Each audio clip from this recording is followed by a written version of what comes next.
Hi, Gary. It's Joey from, will you pick up the phone? Will you wake up at it off your name there? Welcome to my name there. I want to speak to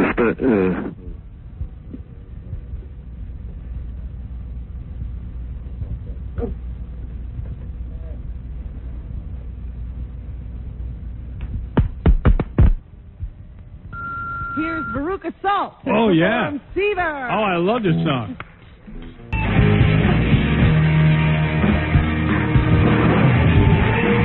Yeah. Whoa. Woo! Man, that's great. Veruca Salt. Man, I love that. Can't fight the seether. He has a unique style. He makes tons of money, and he is a force in broadcasting. And now, in the movies, I am pleased to have on this broadcast Howard Stern. Ellen's going to kiss her. Yeah, she didn't kiss her, but they were doing a lot of hugging where their breasts were almost touching. Well, Anne sort of throws herself on Ellen. Yeah. And then the pictures in the newspaper today, the New York Post, are real sexy. Yeah. Well, yeah. She was definitely all dressed up. You know, she was a lipstick lesbian for sure last night. Yeah. And Ellen's real hagged out. So it's like this ugly chick with a really hot chick. And Anne H's breasts are exposed almost, and she's like got no bra on. She looks really hot. Fixed herself up. And the second you see those two, you start picturing what they're doing in bed, right? Do you? I do. Well, I just wonder what they do. Oh, I know what they do. First of all, want to know what I think they do? What? Obviously, I don't know what they do, but I'll tell you what I think they do. Okay. I always, in my mind, as soon as I see the two of them, I have them naked, and there's probably vibrators involved. Because I was going to say, there's got to be something. You know, Ellen's strapping on, maybe. Yeah. I think Ellen's wearing a strap on. Definitely. Well, Ellen always looks like she's just done. Yeah. Ellen always, her face always looks like she's smelling something bad. It looks like she's been with too many chicks. Wash your face. Anyway, I'll tell you all about that when I get back. I got to take a short break, Robin, and then we'll discuss everything that's going on in the world. We'll discuss our weekend. We'll discuss everything that's happening on the show. And it's a long laundry list of items we have to get to today. So everybody just stay steady. Hold the course. To the course. Howard Stern Show. Hold the course.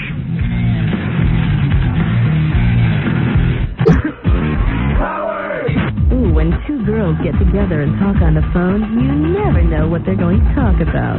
Hear it all on 1-800-44-STERN. Call now. They're waiting for you. 1-800-44-STERN. The hell is that, baby? Yeah. Very sexy.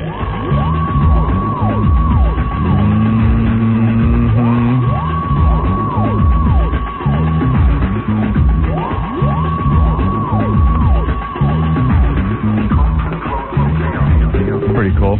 I was just checking out that song. What is that? Anybody know? I'm not sure what it is. Coco Chaos? That's pretty good. I never know what that is. So, good morning, everybody. It's Monday. Welcome to the show. This is a live show. This is not the best of Stern. This is a complete live show. We don't know what will happen. We're flying without a net. You never know what's going to happen. Right now, nothing is happening. In a second, something might happen. So, what did I do this weekend? Let me think. Nothing. Oh, you poor dear. I didn't even get laid. It's now going on 3 weeks. Do you know what I did? My wife and I don't have sex, Robin. How could you move on to, do you know what I did? I just said I haven't gotten laid in 3 weeks. I'm a married man. I haven't had sex. That's very selfish. You flew right past it like hey, you want to know what I did? Who cares? Because I have a good... Does my wife think that I can... I'm conducting an experiment in my house. Saturday night, I was laying in bed. I had, like, my underwear on, and she started rubbing my legs and then went downstairs, and that was the last I saw her. She rubbed your legs and then went downstairs? Yeah. She's just, like, sort of saying, And then, I've been doing a lot of running lately, and she goes to me, you must be running a lot for sublimating. And I'm like, well, yeah, why don't you do something about it? Sublimating. Big word. Huh. Yeah, big word, no action. Why do you think she does that? I don't know. She's not interested in sex. She just doesn't want to face it. Well, she should have been with me this weekend. What did you do? Because then you would have had a great night. What did you do? I had what you have when you go to Scores. What'd you have? I went to some friends invited me to their club. A male strip club or Yes, something? Oh. but it was closed down. Yeah. And the guy threw a party for all the girls. And I'm What telling guy? you, this guy Gene, I know, who owns this club, Wild Wild West. Right. And he closed Wild the club Wild down, West. Yeah. and he had a party for the girls. Right. And they had nothing but male strippers. Right. And every woman should hang out with strippers because strippers know how to have a good time with guys. With girls. No, with guys. What? These women were attacking these men Yeah. like you would not believe. And I had lap dances. No, wait. You said male strippers, They were male strippers, and there were women. but you said they have a good time with guys. She went with strippers. I was with strippers Oh. who were watching guys. What is she saying? I'm just not following this. She went to a male strip club. Yeah. but No, the- I didn't the go to a girls male she was strip hanging club. with. She's saying she didn't go to a male strip club. I went to a men's club, but it was closed. Okay. So that nothing but the women were there. And male strippers came in to entertain them. So you But were she was Oh. with female strippers at the club. Right. Right. Those were the And I'm patrons. saying these women taught me how to have a good time with guys. So what did you do? tutorial. I think I'm pregnant. Oh. Sounds like you went real far. Oh, my goodness. There was one Were guy you touching there. these guys? Oh, Howard. You're kidding me. You don't touch the girl. No. Are you kidding me? Did you have anal sex? Oh, wow. I thought when they let me out of there, I thought I was going to be dangerous. Did you grab their? Wow. Their, People were grabbing everything. You know that. so you scene- touched their most intimate of areas? I didn't touch it with my hand. No. Your feet? Well, What were you they doing? Putting it everywhere. Wow. Were they aroused, these guys? One guy was. Very we aroused. measured him. Yeah. 14 inches. Wow. And I'm telling you. Wow. You're in that, heat. That you know that scene in movies where you see a guy pick up a girl and Have sex with her? do her against, standing up. Right. I almost had that. Wow. I almost had that. You measured? Oh yeah, Man, it Robin. was amazing, Interesting. amazing. And I'm telling you, if You need to go back there. even maybe your wife would have divorced you, but Right. if she didn't divorce you, Really? oh my God, I've never felt like that in my Well, it sounds like an orgy, not a... life. It was, and the women were out of their minds. Really? Yeah, they dragged me back into the VIP room, and that's where the lap dances started. I'm much Awesome. more fascinated with how the hell she wound up hanging out with lady strippers than I am about the sex. How did that happen? Yeah, I'm still not following that part of the story, but I follow the rest of it. I now understand the You whole became friendly with tour female thing. strippers? Yes. Oh, I see. When? When did you become friendly with the female strippers? Oh, a few months ago. Where did you meet them? Somebody took me to this club. They, just happened to be with a friend who knew this guy. Right. He stopped by to say hello, and I wound up getting to know some of the people there. The strippers. Yeah. Right. And they had this party yesterday, and they invited me to come along. And Wow. it changed my life. Really? Now you're like, and what do you do? I want to marry a male stripper. Now, do you have to... See, you like it. Now you see what I say. Oh, I would my marry a God. scores chick. They're incredible. That's right. And it was the best time I've ever had with my clothes on. Wow. And I wasn't wearing the right thing. I knew everything now. Right. It was like the wrong clothes because my pants were too tight. Right. I was amazed. You're like a guy now. Oh, my God, this is what they're talking about. Jesus, do we sound as stupid as you do right now? Never going again. Me neither. Every bit You just turned me off for the whole thing. Every bit of it. How dirty is she making it sound? Very dirty. Jeez. What? You sound like you're having a better time than I am. I never measured anybody. Right. I never got to measure anything. Measure? Yeah. Wow. Wow. When was this, yesterday? Yeah. Yesterday evening? Yesterday afternoon. Afternoon. Boy, I never heard of that. Whew. Boy, I'll dance for you. I couldn't go to sleep when I got home. Wow. Yeah, you look like you're wasted. Oh, yeah. Were you drinking? A little. Right. Oh. Hey, that's good for you. Makes you loose. Makes you feel good. Drugs? Drugs. Oh, no drugs. Just drinking. Enjoy alone. No, No, but I have to say, good morning, Wild Man. Wild Man was the guy who was dancing for you? Wild Man, Romeo, and you know what? the 14-incher, his name was Scorpio. Scorpio? Yeah. These white guys, black guys? Scorpio was black. Black. Wow. And the other guys were, one Scorpio. was Hispanic, one was white. Really? And there was a fourth guy, but I was already in the VIP room. by Who the time. VIP room. That sounds familiar. Wow, good for you, Robin. Oh, I had a great time. And do you have to give these guys money as they dance? Oh, yeah. Yeah. Did they give you the money? Was flying. And my friend Gene set me up with, I felt like I was at school. You had funny money. The wads of money and right. Wow. just had a great time. Did your panties come off? No. Then you're not We weren't pregnant. allowed to take off our clothes. Then you're not pregnant. How do you know? I can't picture what was going on in that club. Oh my goodness. Just close that place down. I said, I think all those women should have been arrested. Were they married women?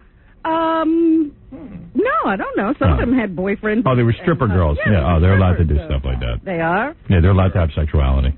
But boy, oh boy. Did you get felt up? Oh, I was used. I was tossed around, and I was in position I couldn't believe it. Wow. Those I can believe. We can believe it. Oh, my goodness. Wow. Yeah. I didn't have such a good That's why weekend. the pants were too tight. They were inhibiting. I didn't have a real good weekend. Oh, Not like that. Holy mackerel. I didn't have any kind of weekend like that. Oh, boy. Wow. Yeah, it was, I said, man, this is what they're doing? My wife and I went out to my sister's house on Sunday, and every time we go to my sister's house, we've been there a million times, we get lost. And we yelled at each other in front of the kids and fought the whole time. No, trying to find them? Yeah, and screamed at each other and told each other how much we hated each other in front of the kids. Then the kids go, are you guys fighting? We go, no. Killing time. Just killing time. I said, just par for the course. You're not supposed to fight in front of your kids. Right. It's impossible. That's what they say, all the experts. Yeah. My parents fought in front of me, and I Look fight. at how you turned Yeah, out. look at me. I'm normal. I don't know. And then the whole weekend was a blur. I mean, I just remember like Saturday night sitting at home watching the Miss America pageant, and that's pretty bad. That's horrible. Yeah, I actually watched it, and as I'm watching it, I'm going, where are these women from? Where do they come from? Don't they look 100 years old? They're 19, I'd say anywhere from 18 to 23 years old, depending on which girl it is, Yeah. and they all look like they're 40. With like these bad hairdos, and they look and like they even have 40-year-old ideas about things. yeah. Oh, it's really weird. So they're interviewing one of the girls, like they're all at Disneyland, and they're interviewing them, and they go to this one girl. What do you think of gay marriages? Now she's from Hawaii, where it's the only state where they allow gay marriage. Mm-hmm. She goes, they go to this girl, and she's like 18 years old. What do you think of gay marriage? She goes, it makes me sick, just like that. And I'm sitting there going, even if you want to be Miss America, you could say something like, even if you're against it, you go, in my religion we were taught not to, but, I try to be tolerant, or it's something that goes against my religion. Something like, she goes, it makes me sick. I was like, douche, learn the rules. I mean, learn how to play the She game. doesn't want to be Miss America. Yeah, she don't want to be Miss America. They're all against abortion. Yeah. They're pro-life. 18-year-old chicks, where have they been? I don't know what country they grew up in. It's got to be something somebody's feeding them. Yeah. Oh, and then they go to one woman. This is great. They say to her, how do you feel about the censoring of rock lyrics? She goes, I'm for it. Yeah. Did you see that? Yeah. I watched the whole thing, too. Yeah. I guess you were. Sunday night. Yeah, Sunday was the good time. Yeah. But I couldn't believe it. Well, you know what? What 18-year-old is for the censorship of rock lyrics? But the best part for me was the new part, the new portion that they did, where they videotaped the families, Yeah, that was great. and you see where these girls come from. Yeah. The land of bad toupees. Ooh. Yeah, trailers. Yeah. But a lot of these girls, man, are really frightening and look pretty bad. They were real skanky. They weren't the most attractive. No, right? Are They they? had funny hair, very dry, wispy, Yeah, are they normally this ugly? I haven't watched the show in years. My but- mother even said it. She said, don't we have prettier girls than that? Yeah. Nice impression of your mother. Sounds just like Jackie. Yeah. I just can't get the image of this Puerto Rican stripper feeling of Robin out of my head. Oh, I'll show you a picture. Oh, you got pictures? Never take This pictures. one, it was after all the festivities. You going to call him or what? Did you get his number? No, please. Oh, please. Some of the Scores chicks give me their number sometimes, and I want to call it, but, I'm not allowed. Well, let me take your wife to this place, Really? and maybe you'll get to go. Yeah, believe me, take her. I'm telling you, this is what your wives need. If they're, lagging behind in that sexual department, Right. they need a little revving up. That's what they need, Howard, is to see Mr. 14 inches. Yeah, it's over for me. Please. They're coming back. We measured it. Well, you'll almost take anything after a certain point. So Oprah Winfrey is doing a show today. She's making a big announcement. The big announcement is whether she's going to stay with her TV show or not. I couldn't give a rat's ass what Yes, she does. shall we all tune in? Let's have 50 million people tune in. I'm so sick of that pretentious cow with her book club. I'm getting America to read. Oh, shut up. Really, just shut up. Leave us with our romance novel. Yeah, I'm using my show. I'm using my show for good. Yeah, well, we're using our show for evil. Okay? God, I'm so sick of everybody being so good. I'm going to get people to read. Just read your own goddamn book. Don't get me to read, okay? I'll read when I want to read. Yeah, even the last Miss America, her whole campaign was the literacy campaign. Yeah, she's another bitch. And, I don't know. Miss America I watched. I think he's all upset because of the Mother Teresa funeral. No, as a matter of fact, I'm not a fan of Mother Teresa. I'll be honest with you. Everyone's carrying on Mother Teresa, Mother Teresa. I'll tell you one thing. If you're going to have a big funeral for somebody, whether it's Lady Di or Mother Teresa, I would go with Mother Teresa over Lady Di. True. Lady Di, I don't know what she did for anybody, except walk around wearing expensive jewelry. But yesterday they had 14,000 people, they say, in Central Park. Were there 14,000? Because I tuned in about 9 o'clock in the morning. They were saying they didn't have one person down there for the tribute. I think they're bumping up the numbers. I do, too. Well, first of all, there were 18,000 people in the park for the big run. They had a 3-mile run. Who it was. They had a 3-mile run against breast cancer. Okay. And runners are kooks. Anytime you can run without being interrupted, anytime that someone will time you, you'll show up. So 18,000 people showed up for that. And then they had this big Lady Di tribute going on in Central Park, but I think by the time they got it all together, which was Sunday, I think people are pretty bored with it. Right. And in this country, we're not big Lady Di worshippers compared to England. Well, I thought it was kind of silly. A week after her funeral. Yeah. I figured nobody would show up. And they're saying 14,000? 14,000 people there, and they interviewed, the same old wackos who were saying, I wouldn't have been anywhere else today. And they said it was like closure for me. Closure? Yeah, I won't be seeing her anymore. Bunch of puppet heads. If they never told anybody that she died, they could just take some, just show some pictures and say she's still alive. Same video over and over. Yeah. Same jewelry, same dress. Right. There they are. But Mother Teresa had a lot of weird things going on with her. If you want to get into criticism. This is the first critique of Well, come on. Anybody who is a student of history knows and reads the newspaper that Mother Teresa dealt with people in Calcutta who are tremendously poor, tremendously backward. And what does she tell them? Don't use birth control. Continue to have babies in this squalor. Have babies, and she's against abortion. So when these people are screwing and they finally realize they're making mistakes, they can't get an abortion, and they shouldn't use contraception. So in other words, the reason these people are poor is because they got too many kids in the country. They got too many people. It's overpopulation. There's just tremendous poverty. And she's telling people, have more children. To the point where they're just having babies and leaving them on her doorstep. She don't even know what to do. And these are children destined to grow up in poverty.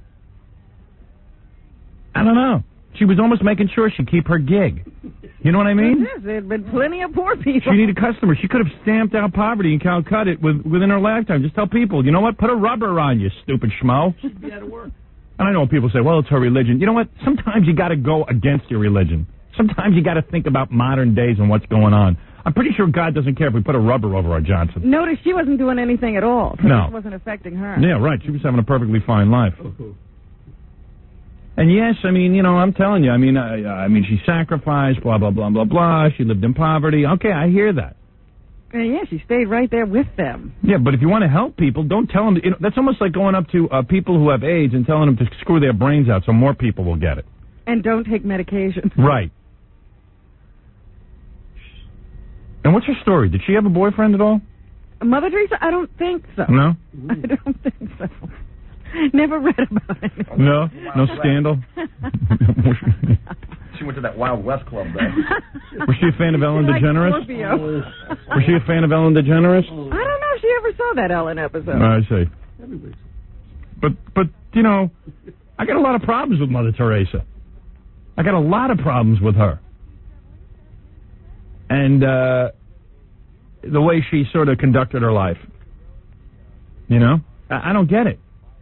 When you go down to poor people and encourage them to have children, and tons of them, there's something wrong with you. You know, shut up. Shut up! Read the situation. You know, improvise on your religion. Be a little bit different. Go up against the church and say, wait a second, we're doing something wrong here. These people are listening to me, and I'm telling them to have more kids. And I'm telling them it's against God to wear a rubber. And they're so backward back there, they believe anything you hear. They believe a cow is a person. Can you believe this? You know how backward this world is when you think a cow is a person? Robin was there. She lasted a half hour. I was going to say, and that was the Indian middle class. Right. You didn't even get to Calcutta. You can imagine. You know, there's some TV show, I don't know what it was, or a movie or something. They were talking about back in the 1500s. Do you know animals used to be put on trial? Yes. You know about this? Oh, I love that movie. Yeah. I saw that movie. What's the name of that movie, Robin? I forget the name of it. Well, whatever the name is. The Prosecutor. The Prosecutor, or something like that. They used to put, and I know you think I'm making a joke. I'm not. Like they accused a pig of killing a boy. Yeah. And they put the pig on trial. And they tried to get him to testify. And I think the boy was a Jewish boy, and the Egyptians wanted this pig. This pig played a big part in their lives. Am I right or am I wrong? And so what they did was they figured out a way through the legal system to substitute another pig for this pig, and they had to kill the other pig. I know you think I'm making this up. This is how backward the world is. And you say, well, that's the olden days. They're stupid back then. Stupid. In India, they think a cow is a person. And there were other stories of animals put on trial. This happened all the time. Yep. I know you think I'm kidding, but I'm not. It's unbelievable. And they would have lawyers, and they'd fight the case. It was amazing. There was one case, a dog was on trial, and the dog was barky so much they let him off. I swear to God, am I right? They didn't muzzle him in court. No, in fact, his lawyer, the dog's lawyer, was sticking him with a pin. I swear. Robin, am I lying? No, you're not. I'm telling you. His lawyer was a rooster. Amazing. It's amazing. It's amazing. It's amazing. It's amazing.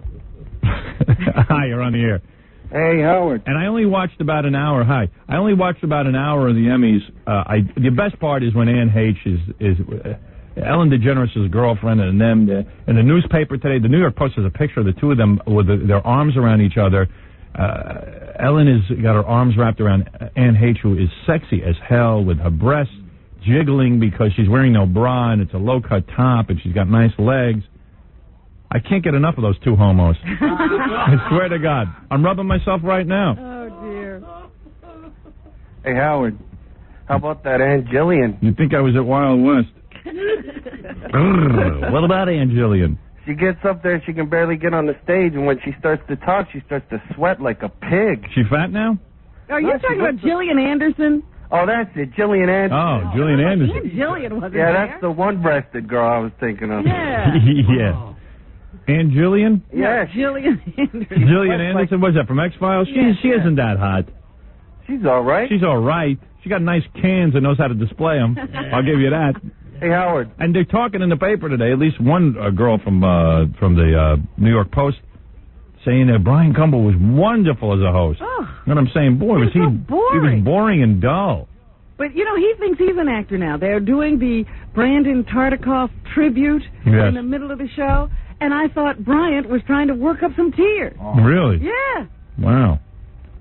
Hey, Howard, I got to hear that Candles and Rosie O'Donnell's Head again. Oh, I could do it for you. I love that. I'll do it for you right now. What? Right. You know who's having the time of his life, Howard? Who? At the Emmys last night. Kelsey Grammer with his new wife. Oh, I missed that. Did you see that? Man. I saw it when he and the Fraser gang got up. What's her name? Camille. Camille. We know Camille. Jumped up and wrapped herself around him. And how's she looking? Good? Great. Camille's a great-looking gal. She just looks great. Yeah, I could have had her. She has stopped aging, but he hasn't. Right. You know, he looks even older now. And funnier. Standing next to her, it's very true. Yeah, it's really an odd-looking I don't even know why he bothered marrying her. Well, maybe he had to. I don't know. What is it, Gorilla? Well, the weird thing was when Fraser won and she got up and hugged him, and then the whole entire cast came by, she hugged and kissed everybody that came Why by. not? Like a receiving line. Yeah, she's fun. Yeah, it's practically her Emmy. She's royalty. Yeah, that Emmy's going to be sitting in her bedroom. That's right. Well, you know what? Good for her, because she's got to sit there and screw Fraser. So let her have some of the accoutrements.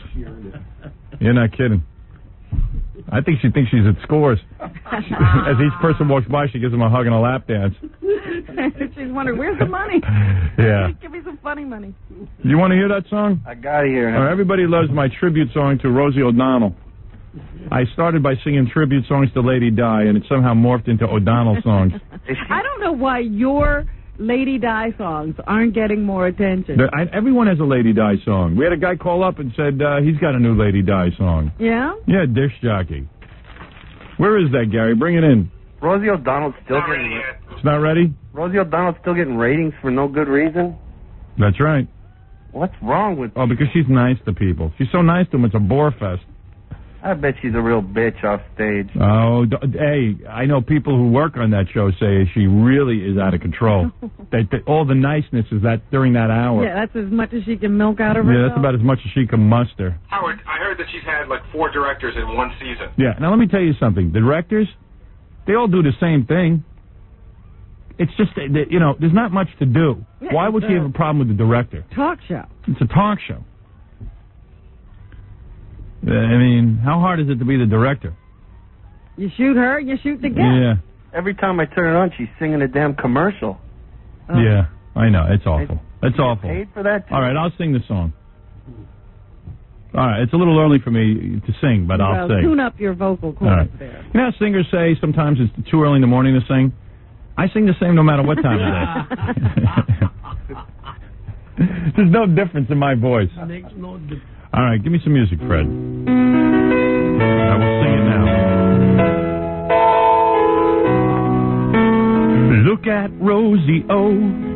I swear it ain't a normal-sized skull. Is it bloated or is it swollen? It looks like the head of a Tyrannosaurus Rex. The first time that I saw it, I knew her head wasn't right. I'm sorry it's so disformed.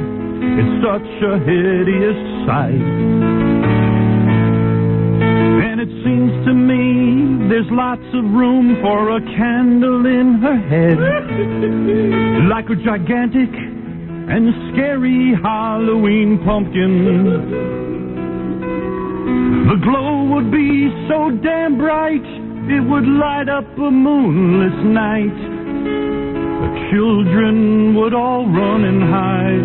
They'd be scared to friggin' death of Rosie's head.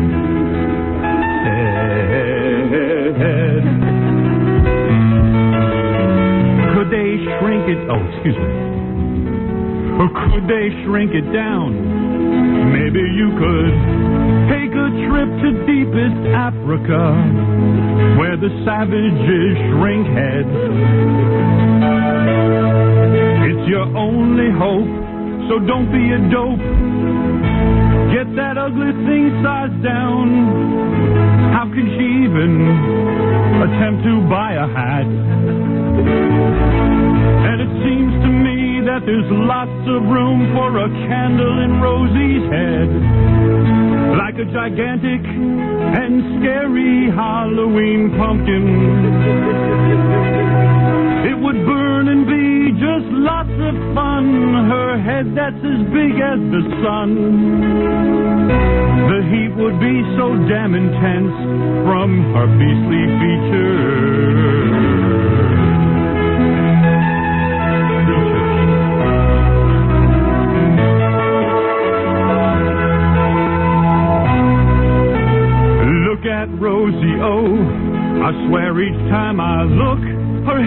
on some more. When will it ever stop? And will it ever explode? My God, Rosie, oh, is that a beach ball on your shoulders? It makes us all so limp as poor old Bob Dole's right arm. And it seems to me that there's lots of room for a candle in her head, like a gigantic and scary Halloween pumpkin. The glow would be so damn bright, it would light up a moonless night. The children would all run and hide, they'd be scared to friggin' death. The biggest head in history, called Ripley's quick as hell. So all will know of Rosie's enormous, ridiculously sized hair. Thank you. Bravo. Thank you. Bravo. Are you staying on the line? Oh, yeah, I wanted that guy to hear it. Bravo. Beautiful, right? Thanks, dude. All right, man. That's for you. Now we can go on with the rest of his day. That's for my fans. Oh, my God. The Howard Stern Show. The average radio listener listens for 18 minutes. The average Howard Stern fan listens for, are you ready for this? Okay. An hour and 20 minutes. How can this be? Answer most commonly given, I want to see what he'll say next. But what about the people who hate Stern? Good point. The average Stern hater listens for 2.5 hours a day. So, yeah. If they hate him, why do they listen? Most common answer, I want to see what he'll say next. Hey, let me tell you something. We got so much show today. Hey, Norm McDonald's calling in today. He's working on some movie he wrote. He wants to call in and say hi. Geraldo Rivera's stopping by. I got a couple other surprises for you. I don't dare tell you what they are right now, lest other stations steal them. That's how competitive this business has gotten. And we'll be back. Just give me 2 shakes of a leg, baby.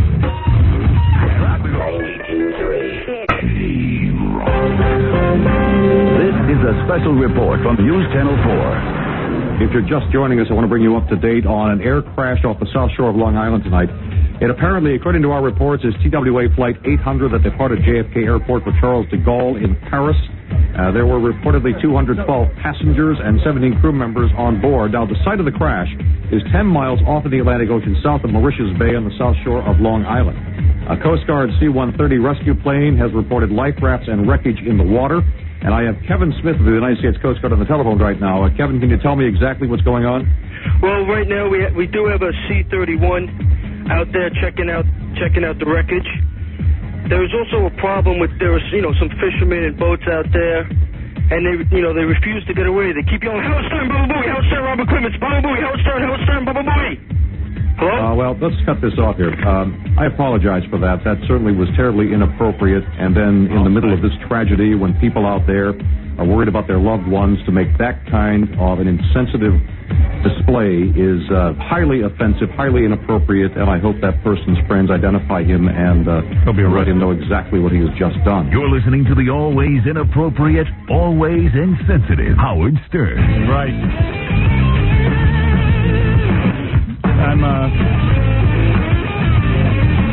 I got a bunch of tape I can play for you. Some really great stuff. I sent Stuttering John over to... I can't even describe what I sent him to. It's very difficult to figure out what it was. It was sort of a fashion show, wasn't it? Yeah, it was a fashion show, and it featured the children of celebrities. It was for Tommy Hilfiger. Hilfiger. Hilfiger. What is his name? Tommy Hilfiger. Tommy Hilfiger suddenly became a big thing. Snuck up on us. Yeah, I don't even know who he is.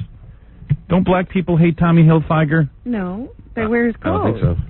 Oh, I thought there was some controversy where they had it all wrong. There was some rumor that he once said that black people look terrible in his clothes. Oh, right, and he never said it. And he never said it. Right. He says. And so, but everybody's still wearing them. Right. Anyway, so we sent Stuttering John over to this thing where it featured the children of celebrities. Like they had Quincy Jones' daughter there. Yeah. They all looked really good. Yeah, well, they're rich kids, and they all have great plastic surgeons. What do you think? I mean, you don't think they come out like They that. were born with plastic surgery. And most of them have good-looking parents because most celebrities are good-looking. Yeah. Or even if they're not, they marry some hot-looking person. Yeah, and ugly celebrities marry good-looking chicks. So that's like Quincy Jones married to the girl from Mod Squad. How big could his daughter look? Yeah. What did he have, a daughter? Yeah, I think so. Couple, It was tough to even identify who was who because how would you know, Well, let's see. Here is Quincy Jones' daughter was there. Kate Hudson, who's Goldie Hawn's daughter, was probably real hot. No? Well, yeah, I think so. See, but they never, there was all this one little crowd. Let me tell you something. If you got a hot mother like Goldie Hawn and you're not good looking, that screws you up for life. Then they become anorexics.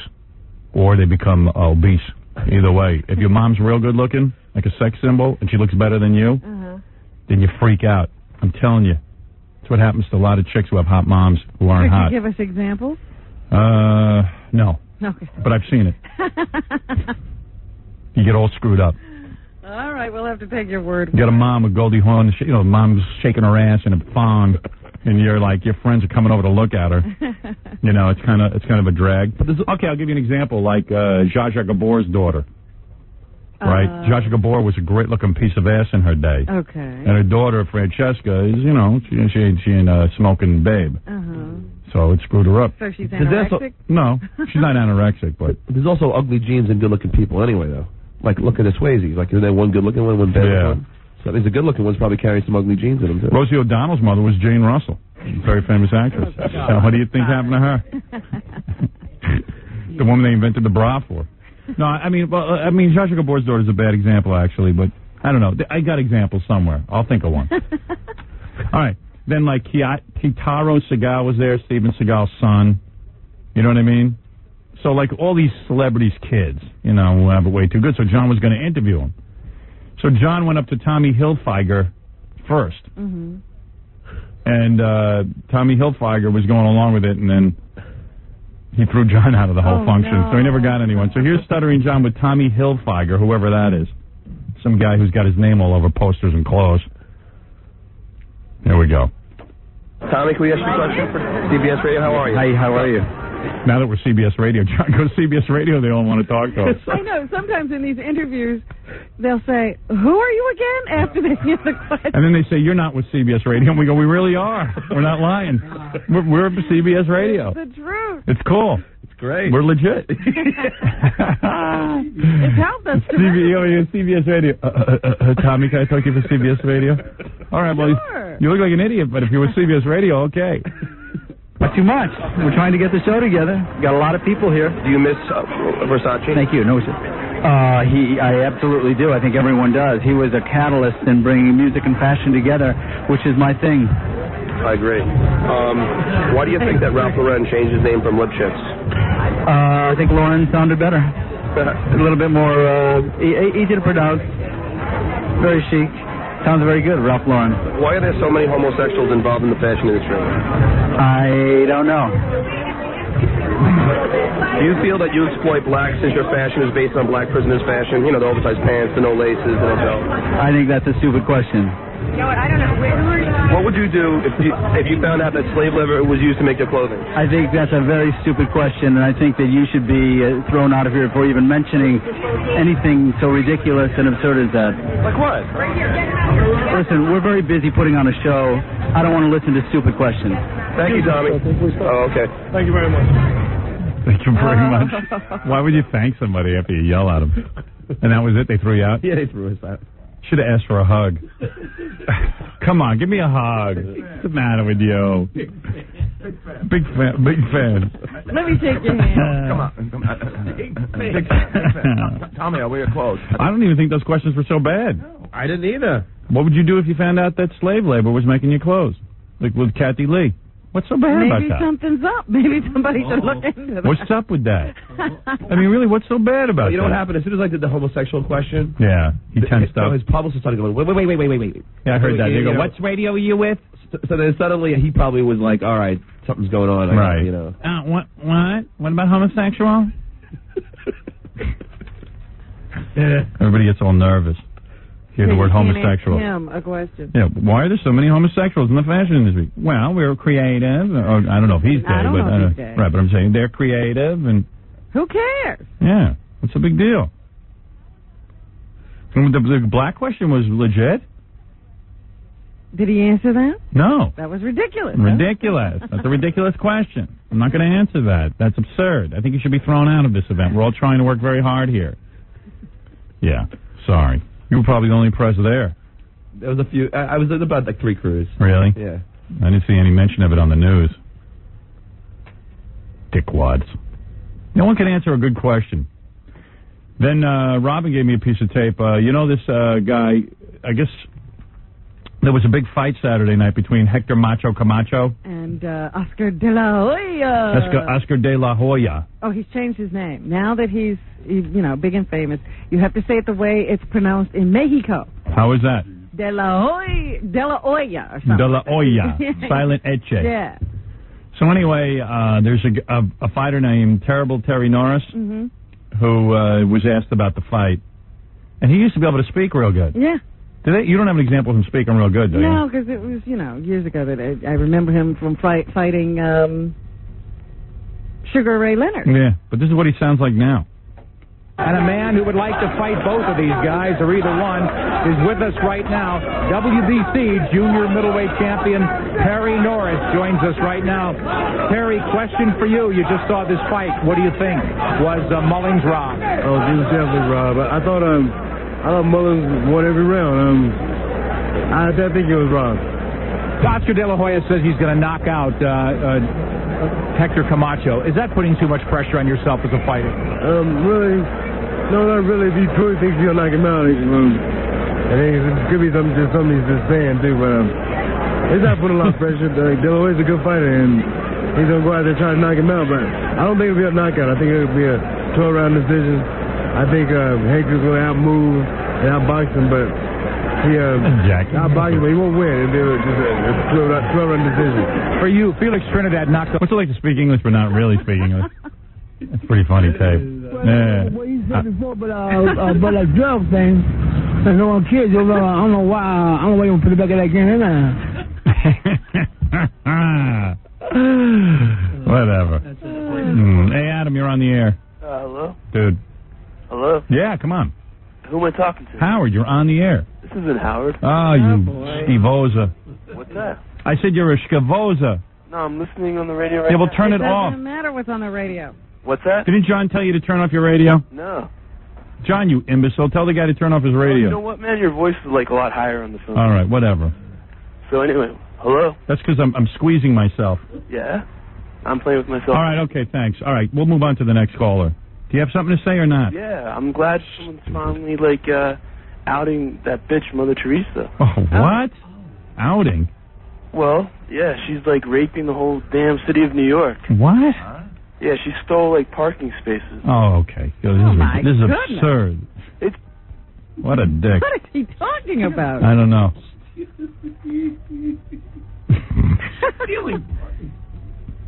It's absurd. Troy, you're on the air. Hey, how you doing? That was even too much for me. What's up? How you doing? All right. All right? Oh, boy. All right, cool. Anyway, our audience is retarded. I've been dying to tell you something. Well, you obviously aren't dying to tell me because you're not telling me. So far, everything you've said is completely unimportant. You're right. All right. Well, anyway, I don't know if you'd agree with me or not, but would you agree with me if I said that a lot of times in your career and in the past, a lot of things that you've said have been kind of thrown back in your face sometimes by, the general public? Now, how about everything I've ever said? Okay. Well, what is he talking about? We can go there, too, about everything you've ever said. I don't know. This guy's not making sense. All right, but I just want someone to make sense. Okay. Well, anyway, I was thinking, and I was analyzing this, and I don't know if you realize this, but your name itself kind of encapsulates your career in life, if you think about it, because if you think how words turn. How words turn. Right. My words were turned against me. Exactly. Oh, I didn't realize that you were getting to this point. Right. And I didn't realize you were saying that. Right, and I've heard you say in previous episodes how you don't like your name. I thought maybe I'd shed some light and maybe you appreciate that name. I hate this guy. I hate him. All right, thank you. All right. Dick. He must be some nut. I was going to say, what does he analyze memes? Yeah. What? Howard's turn. Sounds like he's been hanging around with Jackie. Jackie's always coming up with wordplay. Is he? Yeah. Oh. Hey, Art, you're on the air. Hey, Howard. Yeah. I just wanted to let you know your show's not on out here in L.A. What's on? Nothing. I'm getting nothing but static. You sure you got the right station? Yeah, 97.1. I always listen to it. You sure, man? Tune up and down a little bit. Maybe your radio's off. It's digital, and I also went out to the car and the same thing. Maybe the transmitter's down. It could be. I was just wanting to let you guys know. Is there nuclear war there? No, but there's a hurricane coming in. Oh, is there? Yeah. In L.A.? Mm-hmm. It's a little bit off the coast, but... All right, thanks. Okay. I don't know. If anyone knows anything about this, give me a call. What can I tell you? All right. I don't know what's going on. Thank you. Yeah, it sounds like the transmitters are down, but you never know. Hilario, you're on the air. Hey, this is Howard. Yeah. Hey, what's up, man? What kind of name is Hilario? Yeah, it's a rare name. Portuguese, also Greek. I don't know, man. That's for real. Yeah, Hilario. Oh, yeah, it's real rare. Yeah, it's That's my superhero name, because I kill people with my hilarity. Oh, absolutely. I get hilarity all the time. Hilario. Oh, yeah, absolutely. I'm going down here from basically Miami, around South Beach and stuff. But no FIEGs around here. But aside from that, I'm calling about Mother Teresa, man. I mean, over the years, I worked with her first time when I was in high school and stuff, and that was pretty cool and stuff. But then I kind of got to a little exposure. And I think totally, man, that, I think the woman was basically, but of course I don't mean to judge, but I think there was a lot of dubiousness in there. And of course a lot of, one of the things she was basically accused of was basically having a salty mouth. And whenever anyone went, against her wishes in any respect, like all religious fanatics, she would just go totally off, man. She would just, belligerent them. What's going on, man? Really salty mouth and you salt the hell. I know. It was really pretty bad. And that's why I really didn't think she was... Yeah, I don't know anything about her having a salty mouth, as you say, but I could believe that... I watch this Mother Angelica show every day that it's on. I watch it religiously. Right. Not to coin a weird phrase here, or not to make a pun, but I watch the Mother Angelica show, and she's another one. Like if you challenge her, she will freak. Yeah, she'll book the devil. They're religious, the religious zealots. Anybody who has a different thought, has a different idea, she can't handle it. She freaks out. You're absolutely right, man. That's because a lot of, I don't mean to judge people or anything like that, but Mother Teresa, my problem with her was, and I think a lot of people had this problem, was she's down there supposedly helping the poor, telling them to screw like rabbits, to encourage them to have more children and not to use a rubber, and was against abortion. Come on, man. What are you thinking? Absolutely, man. That's why myself, man, I'm telling you, man, as far as the Catholic Christian religion, I was brought up Catholic and stuff, but I got nothing to do with that. I'm basically my own thoughts, my own type of way of being. But I basically think, as far as the Christian, major religions, I think it's a very...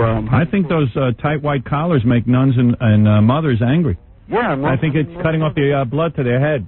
Thank you. It's very possible. I got nothing against nuns, man. I think what they do is cool. It's just that don't go down telling poor people not to use contraception and not to have abortion. These people can't even eat. They had nothing to eat.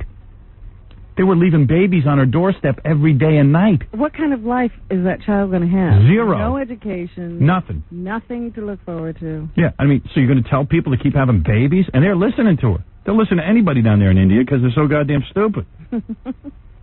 Really. They can't even figure out what to eat. I'll never forget when the guy at the hotel says, "Oh, we hope you will visit our country again." I said, "I don't think so." Yeah, I don't think I ever want to even acknowledge this like part Mother of the world. Teresa, do I? These are people who won't kill a cow when they're hungry. Starving. Yeah, it's just starving, and the food's right there. Big gal sitting right next to him. Yeah, and she's telling them have more kids. This is a country overrun with people. Their problem would be over if they stopped having babies for 5 minutes. Keep having babies. You're doing the right thing. That's like telling people with AIDS, keep having sex without contraception. Because you're killing yourself. Yeah, Mother Teresa and the Indian government we're always fighting about the contraceptive issue. I got a problem with people like that who don't think. And I understand, she did a lot of good. I know you're going to say, hey, Howard, you never hung out with any poor people. I go, yeah, I did when I was a kid. Jackie. Yeah. Oh, you suck. Jackie wasn't even clearing $50,000 when we met him. Let's be honest, 50, 20. So we hang out with poor. We help the poor. See? Guy's got 3 homes now. Jackie's our charity. Right. People in India live better. Mike. Yes. You're on the air. Hey, great. Love you guys. Thank you. All right. I was thrown in jail for yelling at my wife. I believe it. Yep. Okay. What'd you yell at her for? Well, who knows? I yelled at my wife this week, and they should have arrested me. You should have been in jail. I was blisteringly loud, man. We were in the car with the kids going to my sister's, and my wife knows I don't know the exit to my sister's house, and I said I don't know. She goes, I know, don't worry. Gets me off on the wrong exit. We're 15 minutes late as it is. My mother and my niece are standing in their driveway waiting for us because they're so angry we're late because they're hungry and they want to eat. Uh-huh. I said to my wife, what are you doing? Pay attention. And that started it. Well, why don't you know where to go? I go, I don't know where to go. I admit it. And then we used the F word, and it was in front of the kids. Yep.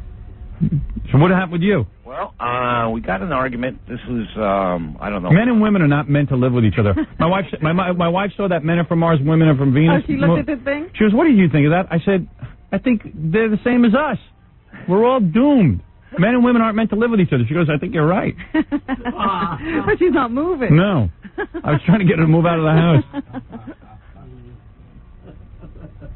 Nothing like a good fight. Yeah, exactly. Then her computer wasn't working, so she brings me in to fix it. Like, I'm the computer expert. I don't know that much about computers. I mean, I use them, but... Mm-hmm. You have to call somebody when they... Right. So I'm in there, and I'm working on it. It don't work. And it's true. Hers don't work right. I said, well, after an hour, I said, I can't fix it. What do you mean you can't fix it? I never should have gotten started. She's yelling at me. I'm yelling at her. It's unbelievable. All weekend, just yelling and screaming. What kind of life am I having? Yelling and screaming. Everybody mellow out with me. I should have been at Scores all weekend. So, what'd you yell at your wife for? Well, I don't know. It was just some stupid argument. And did you hit her? No. And she. So who called the police? She did. Oh. I mean, what did you like? You were just yelling, and then you stopped. I was yelling at her and whatnot, and I had an order of protection to give you a little bit of background. Uh-oh. What's that all about? Well, we had some incidents before, and she. How can you live with your wife and have an order of protection? Yeah. Well, this is the whole stupidity of the thing. You know, I was allowed to live in the same house and everything else. Oh, you're getting a divorce? No. Huh? You're married? Yes, we're still married. And your wife has an order of protection against you? Yes. Did you hit her before? No. There had been some pushing and shoving. Oh, I love guys. They always reduce it. It was pushing. Pushing. Well, no, she's done the same to me. I never called the cops on her. Yeah, because you look like a big pussy. Well, right, exactly. You know, but it's always the guy. Hey, guys, you really shouldn't shove your wives. No, you should. What are you putting your hands on her for? Just leave the house if you feel like you have to start, like, getting physical. I know what you mean. If she comes after you, run. I know a lot of times women are such a pain in the ass, you really just, the only way you think you can get through to them is to shove them around a bit. But it never does you any good. Shake them, right? You shake them until their neck snaps. But you really shouldn't do that, man. Well, I told her to get away from me and everything else. She well, then it's her fault. Go away. I was shaking, and she wouldn't leave. But, his order of protection from his wife. In the same house. Wow. What does the order of protection say? Yeah, like, what could it possibly say? Well, I'll tell you. I got it right in front of me. Go ahead. It says refrain from assault, harassment, menacing, reckless endangerment. Imagine you got to tell a guy that. Yeah. All right. The poor legal system has to sit and deal with guys like this.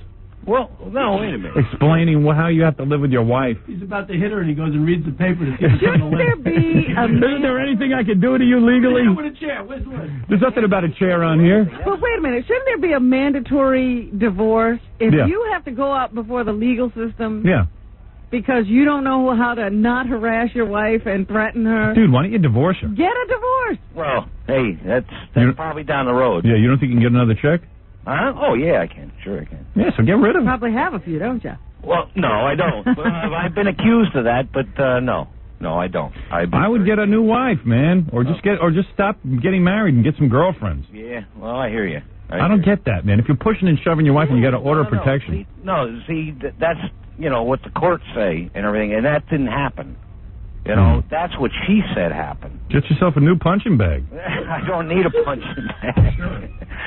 And what are you fighting about that gets you to this point anyway? It's stupid stuff anyway, You know who you should go out with? Who's that? Christy Martin, that lady boxer. Oh, come on. She could give you a good fight. Yeah. She'll hit you right back.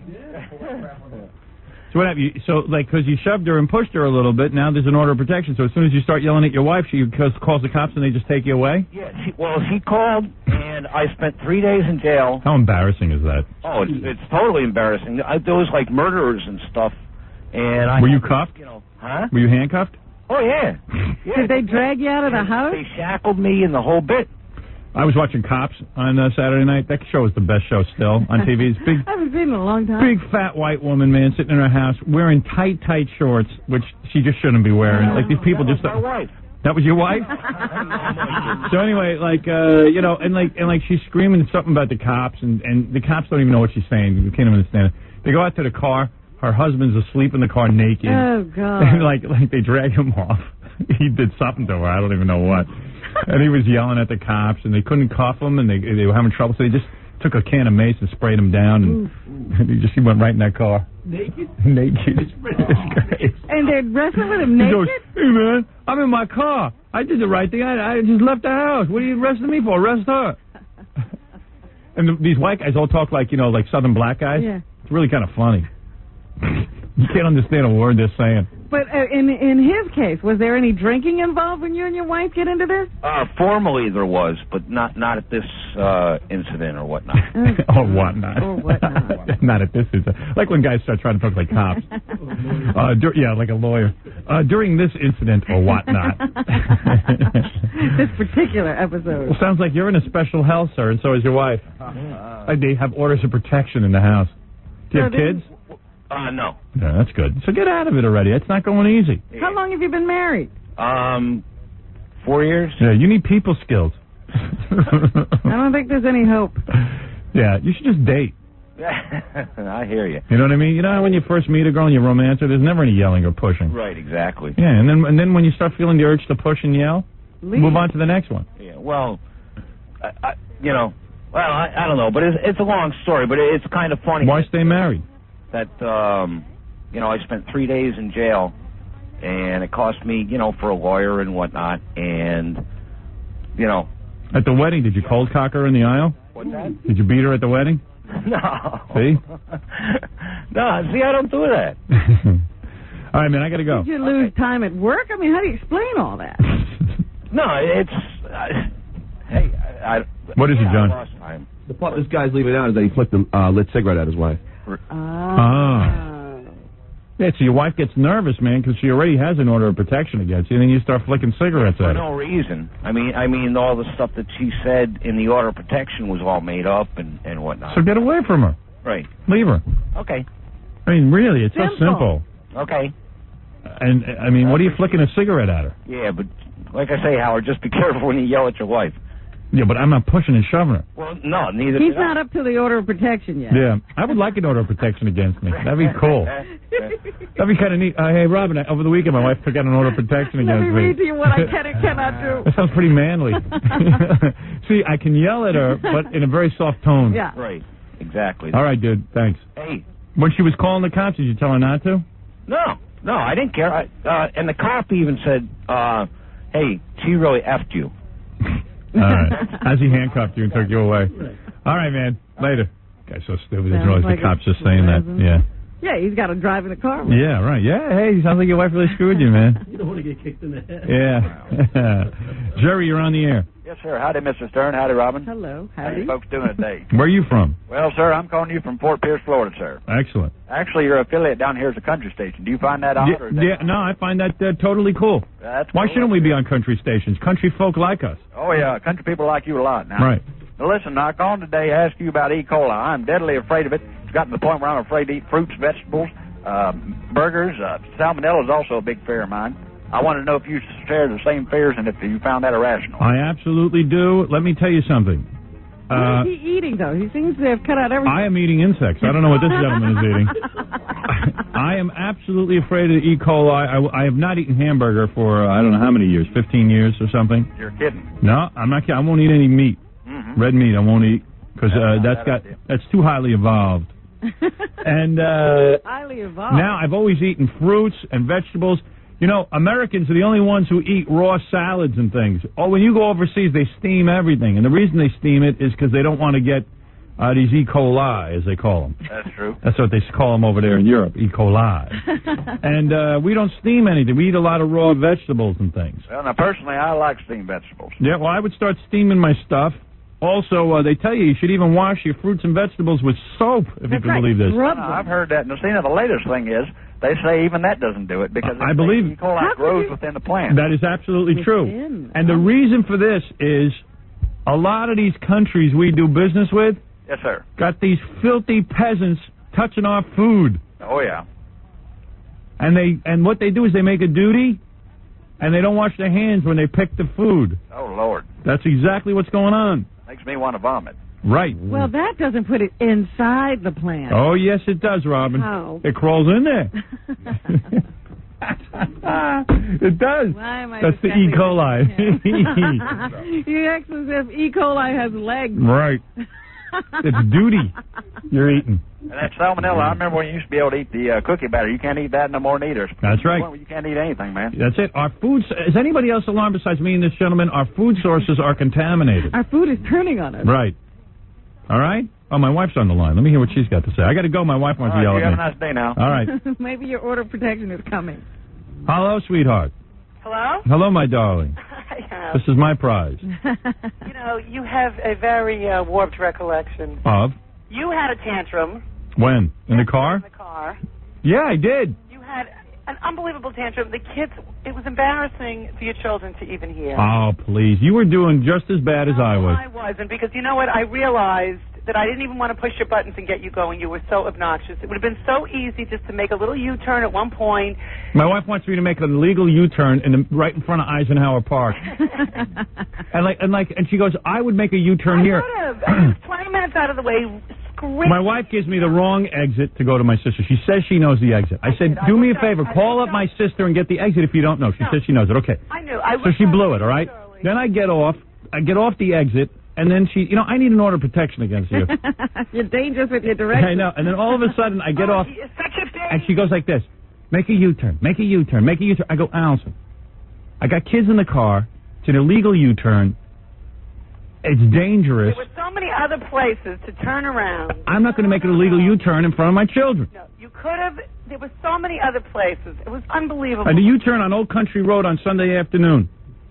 I mean, unbelievable. You can't just do that. I said, Allison, I said to her, well, you're a rich woman. You can afford to pay all these tickets and go to court over all these offenses. I can't. He was having such a tantrum, Robin, for making a wrong turn. Like a baby, a big baby. No, because my family, first of all, we were late as it was. Well, I had already called to explain. Not really. You told them we'd be there at 12:30. Right, and this was now 21. And so it got into a big fight in front of the kids, and that was unfortunate. No, but it's good for them to see how a man has to take control. You had a tantrum. Even the kids said, are you guys having a fight? And I said, no. But they can hear. What are you lying? Now you're lying to them. You don't want to make an illegal turn in front of them, and then you lie to them. No, he was having. And I was being like a really good dad. I had taken them to their karate lesson, and I couldn't believe how he was acting. And I was being like super dad. I took the kids to karate. In the car, I lectured them about drugs and how you shouldn't do them. Oh, what a mess you are. And then, they were asking me about drugs and drinking. What did they ask you? They were asking me about whether or not, about how they were telling me how they're never going to do drugs. And I told them how Dee Snider never did drugs. Oh, good. You didn't tell about yourself. I said, I wouldn't bring up me. But anyway, when they ask about me, I turn up the radio. But anyway, I mean, I was being a really good dad and everything, but I was hungry. Yeah. And I wanted to get to my sister's house. Oh, he's such a baby. And all my wife had to do was just tell me the right exit. And if she didn't know the right exit... I knew the exit. I looked up. All right, so it was... People make mistakes, Howard. It was unfortunate. I guess it combined with the fact that I haven't had sex in 3 weeks. But my wife hasn't been feeling well. But, once in a while, use your hand. What's wrong with you that you're sick for 3 weeks? She wasn't feeling good. She had the flu. I had like a flu last. Oh. She had the flu. But she still should use her hand on me, right? Yeah, what happened this weekend? I was, This weekend I had nothing. He said you rubbed his leg and then left? Saturday night she cut. I'm watching Miss. You need a little bit more than somebody just laying there, Robin. Why? Because I do, Howard. I need a little bit of response. No. I'm laying there with my legs spread watching. I was on the phone with Ralph watching the Miss America pageant. That's really You're laying on the bed with Ralph And we're discussing the pigs on the Miss America contest. And she comes over and she starts to rub my thighs. Yeah. And I was starting to get a little aroused. You don't hang up? No. No, I couldn't just hang up and say my wife's doing something to me. No, you can say, Ralph, I gotta go. What's wrong with her doing it while I'm on the phone? I wasn't interested. You can pretend it's She wasn't interested. Well, maybe I was. You set yourself up. Whatever. I don't care. Believe me, I don't really. I think we're past the sex stage in our marriage. I think we've. Yeah, I think we've done. I think we've done all the sex we're going to be doing anyway. It's enough with the sex. You were doing so well there for a while. It's enough. Please. Please. Allison, I'll take you to this place I went last Take her. She wins this one. You'll have a great time. Where was it? It was the Wild Wild West. Some naked guys. Oh, I love that. Oh, it was great.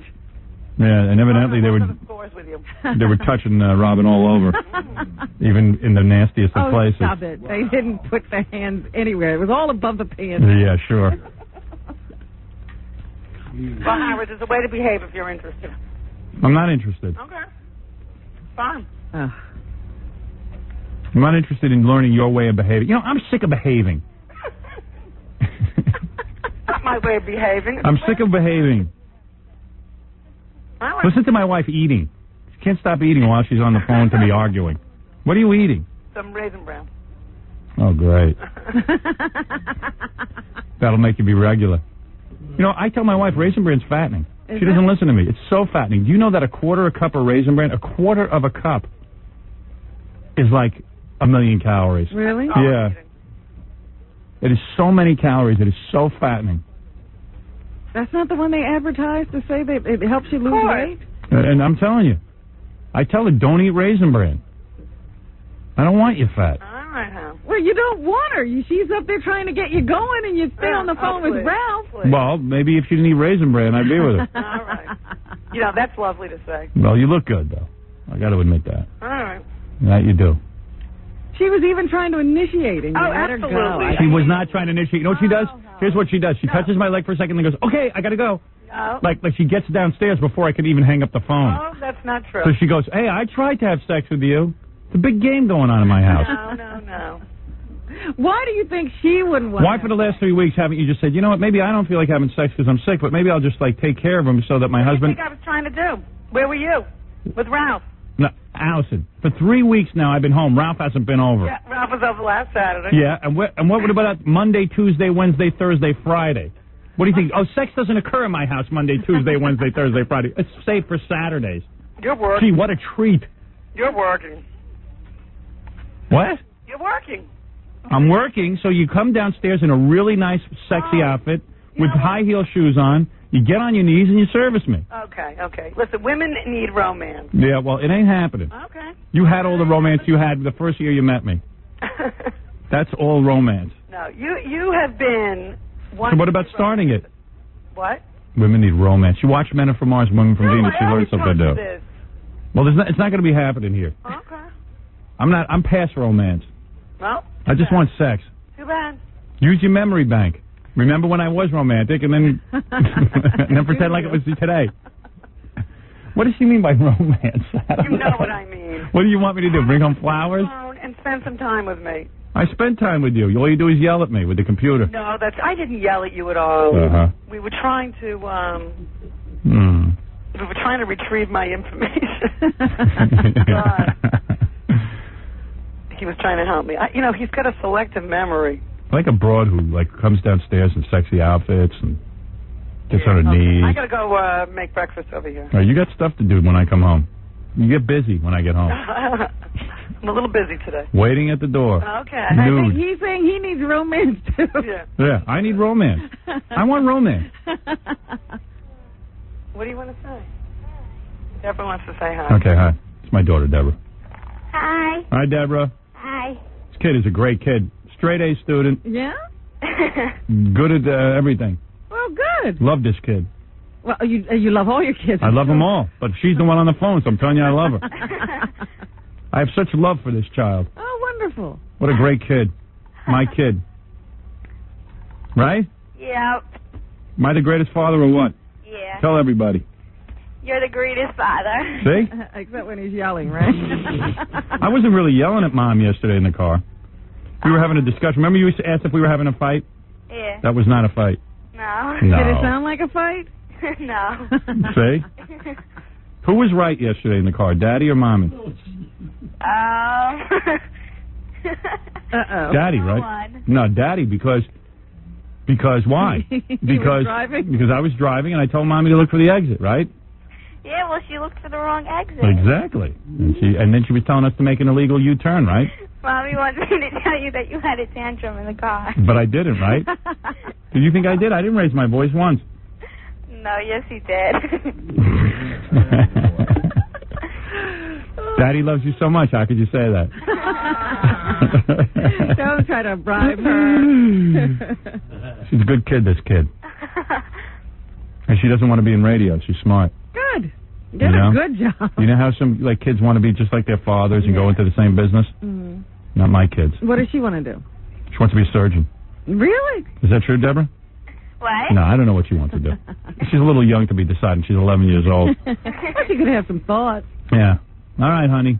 I love you. I love you, too. Bye. Bye. Great kid. Oh, are you done with having tantrums? Well, see, Allison must be a wonderful woman. She's raising great kids. I am. We know that. Thanks for telling Deborah that I had a tantrum. Oh, yeah. Nice. Like I would ever do that to you. You're sorry.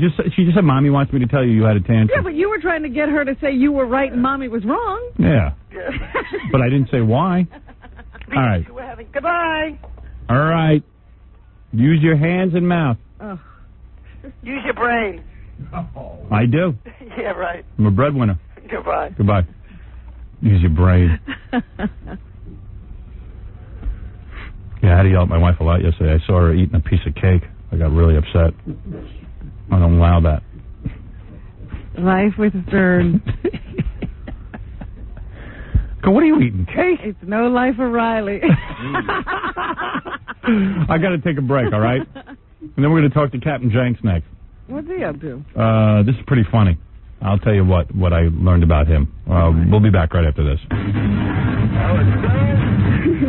Hello, my name is Fiona Apple. I'm a sensitive singer-songwriter. I write songs about my personal pain. I write songs about what I feel in my soul. And you are listening to a man who feels nothing and has no soul, Howard Stern. So from high atop the Howard Stern building, it's Howard Stern on the Stolen Vehicle Police Recovery Network.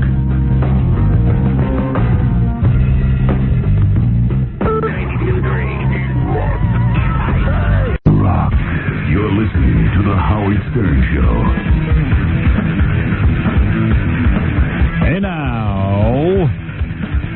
All right, so let me get a bunch of things lined up here because first off, you know the guy who makes all the phony phone calls is Captain Jenks, right? Jenks. Hey, Howard. Hey, man. So, you know how Captain Jenks never gets any girls? Mm-hmm. Right? You never get any girls, right? What's that? You have a hard time getting girls. Sometimes, yeah. Yeah. Because I'm kind of a short guy, you know. So some girl calls us who, we got a girl who was living with you for a couple of weeks in Cleveland. Yeah. Who says you're a real skunk? Yeah. I'm going to put her on 1 second. This is a pretty funny story. I go, here, finally he found a girl who dug him. And he treats her like crap. Hey, Howard. Yeah. Once you put her on, I got some stuff to tell you about her. Okay, good. Hello? Hello? Hi. Hi, Murdy. Good morning, everybody. What do you call him? What do I call him? Murdy? Murdy, that's her name, Murdy. Murdy. It's Marty. Marty. Good morning, Tom. What do you want? All right, anyway. Yeah, so, get to the this is kind of a funny story. I always laugh at this stuff. How did they meet? Marty, tell everyone how you met Captain Jenks. Okay, they were premiering your movie here in Cleveland, and WNCX brought the guys in, the Whack Pack, to promote it. Right. So I went to the clubs where they were going to be at, and a bunch of people there getting autographs, this and this and that. Hi, Murdy. Let her talk. Yes. Don't get all belligerent. Really. you know. Go ahead. So anyhow, I go up to the table and I get my autographs and all that, and by the way, I mean, Captain Jenks is signing autographs. Right. If you can't get laid after you've signed somebody's autograph, there's something wrong with you. What I did, Howard, is I went up to him and I gave him a big kiss on the lips. So you liked him? I liked him. He was cute. Right. He was cute. Finally, Eureka, a girl who finds him cute, because he's real tiny. And is she cute? What's that? Is she cute?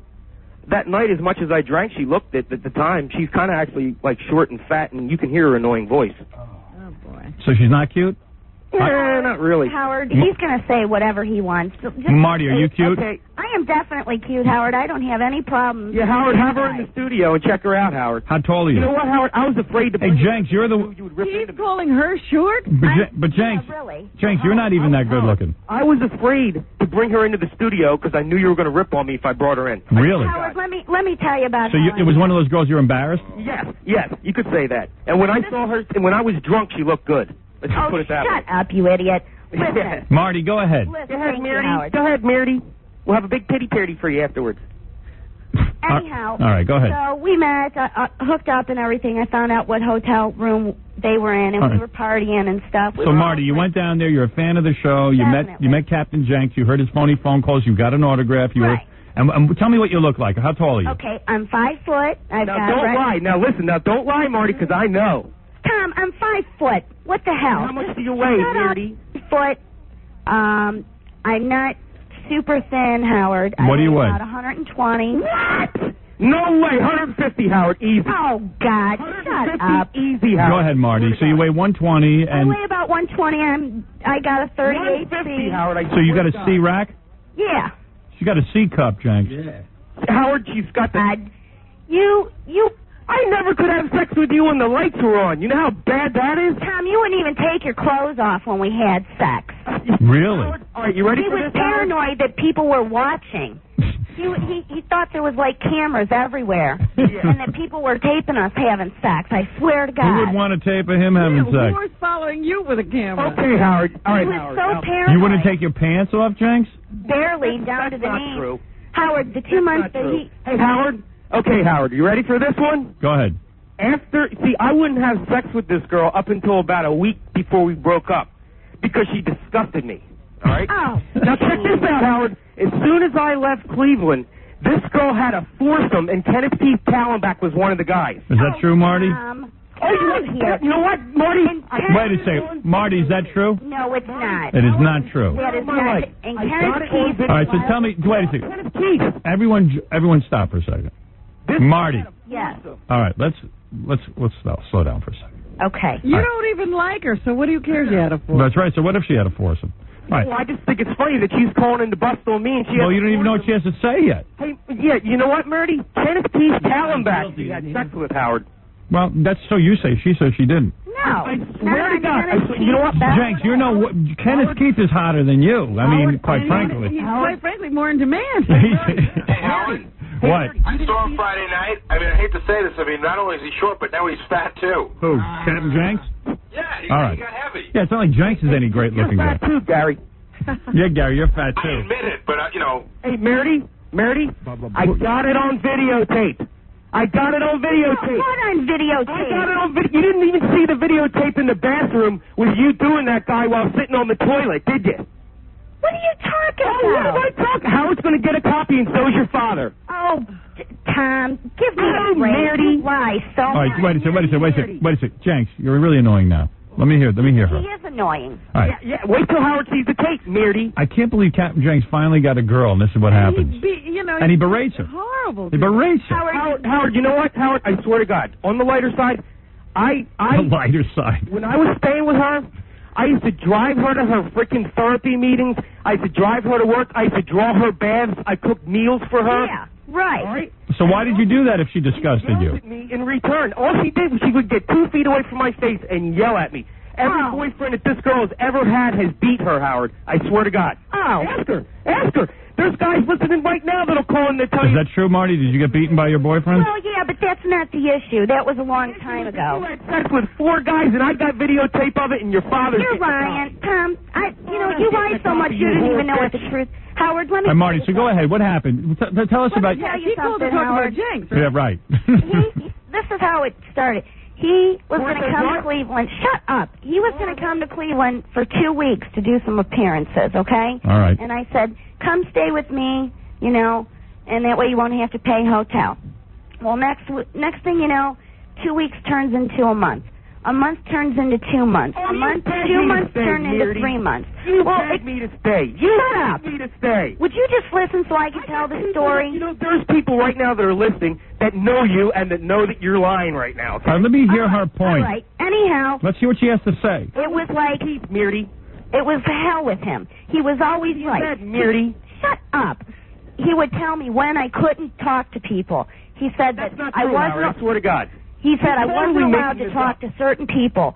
When we were practicing... this up.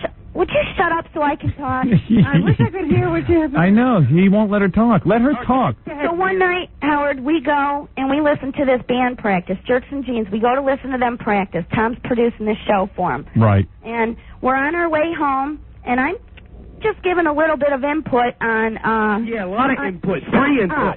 A little input on what I heard. And he told me, shut up, you're not involved in this, and we don't need your opinion. That's not Tom, true.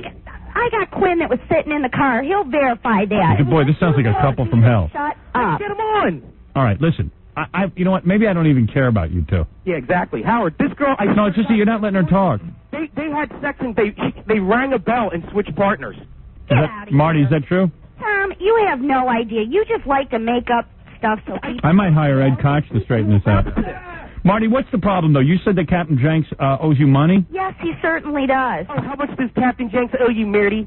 Don't you know, Tom? You got a copy of the phone bill. How much? And I sent you a money order a month ago. Oh, you lie. Where did you send it? Sorry, Howard. Right. Your language, you can't curse on the air. I know. You lie so bad, Tom. All right. So in other words, how much money does Captain Jenks owe you? He owes me about $200 for my phone bill. You are crazy. What is it, Baba Booey? I notice every time Captain Jenks gets in one of these fights, all he does is yell. I know. And it always appears like he makes up these wild accusations that never are able to be proven. I know. Gary, call up Kenneth Keith Kallenbach.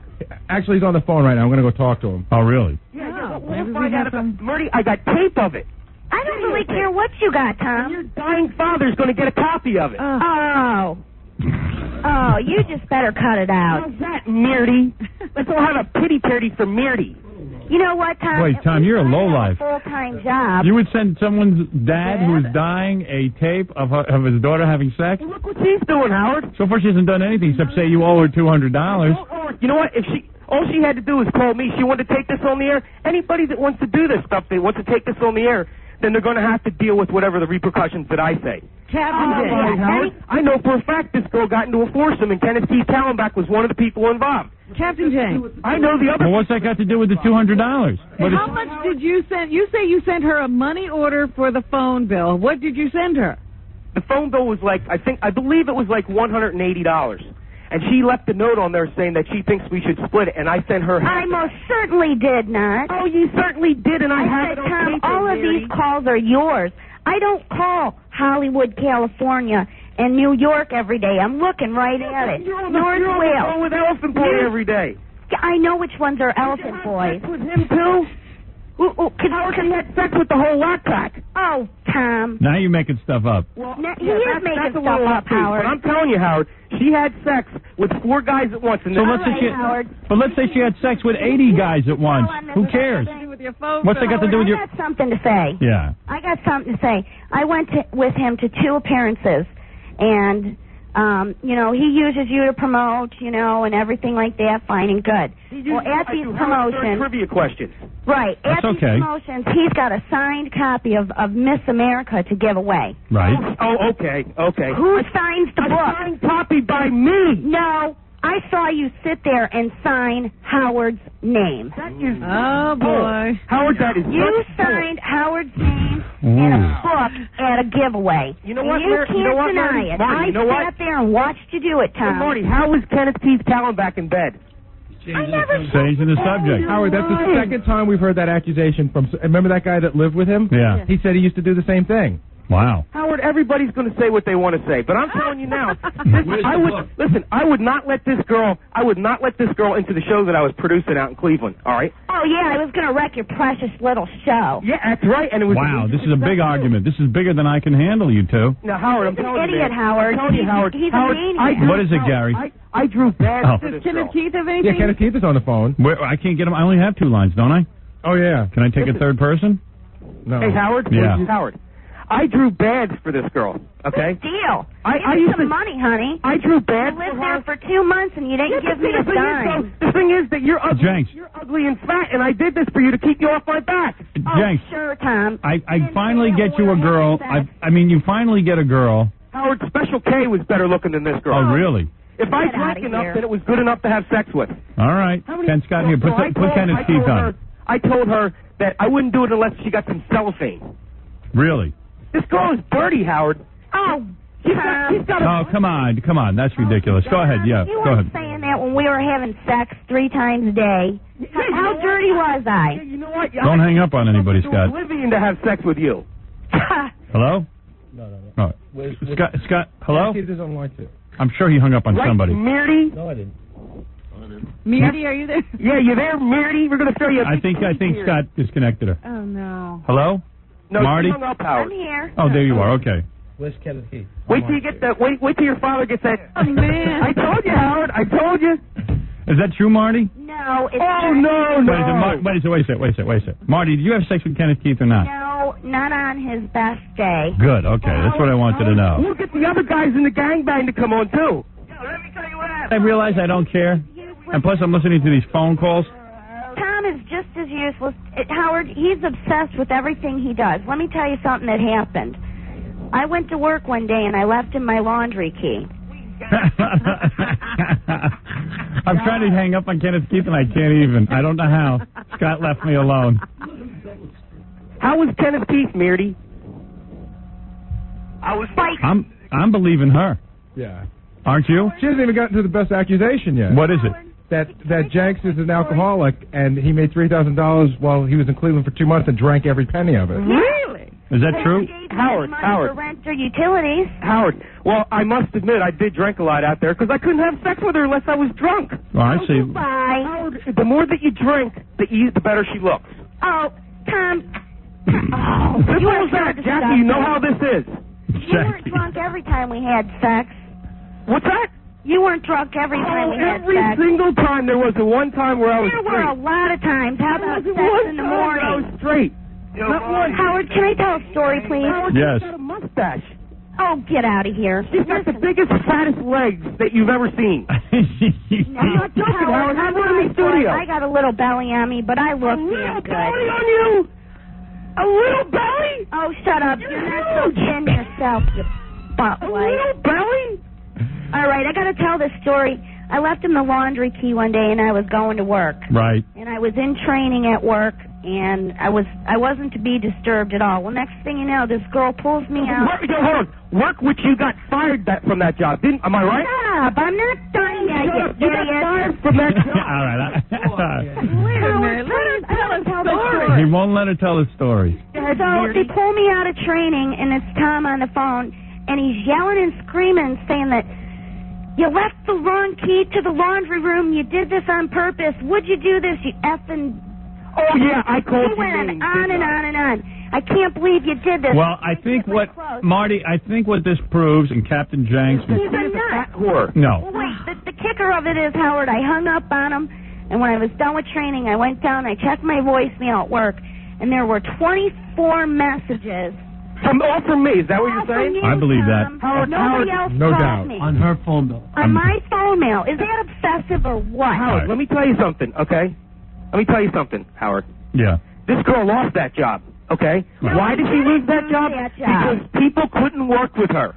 Oh, Okay. Tom. Marty, everybody knows about you, okay? No, I didn't lose that job. Well, let's go All right. find out. Listen to me. Listen to me. Captain Jenks, like, he's got a stellar with I know. record. Jenks, how many jobs have you lost? What's that? How many jobs have you lost? He doesn't even have a job. All right. When was the last time you held a full-time job?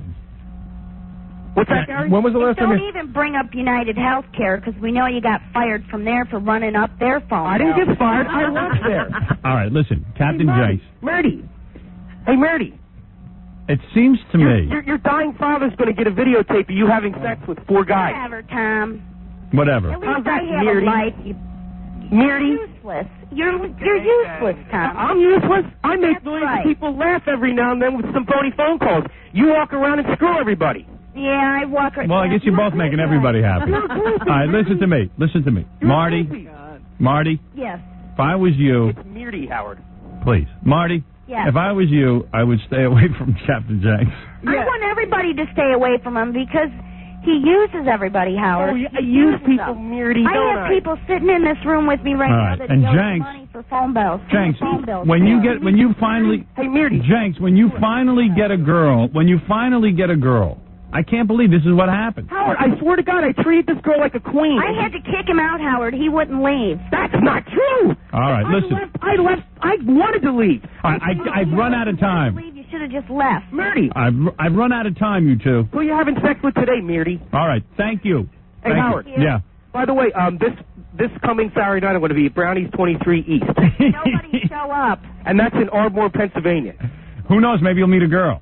Yes. Well, I hope it's not Meardy. All girls should keep away from him, Hey, Howard. Meardy, why Thank don't you you. lose about 30 pounds, Meardy? All right. I've disconnected everybody. Wow. He is a likable guy, isn't he? And you wonder what the problem was. I don't know. I don't know.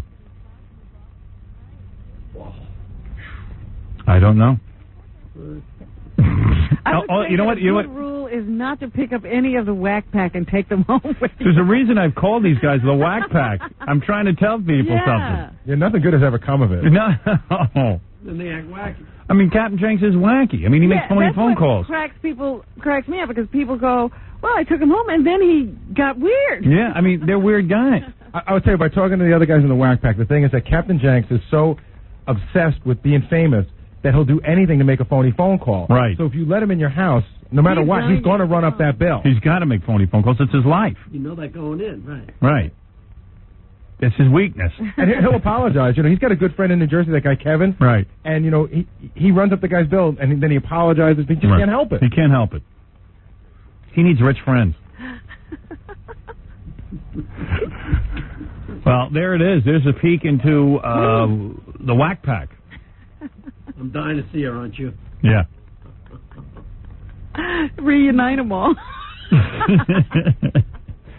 Well, that'll be on TV because we had a camera on Marty? On Marty, and we had then Captain Jenks was taping himself. Oh, wonderful. So we could see the whole argument on the television show, which will be great. Oh, I can't wait for that E episode. Yeah, that's going to be really good. I can't wait. Well, there you go. I mean, this is wild. It's wild. Better than the Miss America pageant, that's for sure. But not better than the Emmys, which had Ellen and Ann H. making out. They weren't quite making out. They were just kind of all over each other. Right. It was definitely that, wife thing going on. Ann H. is the girl and Ellen's the man. No doubt. Did you see her crying? Who? Ann H. Yeah. Oh, she was tearing every time Ellen's name was She was mentioned. like Camille with Frasier. Yeah. She was the wife. Yeah. And she was dressed all sexy and her boobies hanging down. And Ellen was wearing a suit. Yeah, and Ellen was wearing a man's outfit. And like a man in Hollywood, Ellen looked a mess. And, needed a haircut. and Ann H. looked really attractive. I wonder what they're doing together. Because I know in 2 seconds, I think that they use vibrators. And I think about them like kissing each a other. lot of that, huh? Kissing each other in bad places. Yeah, a lot of that. Yeah. But then because after that whole experience yesterday, I was like, how do you work yourself up to this level and then not get any satisfaction ever? Yeah, they have vibrators. Vibrator must do it. All lesbians must use vibrators. Because I know girls ache for something. to I always call it cat scratch fever. Right. The woman use ear of corn or cucumber. Hold it. It must be so troubling to Ellen that she doesn't have a penis. It's got to be a drag Because really, she wants a, Yeah, she wants to be a guy. Yeah, she wants to be a guy. I feel bad for her when I see her sometimes because she got that look on her face like she's smelling something bad all the time. And maybe that would be covered up by a mustache. And now, like, no matter what she did as a comedian, all anyone's thinking about is her doing that chick. Yeah. Can't even take it seriously. And then with this show this year, they're going to try to ignore the lesbian thing? Yeah. Now she's like, well, our show's not going to just be about lesbian. And it's like, well, then why would we tune in? Right. Wasn't funny before. Cancel it then. And now she's going to try and act like she's not a lesbian. And she got no ratings as a straight woman. Right. I wanted to see dating now. Julio Gabriel Reese is stopping by the show tomorrow. Norm Macdonald will be calling in any minute. No, I just got word Norm's not feeling good. He won't be calling in. Oh, is that right? What's wrong with him? He's sick, and he just didn't think that he was going to be funny. He called you and said, I'm sick. Had his assistant call me. Oh. All right, that's all right. Geraldo's going to stop by. Today. Yeah. I don't know what he's promoting. I guess the start of a new season. It's the new season, Yeah, he's always kind of funny. I know some chick who was interning for Geraldo, one of our interns. And she says Geraldo, when he changes, he keeps the door open so all the interns could see Geraldo parade around in his underpants. Is that right? And what kind of underwear does he wear? Boxer shorts. Really? Yeah, because he's a boxer. Hey, there was a big thing with the... Why do they call the coach why do they call Bill Parcells Tuna? I was reading this last week. It had to do something with, the character Charlie the Tuna. Yeah. He, yelled at one of his players once, and he said, what should I do? And he said, well, go ask Charlie the Tuna. So then the nickname stuck with him. There's no really... Bill Parcells is called Charlie the Tuna. Yeah, I've heard that before. The Tuna. And the Jets didn't do so good yesterday. They had a really primo opportunity to win their game. And Bill Parcells is now the coach of the Jets, and they were, of course, playing New England, where he used to be coach, and that was like a big deal game. And then the Jets blew it. But, Did it go into overtime? Yeah. Wow. Well, the Jets had a scoring opportunity, right? Right at the end. 30 seconds left. What was there, a fumble? Yeah, they scored to tie it. So then the Jets kick off with 30 seconds left. You figure, New England will catch it, and then it'll just go into overtime. Right. And the guy in New England fumbled the ball. Yeah. So the Jets recover it. So now all they got to do is... On the 15-yard line. Yeah, now all the guy's got to do is kick a field goal. Yeah. And it got blocked, and you know who blocked it? This guy that was particularly pissed off at Parcells and said before the game, I am going to have the game of my life tonight because I'm playing against Parcells. And he did. It wasn't the only great thing he did. Wow. He was blocking passes and field goals and everything. Wow. Oh, your worst nightmare. a pissed-off player. A motivated football player. How did Cincinnati do? Cincinnati, the football team? Yeah. I have no idea. Just curious. Why were you in? I know a guy who plays for Cincinnati. Oh. I was just wondering how they did. You don't know, huh? Mm-mm. Yeah, who would know? Why would we know? Cincinnati? Yeah, I guess. Nice guy and everything. I was just hoping he did all right. Hey, you know what? Not the quarterback for the San Francisco 49ers, but the backup quarterback, the rookie quarterback. What's his name? Jim Druckenmiller? Jim Druckenmiller. He's a big fan of our show. This guy did an interview with some newspaper, and he was rapping about us the whole time. Oh, yeah? Yeah. They asked him, what do you listen on the way into work? What do you listen on the radio? They were asking him about music. He says, well, I listen to Howard Stern in the morning, but after that I have Pearl Jam on, and he mentioned some other bands, And then the guy lets it drop there, the interviewer. Then the guy goes, what was the last book you read? And he goes, well, Howard Stern's Miss America. It's hilarious. I couldn't stop laughing. I've been reading it on planes because I've been doing a lot of traveling. Then the guy finally takes it up with him and goes, yeah, it's a funny book, but I read it, and people always look at you and tend to look down at you for reading Howard Stern. Is that true? I guess if you read it on a plane, people kind of goof on you. Is this the football player saying this or the reporter? The reporter. Oh, okay. And the football players say, I just say, hey, you ought to read this. It's funny. So he didn't care about the stairs. So the interviewer says, what do you enjoy about Howard Stern? His raw sense of humor, his carefree attitude. Sometimes he just doesn't care. It'd be nice if we could all think like that, but we can't, especially in my position. And the guy goes, that's funny because when we're out there in big group media sessions, you have to be the anti-Howard Stern. You have to keep everything right down the middle of the road, don't you? He goes, I would love to give Howard Stern type answers, although I'd be nervous if I ever met him. You don't know which way Howard's going to go. You don't want to get on his bad side. And then the guy goes, well, you know, if Howard finds out you're a listener, maybe you could be a regular contributor on the show. Maybe, he goes. I don't want people to think too bad of me, though. Oh, he's now worried about his association. Yeah, right. But all right, that's cool. He gave us a nice little rap in the newspaper. That's the backup quarterback to the San Francisco 49ers. Jim what? Druckenmuller? Druckenmuller or something. Miller? So there it is. As far as I know, he didn't date Captain Jenks' girlfriend either. That was pretty weird, huh? That sounded like a good argument. Why would you ask Captain Jenks to move into your house? Yeah, you got to be nuts to do that. Very lonely. There's a lot of lonely people out there. Oprah's going to make some big revelation on her show today. She's trying to get ratings. What she's going to say is whether or not she is going to stay with the show. Who cares? Pretentious fat Oprah. All full of herself with her book club. I can affect books. What is it? Come here. Baba Booey. Let's sit down and then walk away. An update on something. You know, what? Cincinnati didn't play yesterday. Baba Booey. What'd you say? Cincinnati didn't play. Oh, it didn't. Okay, all right. I was just curious. So you didn't miss a thing. What do you know? This guy named, Jesus, isn't that funny? I saw him every day, and I can't think of his name. I know a guy there. I can't think of his name. I feel bad because it's going to get back to me. I can't think of his name. But it's just it's the pressure of being on the air and having to come up with a name. I know one of the players. His name is, John Smith. Oh, Chance? I can't think of the guy's name. Now he's going to be pissed because he's always like, hey, could you mention my name on the air? Did he say that? Yeah. Perfect opportunity. I know. And I can't think of his name. And I can't think of his name. You choke. I had a date on Saturday. That was fun to go dating. What? I'm starting to date. I've been back in the dating. Wait a minute. Who'd you date? I dated a girl I went bicycle riding with. So now, how did we met for a bike date, and then we went biking together. Where did you meet? We met over at a park.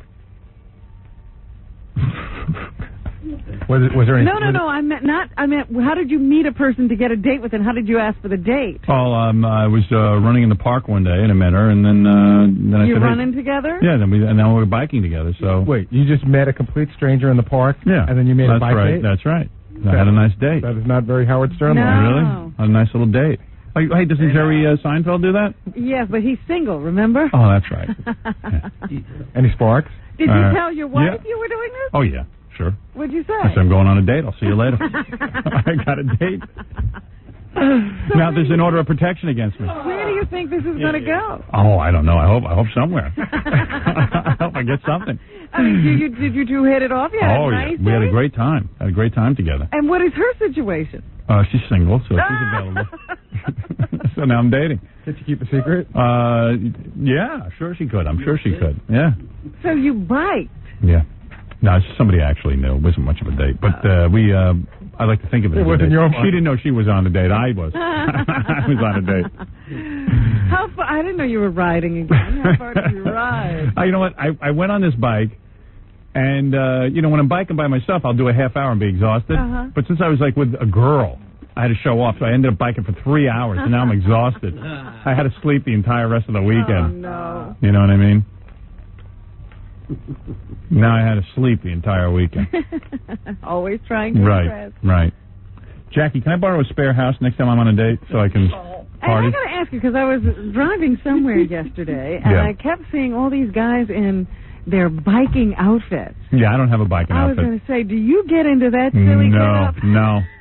I don't. You know what? I don't have a biking outfit. I just wore like a pair of shorts and a T-shirt. Okay, because they wear that skin tight. That's to wipe the sweat away. To wick the sweat away. Really? Yeah, I have some of those. But when I got into biking, I had the outfit. Remember, Jackie, I showed up at your house in the outfit? It's like a superhero's outfit. Yeah. Right, yeah. It looks like a bodysuit. You know what it is, guys who bike? Everybody learns how to bike as a kid. Anyone can bike. So they want to look like they want to point out to everybody that they're better than just a regular biker. Professional. They're professional bikers. Yeah, they're trying to turn something stupid into a sport. So it's not like they just hopped on a bike to go for a ride. Right, yeah. If you go, and I see these guys, they all put me down because they come whizzing by in groups, in packs. They also ride bikes together, and when they pass me, they're like all impressed with themselves because I'm just out for a stroll. Yeah, because they claim that certain things one biker does with another biker helps them bike. Yeah, well, that's called drafting. Yeah? Yeah, so you even name it, like, and stuff. Like, remember when you used to, I guess, remember you used to go biking with your friends, right, and you'd all be in a pack, and you have to go single file because there's cars on the road. That's right, no room. So now they figured out that if you're in the back of the line, the wind, they're blocking the wind, so that creates a tunnel for you to bike faster in. So that way you keep switching. Each guy goes to the front of the line and then passes to the back of the line, to the middle of the line, and it takes away the pedaling resistance. So they have theories on it. Oh, my God. And it's just biking.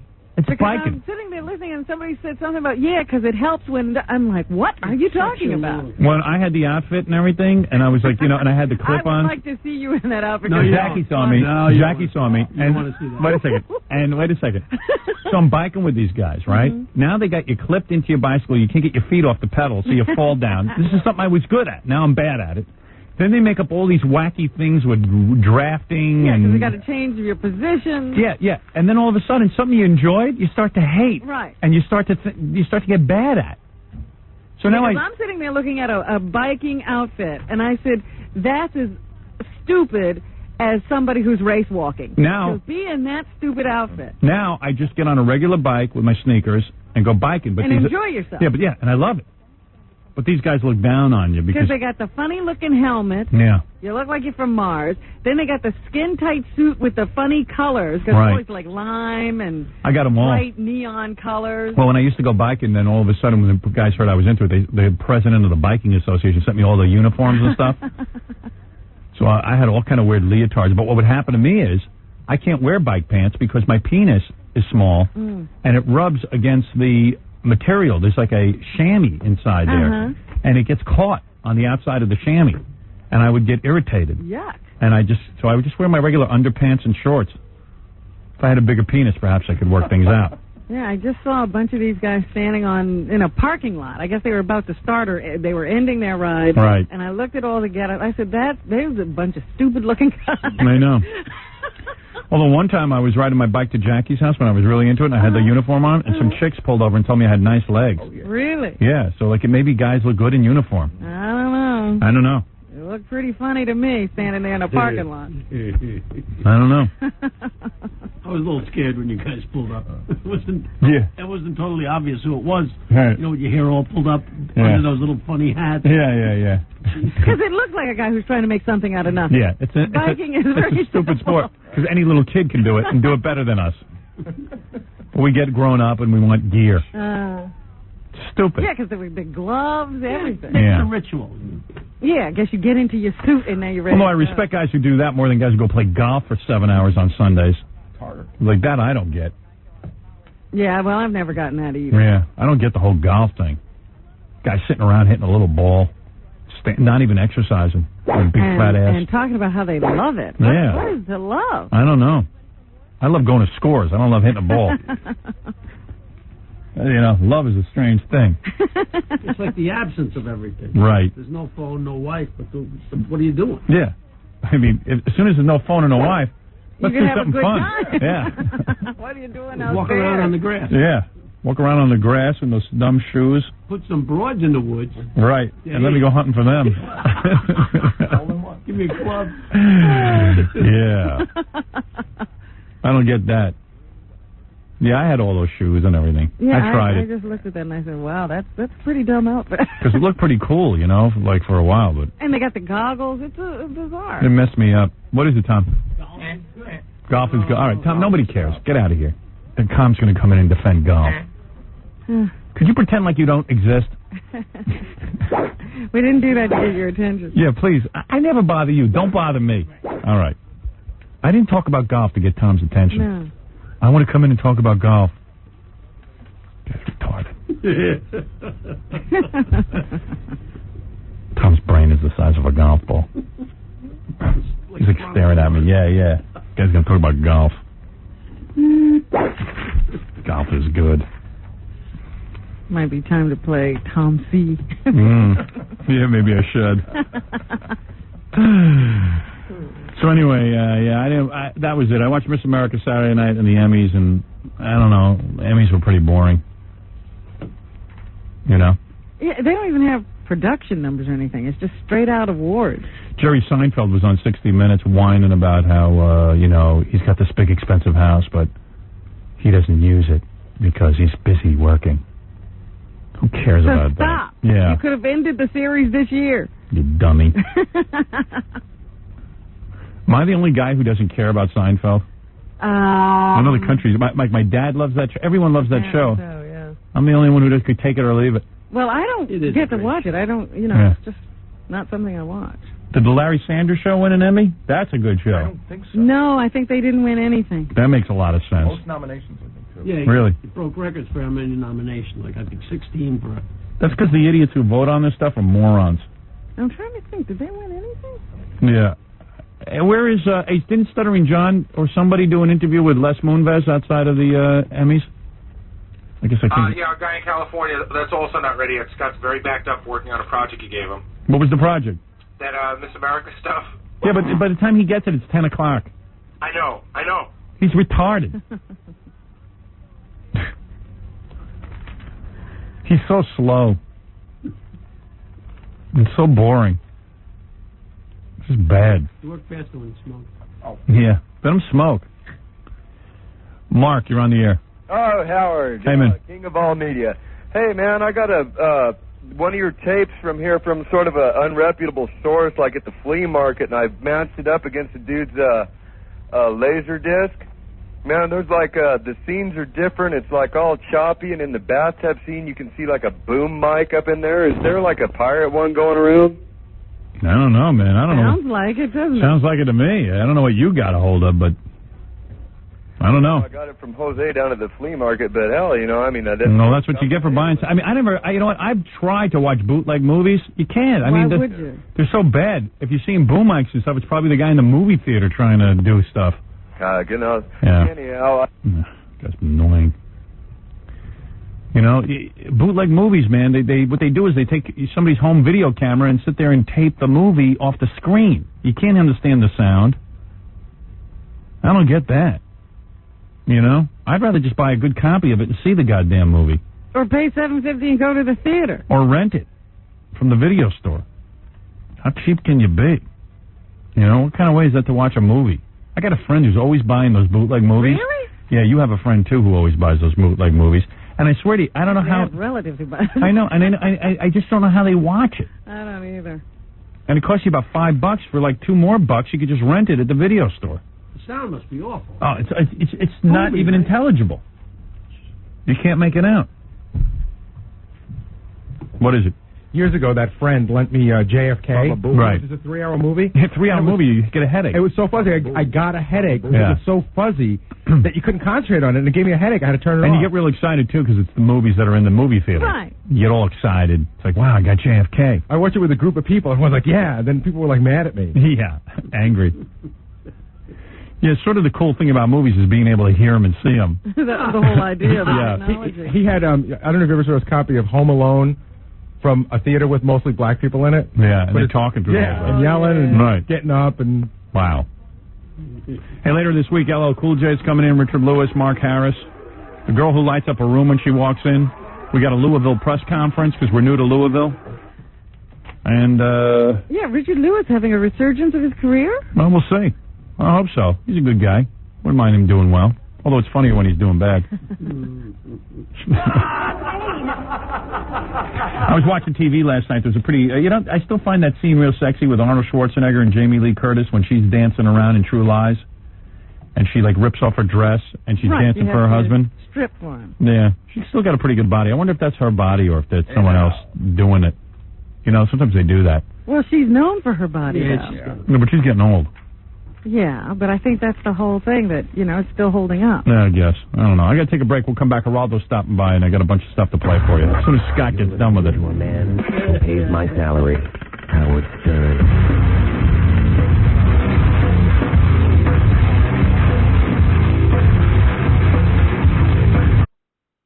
Although she's still not in the ground, I don't think. I thought in India they burn you. Well, that's if you're Hindu. Yeah, Hindu. Mother Teresa's been out of the ground now for 2 weeks. Did you see her? She's lying out there in the coffin like she's sunning. I know. It's bizarre. It's like they should lay her down at the beach. They've already done the stuff to her that they need to do, right? Right. She's got formaldehyde. Yeah, everything. But because it is odd looking at her. Yeah, I saw some Indian kid trying to eat her. They're so hungry over there. Feed her to the children. Mother Teresa. I hope she didn't have a horny mortician. That would be awful. I kept thinking that. Imagine. All that. Yeah, like she saved herself her entire life, and then the mortician got her down there, and he's doing stuff. He's like, "Hey, man, I'm having sex with Mother Teresa." Now, don't you think with the Mother Teresa, like the sisters did it? I don't think so.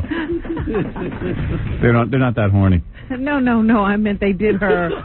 Oh. Preparation, I didn't know it. I thought you were really going in a dark place. I was like, wow, you got too much sex this weekend. All right, yeah, Mother Teresa. But there she is. She's laying there. Everyone's upset she's gone.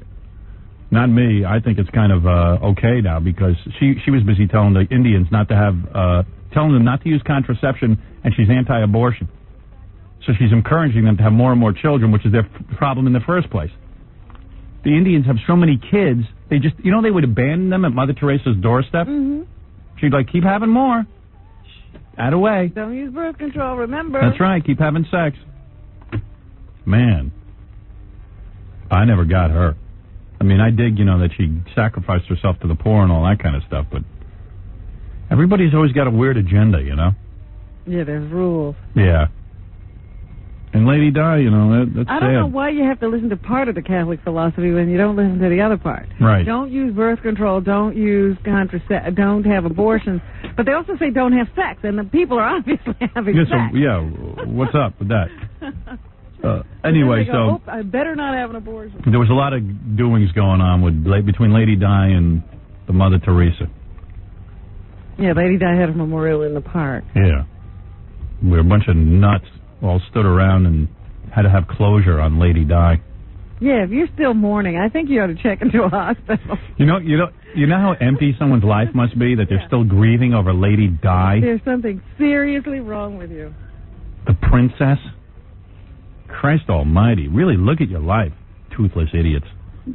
All clogging up the park. They had pictures of women crying. Yeah. Because somehow, I don't know. I think they think they're a princess.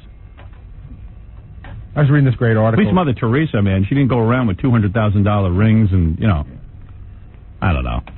And I'm pretty sure Lady Di did charity work, because what else was she really going to do to make herself famous?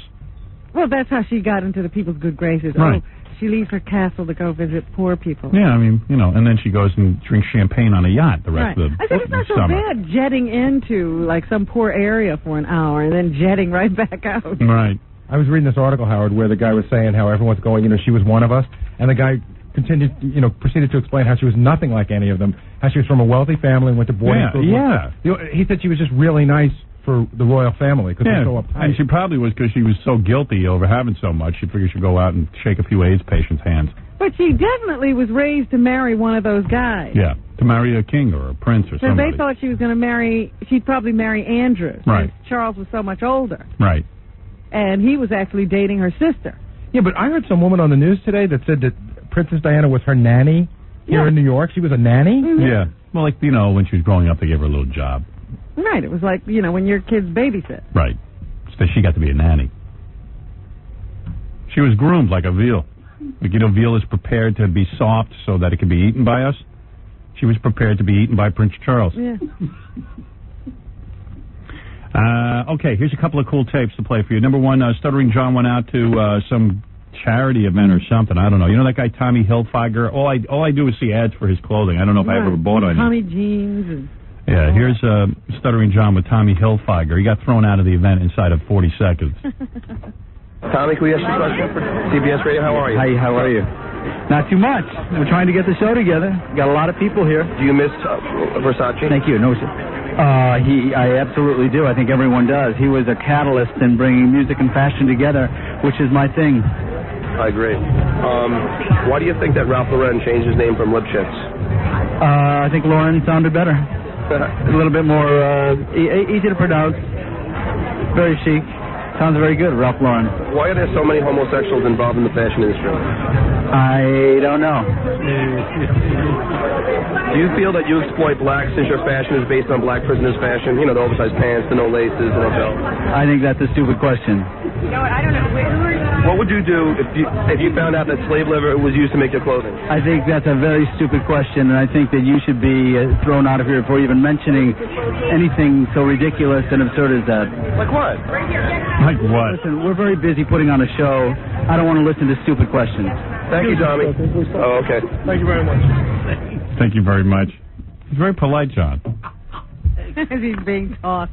John ran into Sherry Stringfield. She's the girl who left ER because she had to go do something. I don't know. Wasn't she the one who left because she was going to get married? Yeah, and then she didn't get married. And she broke up with the guy. Yeah. I don't think she thought it all out. Anyway, here's Sherry Stringfield for those who are fans of ER. Hey, Sherry. Hi. Can we ask you a question? WXRK and CBS Radio. Oh, okay. So why'd you leave ER? Oh, radio's okay. Oh. Next question. Yeah, right. Why? Is that a holiday answer? No, to be in New York. New York's in my blood. So you have something coming up here that you want to do? Oh, I have a lot of things. Lots of things I'm working on, yeah. She was getting, what, 100,000 an episode or something? I don't think she was getting that, but she was nominated for an Emmy or something. Yeah, why would you give that up? She was doing very well in her career. Yeah, why not? And if you want to do movies, do it during your hiatus.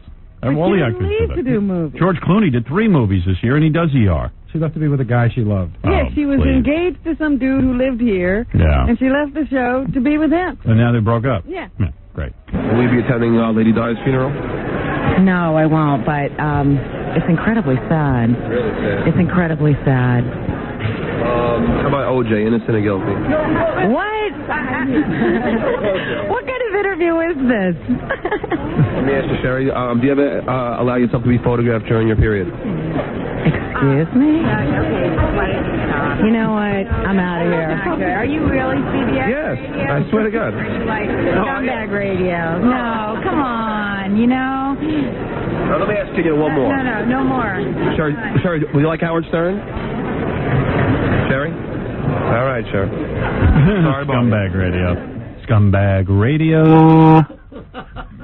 I still don't know how he can do that, Stuttering John. That is tough. And he continues. He doesn't even care. Excuse me, would you like to be photographed during your period? And after they start to throw him, he goes, let me ask you one more. Yeah, please. One more. Just one more. She goes, what is this, Scumbag Radio? Let me just ask you one more. Follow up. All right. Okay. So we sent, not Stuttering John, because we don't have the budget, but the Emmy Awards occurred, and we sent one of the guys from KLSX out there. His name is Malibu Dan. And he did these interviews. This first guy is Leslie Moonves, who is the head of CBS Entertainment. He's like the guy. The programming guy. He's the programming guy. He picks all the shows for the network. He's the big cheese. So we had some questions for him. Here you go. Leslie, why wasn't Howard Stern invited to the Emmys? Why wasn't Howard Stern invited to the Emmys? Well, Howard Stern, as of yet, is not a major presence in the television business, but one day soon he very well might be. So at that point in time, we'd love to have him here. Why am I not a major, why weren't we nominated? Were we submitted? I mean, HBO is more valid than E! Network? You don't think the E! show is as good as the Larry King show? Or the Larry Sanders show? But was Larry King nominated for an Emmy? Is that a different... Well, they do Best Talk Show, don't they? I think that's... Daytime Emmys. I feel the E! show should be up against Jay Leno and David Letterman. Yeah. Why not? I think our show packs more laughs, and it's the #1 show on the network. I don't get it. I don't think that's really the issue. I think the issue is Howard Stern is ignored by everyone when awards come out. You wait, the Academy Awards, my movie won't be nominated for anything. Yeah, I got a little upset watching the Emmys. I was like, I would like to be recognized for my work sometime. Absolutely. It's not going to happen, but absolutely. I would like it. Yeah, right. And where were you during when you heard that Princess Di was dead? Where was I? I was actually away on vacation with my family, and that's where we were. Have you ever done a black woman? What? None of your business. No. This is my wife here, right? Hi. Are you a sub for Stuttering John? Well, That sort of. Yeah. Good. All right, there you go. Thanks. Have you ever done a black woman? Boy, that deteriorated fast. Really? Jeez. Go from Lady Di to... Oh, have you ever done a black? That's the wife standing right there. It's a good interview. I was watching Michael Jackson being interviewed by Barbara Walters. Yeah. And did you see it? No, I didn't. I learned nothing. Barbara Walters, I think, is on acid. She must be. She must be on Prozac or something. What did she do? I mean, I never saw a 20-minute conversation where I learned nothing. She asked nothing. No purpose. No. Michael Jackson was like, all I can tell you is I have been in the same situation as Lady Di with the paparazzi. Someone must do something about the paparazzi. He was screaming about the paparazzi. Yeah. He looks like he's completely whacked out. It's frightening. It's frightening. He looks like a puppet. A big girl puppet. He looks like a girl. And, Adam Arkin was interviewed at the Emmys? Yeah, just briefly. That's Alan Arkin's son. Right. What show is he on? Chicago Hope. All right. Adam Arkin. Adam, can I ask you, have you ever been on Prozac and then drank alcohol? No, why would you ask that? Just asking, just wondering. Would you share a water bottle with someone with AIDS, by any chance? What is this interview for, and what's the tenor of these questions? Just curious if you do any of those things. Just yeah, sure. Why not? Why not? Well, good for you. That one will. Howard, it went into whoever was with him. She was way off mic. It was hard to hear, but she said, listen, we're bringing back Hollywood Squares. Now, if you want to ask some Hollywood Squares questions, those are acceptable. Oh, really? Yeah. Hollywood Squares questions.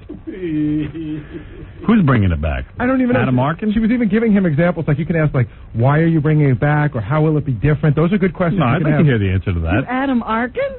That doesn't make sense. So I'm watching the Miss America pageant, and the talent portion comes on. Some of these broads, the song. I mean, who's watching this?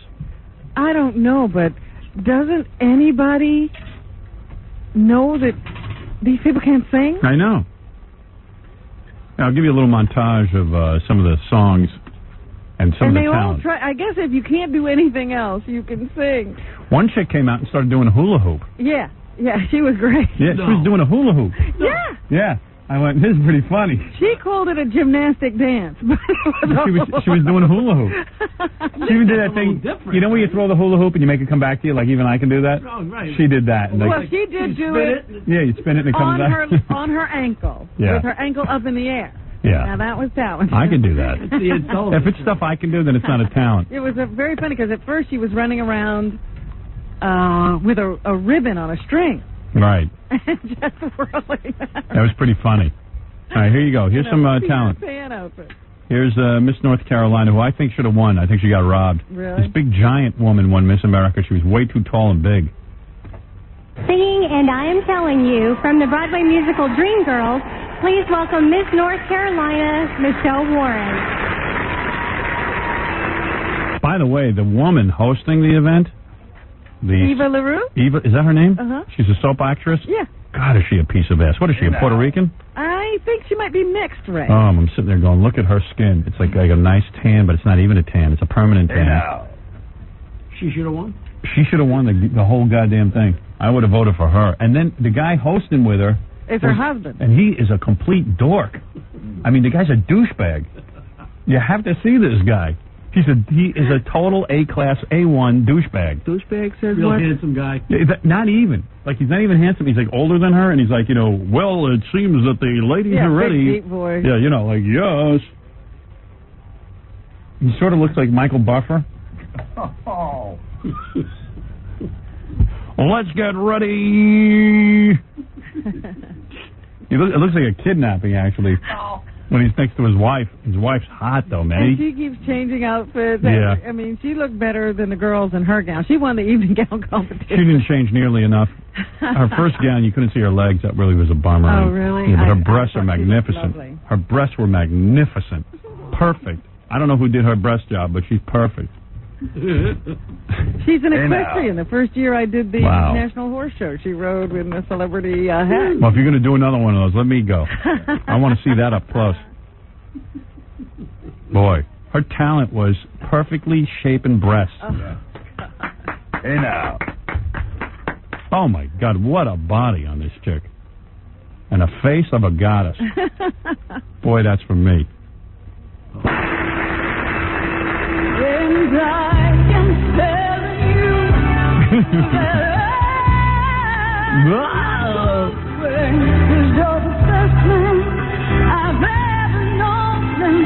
and you got to sit through this. Yeah.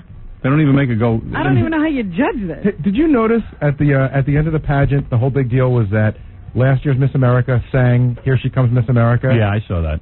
She was so flat and she so couldn't off sing key. either. And I remember she said they said, "What are you doing these days?" And she said, "Well, I've got a bunch of singing engagements lined up." Wow, where in her house? Well, she said in the secular community as well as in the church community. Really? Right, so she can go sing at churches.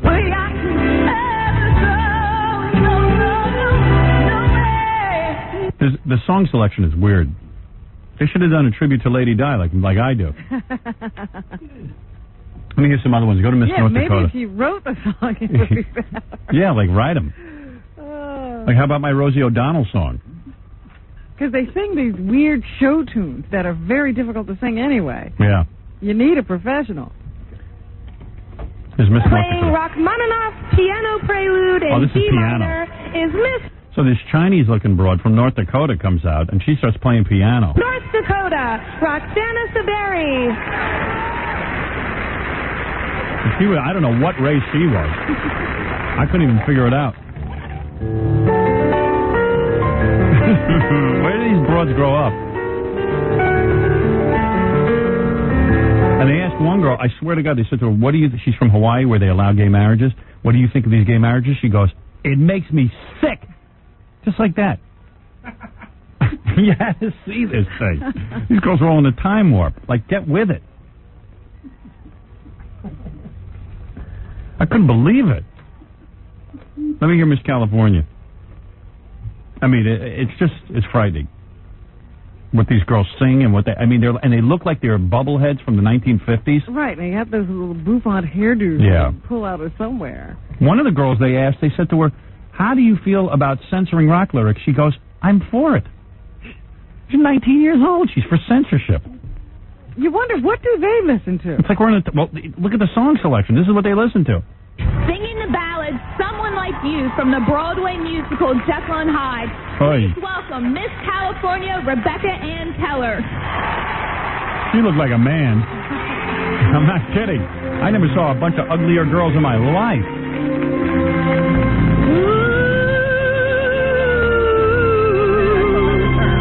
You thought that was her? That was me. I'm here to watch life go by. These are the faggiest songs I ever heard. All Broadway shows are faggy. Somebody sang that Barbara Streisand tune from... Yeah, I must have it. What's next? Miss Mississippi? All right, here you go. Miss Mississippi. One Mississippi, two Mississippi. That Mississippi. Singing Una Voce Poco Fa from the Barbara of Seville. Please welcome Miss Mississippi, Myra Barganier. I had a drink during this.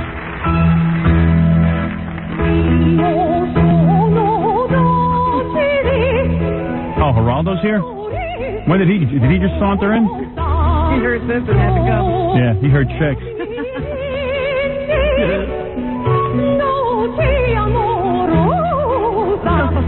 Hey, tell Geraldo to come in. He could listen to this. Can we go to the next one? Yeah, go to the next one. John, bring in Geraldo. Can you imagine? This is the talent. Can you imagine having to go through 50 of these to find this crew? Yeah. This was the best of the bunch. One of them who didn't make it into the finals had breasts down to her feet. You know, really? Yeah. Miss Hawaii was hot. Miss Hawaii? She was really cute. I never saw a bigger bunch of slobs in my life. Well, look at Windblown Geraldo. Oh, Geraldo, so handsome. What's going on with him? Even Geraldo wouldn't climb on top of those broads. Because he'd do just about anything. Come on, he didn't discriminate. Yeah. Geraldo all pumped up from his workout. Must have just come from the gym. I guess. You didn't go yet? That's yesterday's workout. Wow, you're all pumped up. What are you doing now? You're not boxing anymore. What are you doing now? I know. I work hard. What's that called? Pilates? Oh, Pilates. Pilates. No, I don't do any trendy stuff. You don't? No. What do you do? Lift weights?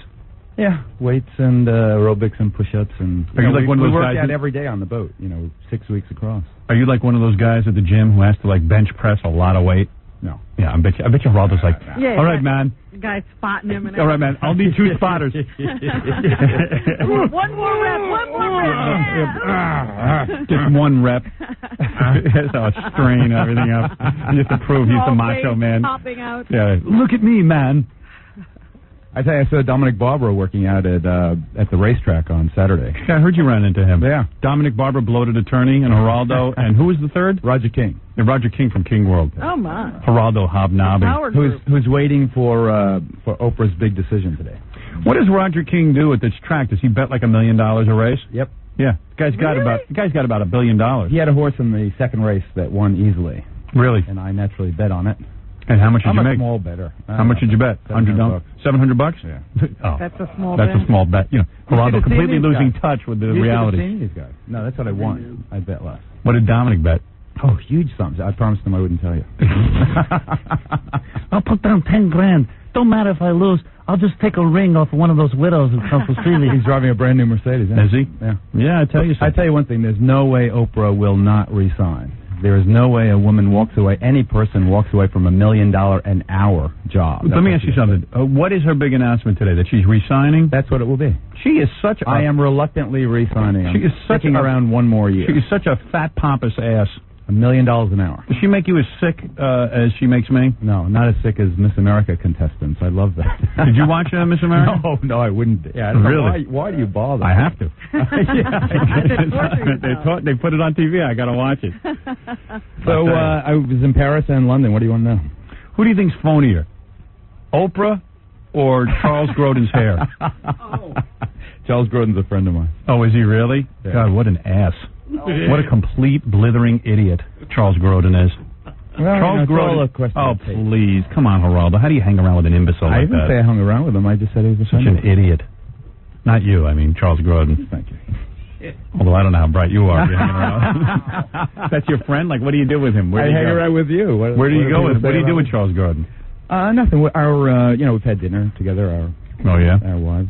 Go miniature golfing? No. How much can he bench press, man? Charles Grodin, my father said he was watching him. Charles Grodin, he says, what's wrong with the guy? What does he have? Too many facelifts or something? I mean, it looks fake, or it looks Looks what like is his face is stuck in one position. You've seen him up close. What's wrong with him? I have. I don't know. No. Does he know he's a bore? Does he know he did it? He had an hour with Letterman. Dinner with him. Does he put you to sleep? No.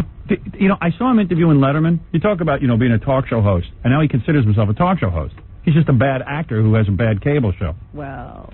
And he's interviewing Letterman. I never saw a guy take a guy like David Letterman, who is interesting to interview because you never get to interview him, and actually turn it into an hour of where I had to turn it off. Well, Letterman isn't exactly the kind of guy to give you anything. No, but he didn't ask him anything. A real person. He would give him something, but the guy didn't ask him anything. He really doesn't like you.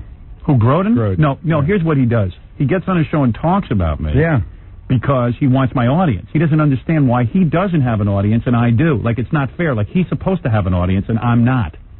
I have a huge audience. He's so much more intelligent. He's so much more talented. Therefore, if you talk about me, maybe my audience would tune in. Or he'll convince people that they shouldn't be. Right. Did you really get thrown out of Canada after one day on the air? No, I'm Did I on the hear air that? there. Oh, no? I'm on the air there. Are you trying to change the subject? No, I heard some member of Parliament recommended a bill that he'd be banned from Canada, that you all be banned. Yeah, well, they have recommended that. But I'm not going anywhere. Bills take time. Yeah. Are you on in Canada? Is the Geraldo show on Canada? Yeah. It is. Yeah. And they let that awful stuff? Yeah. Why do you let Geraldo on and not me? That's terrible stuff. It's funny, I'm on in Gibraltar, and when we landed the boat in Gibraltar, all these, What these boat? chubby pink Brits.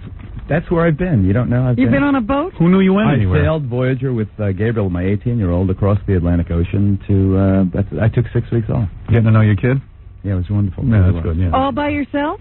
No, we had two other guys with us. Oh, really?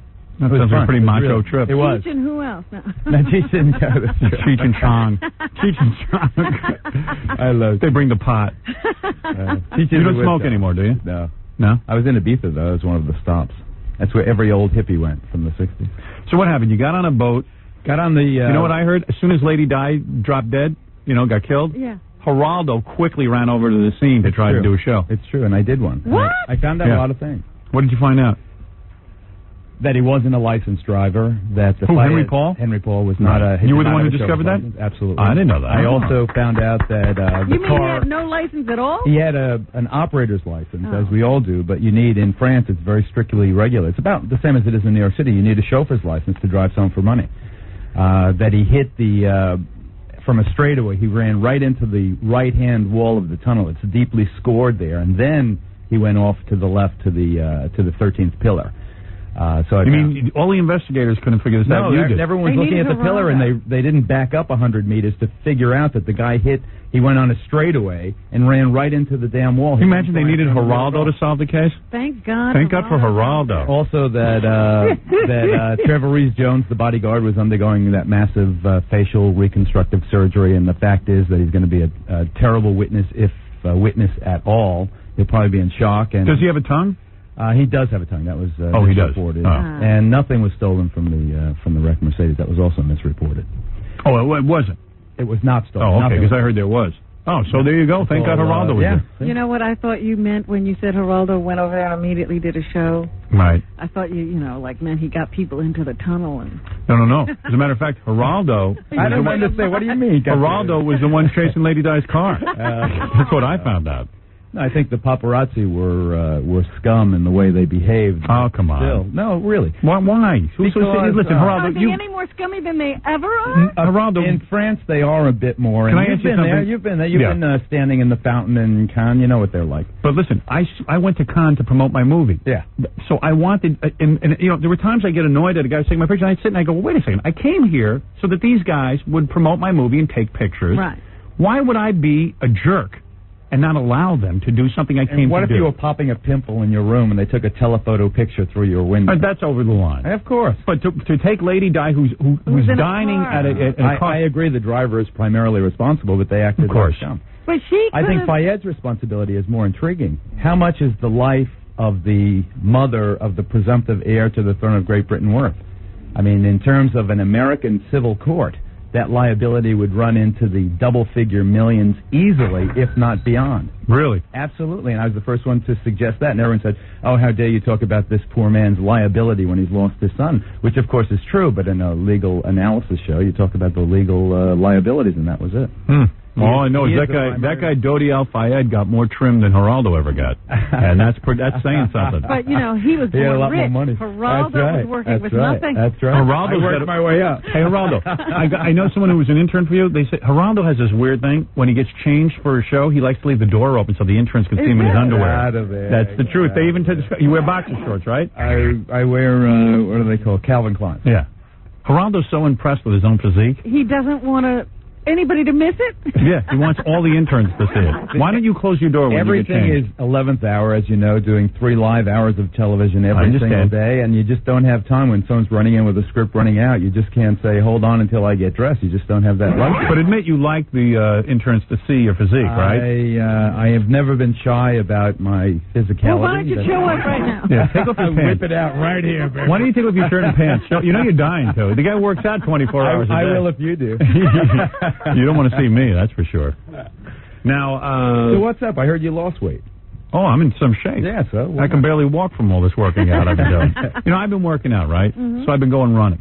Well, the first thing that happened is my arch on my left foot is now completely caved in. Yeah, running is tough. I can't even walk. Okay, I can run, but I can't walk.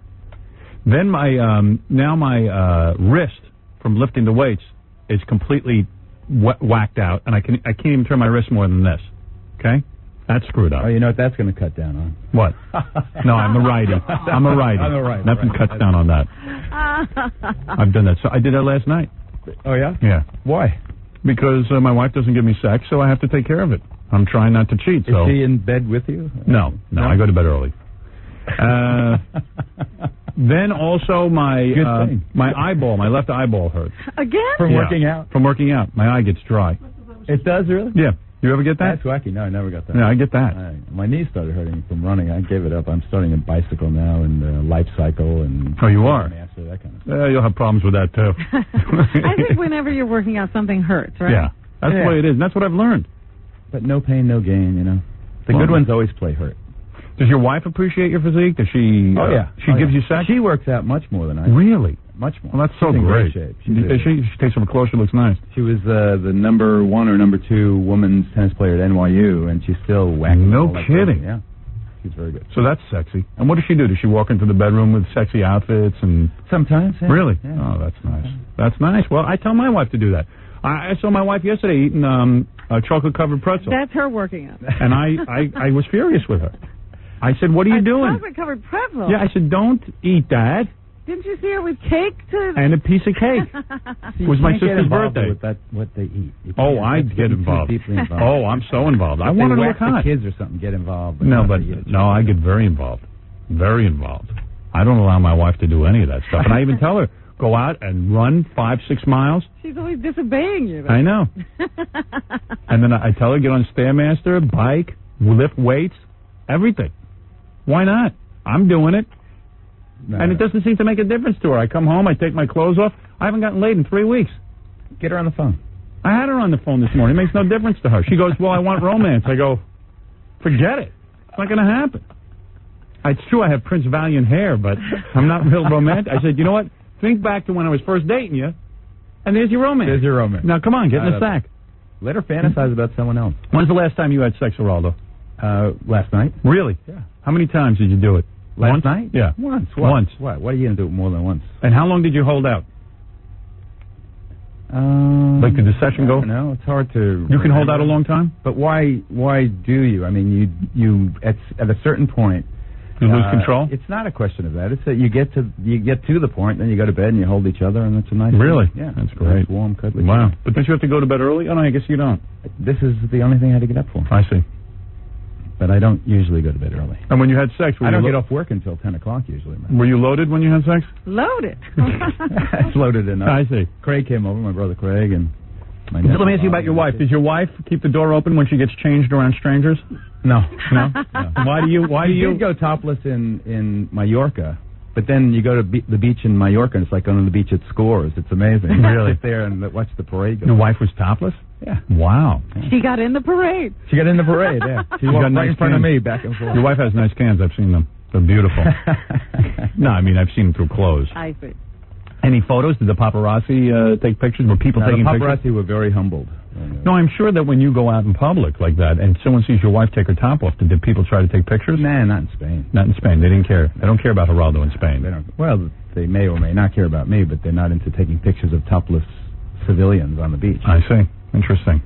How much would a topless Geraldo picture go for, I wonder? I'm sure the tabloids would pick up on that. All right, so now... the tabs are going to be interesting to see what their course of conduct is. The tabloids will not change one bit, nor should they. They will for a while. You think they will? I think they will for a while. And I think William and Harry... that they're running these die tributes with no news. I think William and Harry really will be off limits. The News of the World just a couple of months ago had a front page full picture of William taking a leak in public. No kidding. And it said the Royal We. Or the Royal P, or something like that. Really? Well, look who's reading it. You're the one supporting all these The circulation in Great Britain is 3 million for the News of the World. I mean, it's a huge magazine. And imagine that's more than USA Today. You're caught up in this Lady Di thing. Well, I'm caught up in, You're like a chick. in the investigation of it. A lot of girls are into this Lady Di thing.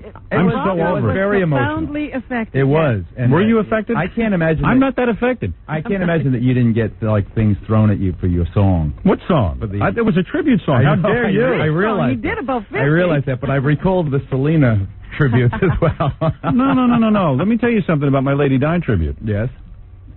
That was sincere. I'm sure, Howard. That's why I'm here, because you're talking about which one are you talking about? She Loved You? She Left Us? Yeah. No, the Candle in the Wind. No, that was to Rosie O'Donnell. That was for Rosie O'Donnell, not for... the candle in your head? I only heard about it in Europe. No, they were talking about it in Europe. No, my one to Lady Di was very respectful. Was it really? Oh, yeah. Where is it? Let me play it for you. Now you're talking out of school. See, I told you they were talking about it. Come on, they were talking about it. I have it. 1 second. Yeah, One second. I know this crew would never put together anything insulting. No, it is not insulting to her at all. I think it's rather nice. I thought of it when I heard John's follow-up question to that actress. Here you go. Listen to this. Tell me what you think. All right. Really, that's not fair. I'll give you. Be honest. Okay. She left us, yeah. She left us, yeah. He's laughing. Yeah. She left us, yeah. Well, since we lost our die, we don't know what to do. Respectful. She got killed the other night. Her boyfriend was killed too. They hit a cement pole, and you know it's awfully sad.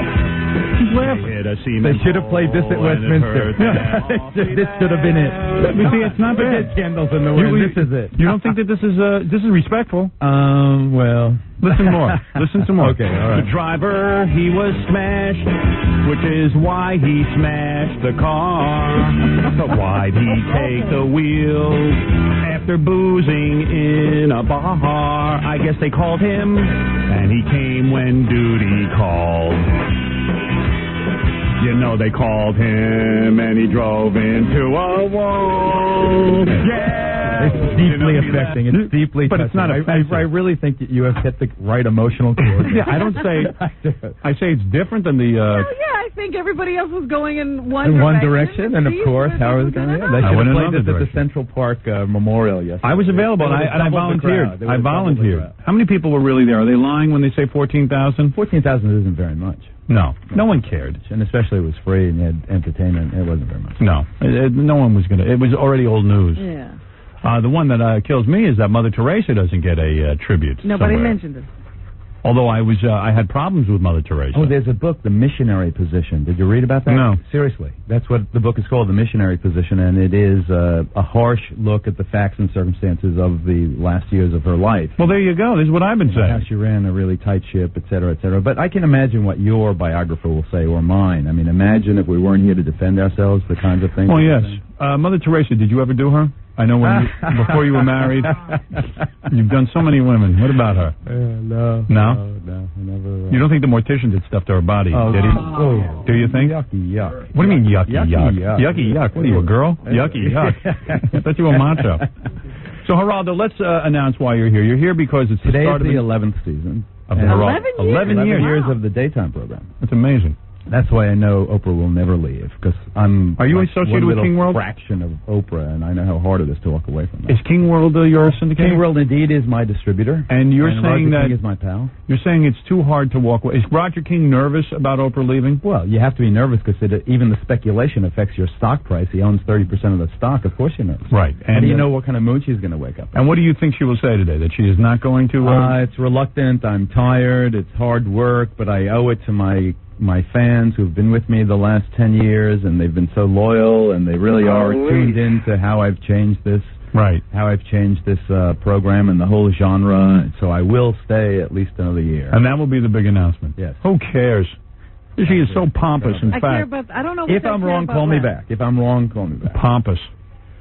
But, you know why I say she's pompous? Why? With that book club and the... it's like, oh, please. Let them read. I'm so sick of that. Let them read. They will read with or without her. Right. Maybe. Maybe not. Ugh. So 11 years of doing the same show. Every day the same show. Yeah. And you're proud of that. And the same woman. Right. We don't know about that. And what is the topic today on the show? Today I'm doing William and Harry and the beginning of Die. You're not letting up on it. Oh, no, I'm not. This is a huge story. No, Geraldo will be all over this. He'll hound the children. Since OJ... yeah, in fact, Geraldo will sneak into William and Harry's bedroom and take pictures. This is actually tracking ahead of OJ. It is. Yeah. It's the biggest with story. The daytime audience. Wednesday, I'm doing the real Dodi Fayed, who he was. Oh, my God. And, Dodi Fayed was a nice guy. Well, then you can be a part of the show. I don't know. I know that his father, Muhammad al-Fayed, who wanted very much to be a citizen of Great Britain to the extent that he was giving bribes to Tory politicians in brown bags, to John Major's party, and that's the reason they were defeated in the election, because Muhammad al-Fayed, recognizing that these Tories had screwed him and were not going to support his citizenship, he's an Egyptian citizen of Great Britain, then revealed the fact, naming the names of the members of parliament to whom he had given cash bribes in paper bags. So that's Muhammad al-Fayed. He really has balls. He is an individual, self-made man. And he responded, in my view, far more nobly than the Windsor family did in the wake of the tragedy. Are there two people in America beside Geraldo who care about any of this? I think he's off on this one. I am fascinated. Why are you doing dye shows every day? Why don't you get like a two-headed woman on there or something? That's what I like. I'm over to you. Watch Jerry Springer. Oh, please. Noon on Channel 11. You're not over that. He's over I am over Second there's a two-headed woman, you'll have her. Trust me. Just imagine the possibilities. No? Right. So you're happy these days, huh? Depends on how big her neck is, I guess. Geraldo is happy these days. I am happy. And that's good. Happy, strong. I'm happy for you. Thanks, mate. All right. Anything else you want to tell us? Nah. That's it? How about it? Good, I had it with you. Jackie the Joke Man Martling has 2 filthy and funny CDs. Sergeant Pecker and the Joke Man, only $12 plus $4 shipping and handling. Did you watch Miss America at all? I did not. I don't like Ugliest girls you ever saw.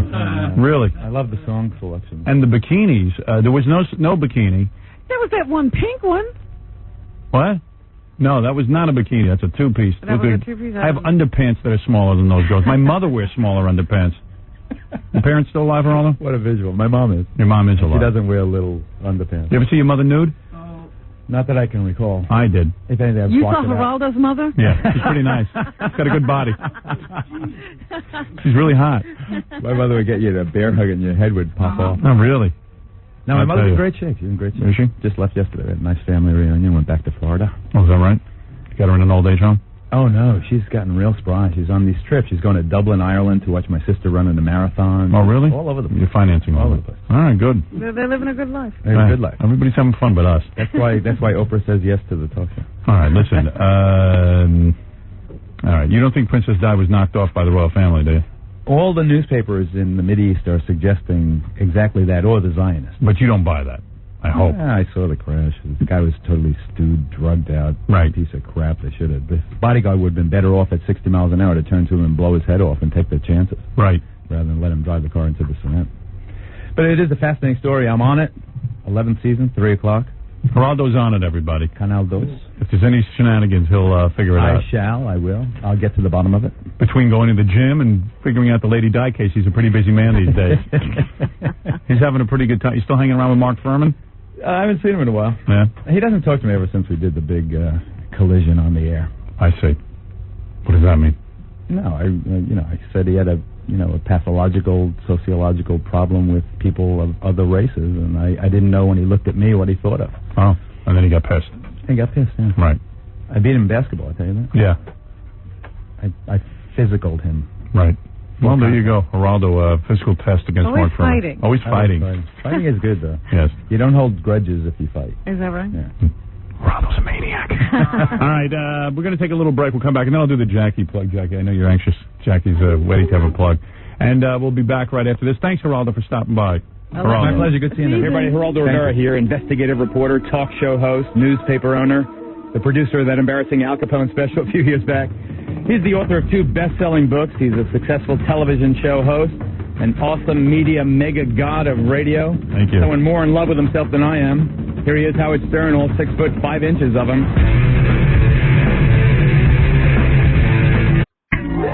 You're listening to a man who isn't afraid to use the word penis often. Not. Stern. Jackie the Jokeman Martling has 2 filthy and funny CDs. Sergeant Pecker and the Joke Man, only $12 plus $4 shipping and handling. Also on cassette, buy 2, get 1 free. Call 1-800-323-KING. Saturday night, September 20th at the Agora Theater in Cleveland, Ohio. For information on raunchy jokes, visit jokeland.com. Also, Henry Hill on the E! Show tonight.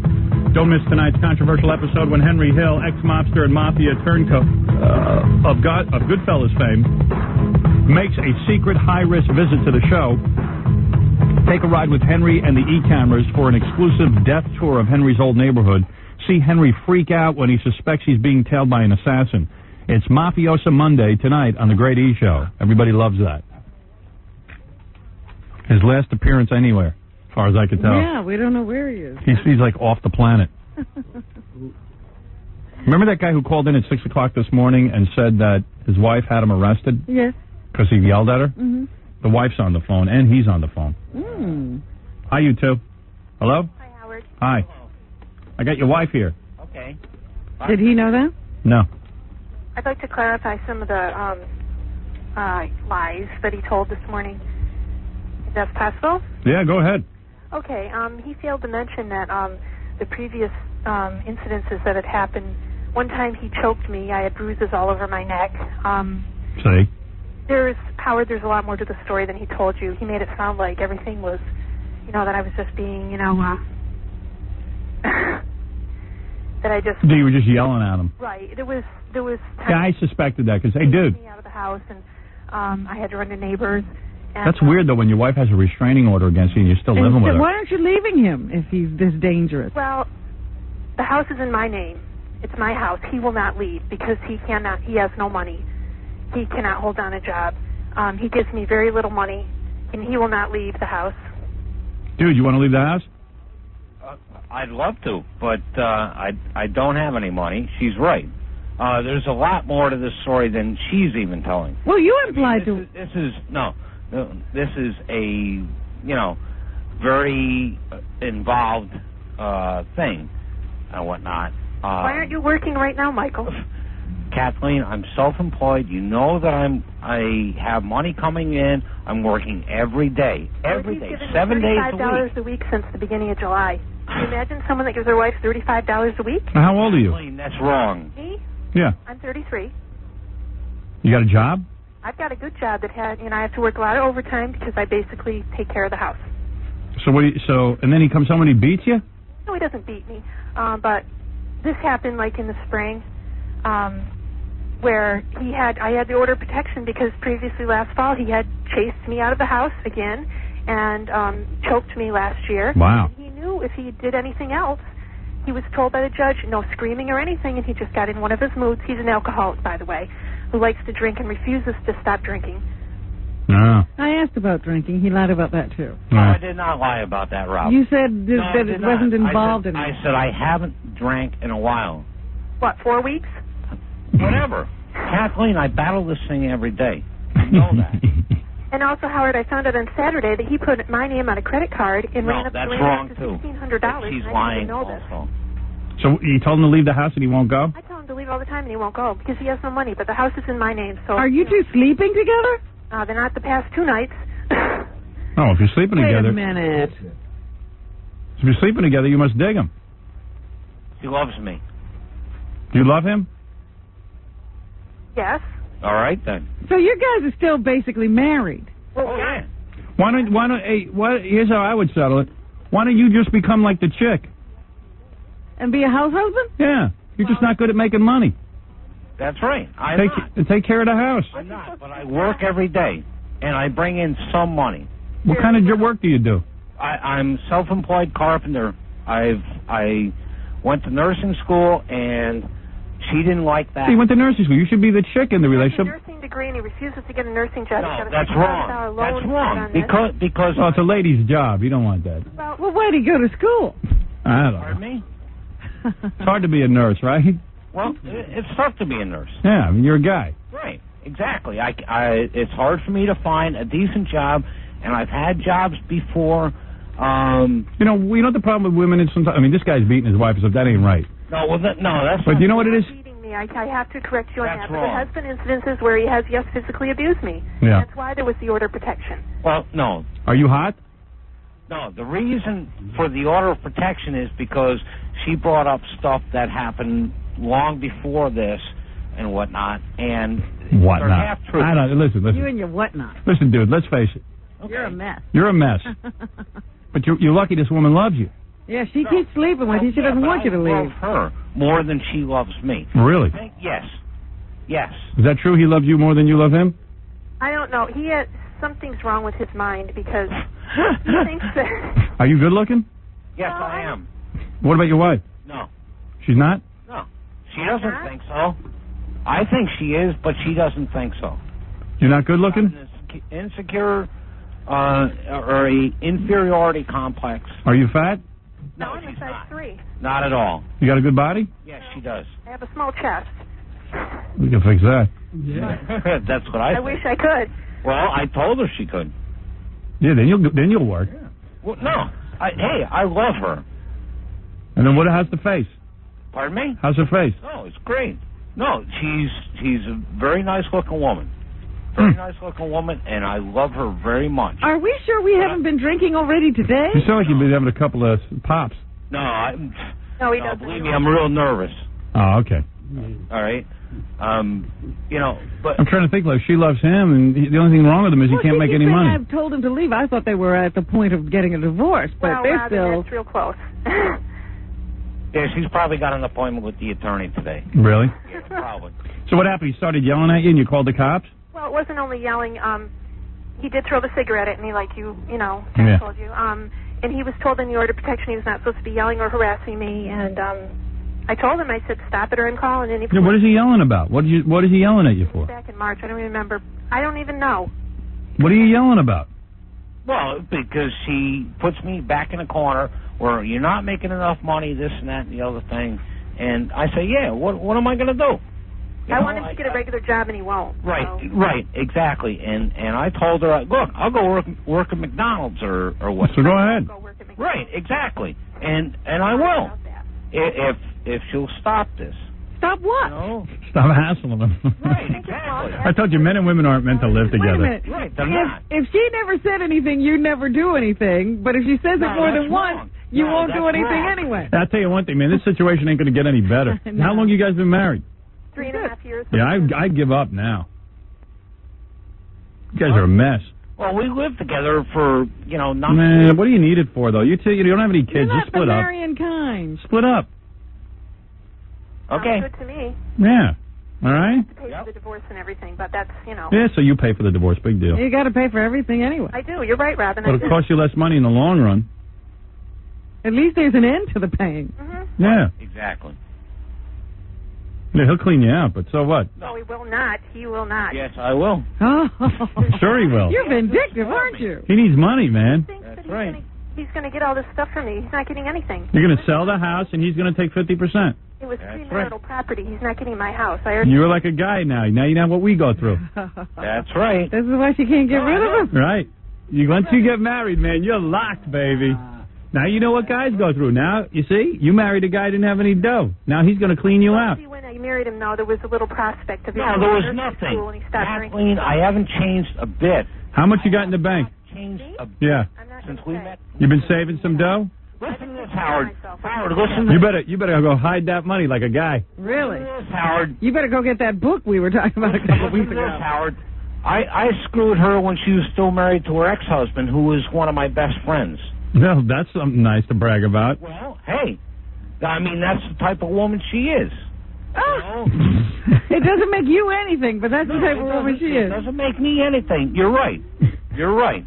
See this guy 2 seconds ago, he loved her, and now he's like bad mouthing. No, I do love her.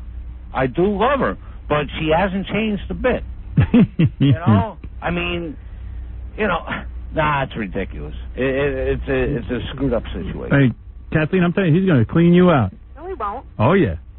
He says he's going to try. He's going to try. Robin, he's got no money even for a lawyer. He doesn't even have 2 nickels to rub together. They'll have you paying for the lawyer. Yeah, you're going to have to get him a lawyer. I've already taken legal action against and I'm taking... See, do you see what the legal system does to like women like this? She's going to get cleaned out. Right. But that's what they do to guys. It traps you. Yeah. They like to make you suffer. Oh, well. If you really loved her, dude, you'd get out of her life. This show is a great show. You know why? Because like anybody who's not married should really think hard before they do it. No, see, it's a heavy decision, man. I know. I went by a church on Saturday. I said, 2 more suckers. Yeah. Yeah, me too. Every time I see it. Like you. Yeah. I remember Robin went to a wedding with me the other day, and I sit there and I mumble under my breath the whole time. Oh, he's like a crazy man. And everyone yells at me. Well, the thing You is, can't hear the ceremony. Yeah, people yell, you're ruining. People go, shh, you're ruining the ceremony for us. I go, hey, I can't help it. Don't invite me then. This is what I have to do. No, the thing is, I was at, where was I? At my You should have agent's. been at this wedding. I was at my agent's daughter's wedding. I was sitting there going, Yeah, they're saying you Yeah, two have been heckling. brought together. It's a beautiful thing, and you hear this guffaw. you're like this.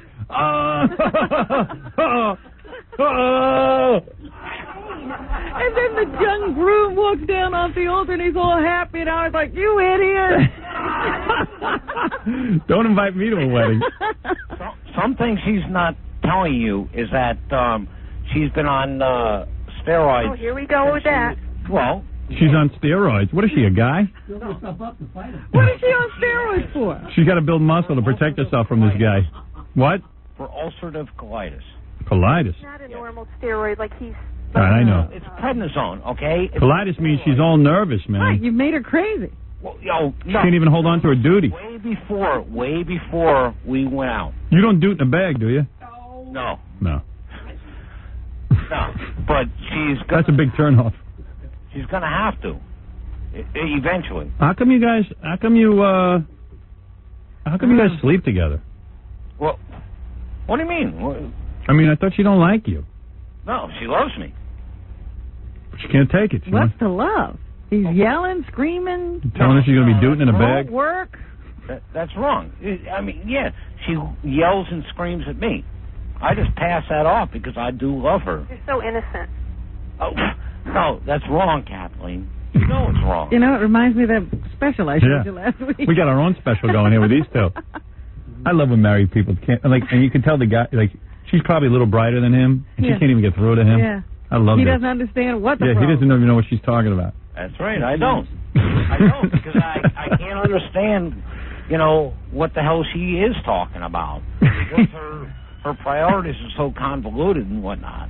But she's convinced she can't get another guy, so she feels trapped. Yeah, that's the problem. She thinks she can't get another guy. Really? And he keeps telling her she's going to be doing it in a bag in a couple of years, so she thinks she better stick with him, because at least... I said, right off the bat. Is he good looking? Got an inferiority complex. Kathleen, is he good looking?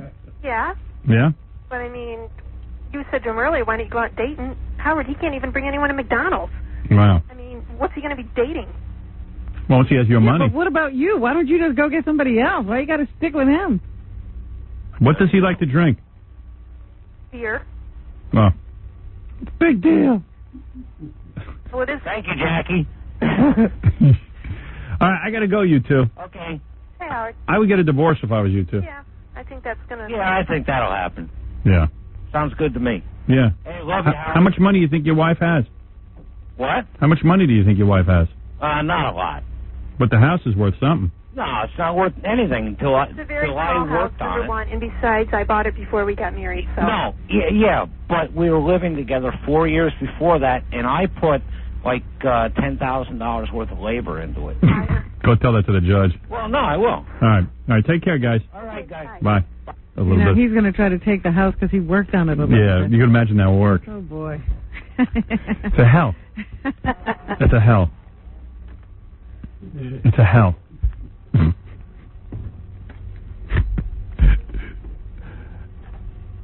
I always laugh when I see these weddings, and they got and I bet you those two had a big wedding, white gowns. Oh, sure, and everybody had a big party. Yeah.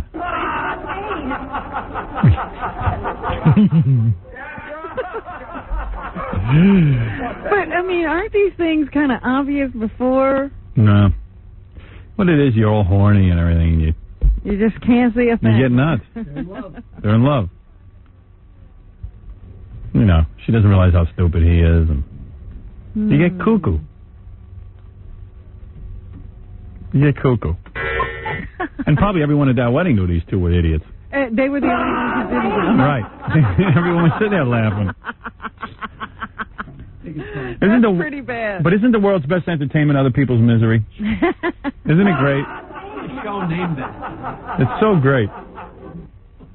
Other people's misery. We should just put on a TV show. Other people's misery. So you can feel good. Who wouldn't do it? Right. It's called The Ricky Show. I like the guy. He's like, see, there's a lot she isn't telling you and whatnot. She's got a fear for you. I'm self-employed. I'm making a little bit of money every day. I'm working really hard. We're not going to go today, I don't think. Yeah. I went to nursing school, but I don't want to be a nurse. Like, why do people have to live together? Oh, Why can't you just date a little bit, and then when you get sick of each other, move on to the next person? That would make a lot more sense. Well, it's obvious that a lot of people can't do it very effectively. Right. So maybe not everybody should do it. And maybe no people should do it. Oh, there must be a few people who are really happy Really? Yeah, like you. Beside me and my wife? I doubt it. Must be. You don't know one other couple? Oh, yeah. Good times and there's bad times. Right. Even for you. Even for Jackie the Jokeman. He's so easy to live with. You know what? Fred didn't even invite us to his wedding. He didn't want us laughing. Everyone knows you can't live with Fred. Yeah, absolutely. Paul, you're on the air. Hi, how you doing, Howard? Hey, dude. Hey, hi, Robin. Hi. I just called. I got in trouble for talking about your movie at work. Oh yeah? What kind of trouble? Well, Well, he called it a verbal warning, but he put it on paper. So to me, it's written up. What kind of job you got? I'm an electrician for a local government. And all you, what, like the Bosnian government? No, like a little the county. Right. And what do you mean? You just said, "Hey, I saw Howard Stern's movie"? Well, no, we were talking about when you had the match game on. Right. There was it was sexual harassment, he said. And there were chicks around when you were talking about it? Well, she was in the other room in the office, and we were in like the shop area. Did you have your pants down while you were talking about it? That's what I'm saying. Yeah, I mean, what's the big deal? Well, what happened was she shut the door, and it shut real hard. Right. And the supervisor was there, and he said it was sexual harassment. She wrote up a thing saying that she... Look what's going on out there. You can't even talk about a movie without somebody putting you up. What was she, like a secretary? Yeah, but she wasn't even offended because she wrote up a thing saying that shouldn't have even happened. It never just drop it. Wow. And he's the one who got offended, I guess. Hmm. And so you were just recounting the match game scene. Yeah, that's all. That's crazy. Me and another guy. That's crazy. It is. I mean, it's sick. It is sick. Don't talk at work is the moral of this story. Put your boss on the phone. I'll yell at him. I wrote a big letter back to him. Uh-oh. Yeah, you just better mind your P's and Q's, though, or else they'll fire you. Yeah, I know. That's what I'm saying. You got to be real careful now. Whenever there's a girl around, you just got to keep your mouth shut. Keep your mind on your work. She was in the other room, and she didn't even care. I know. It's like I offended his little thing. I would have hit him. You should have just beaten the guy. Yeah, really get rid of your job.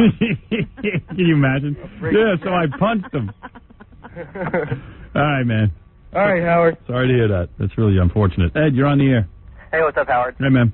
I'm down here in Florida. I'm listening off the country station that you guys are on. Yeah. And I heard that when Garth Brooks was in town, they actually took you off the air because you were making a lot of comments about Garth, how you didn't like country and all that. Yeah. And they said that you guys are going to be coming off the air in November. I was wondering if there's any truth to that. I haven't heard that. I heard we're doing good down there. Oh, just wondering. I just heard about it. Rumors going around a lot that you're going on another station. It's the same area, but just not country. That's not what I hear. I mean, it could be true, but that's not what I've heard. Well, I'm calling in to let you know. Thank you. All right, man. All right. See ya. The competition starts these rumors because they want me to leave. Oh, really? Yeah, all the time. Like in Canada, man, you should see what the other radio stations are doing. They're sending letters to my sponsors, all this data on what a loser I am, and it's all made up. How in America, I'm really not good. Mm-hmm. People don't even listen. It's amazing. That's why people keep buying the program. If I was a sponsor and I kept getting letters from radio stations about some other guy, I'd say, hey, maybe this other guy is pretty good. Yeah, why would they be writing me about him? Right. Why are they so worried? They've never worried about my where I spend my money before. Right. Tell you, a nuclear war wouldn't cause such panic. The panic we're causing up in Canada. Unbelievable. Yeah, hi, Michael. You're on the air. Hi there. Howard. Yeah.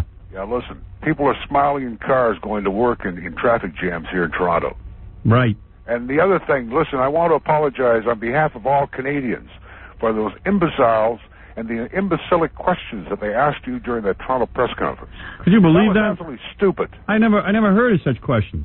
Can you imagine asking you if you're into Holocaust denial? I figured out what they were up to. What was that? I'm glad you brought that up.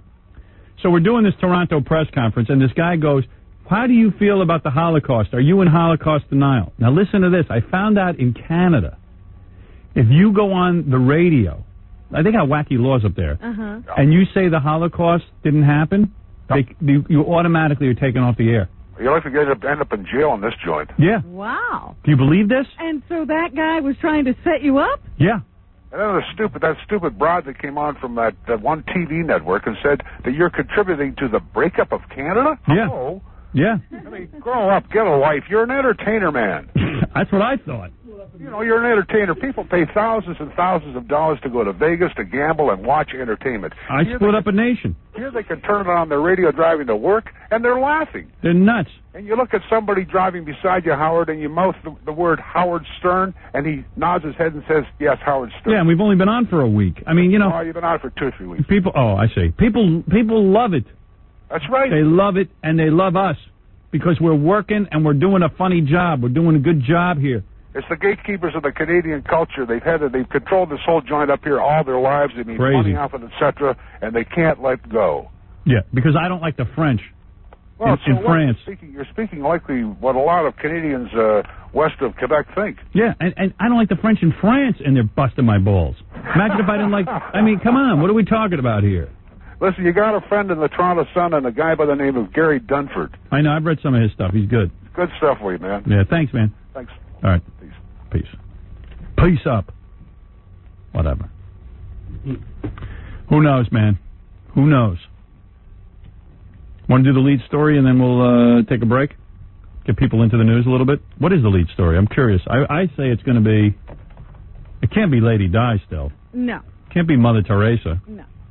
It would have been the Emmys, but Scott is still wrestling with the tape. Get out of here. Come on. You're kidding me. You got to be kidding me.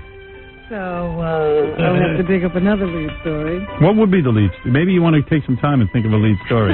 Well, that's what I'm going to have to do. I've been waiting for these all morning. All right, let me take a break. Maybe we'll have them when we get back.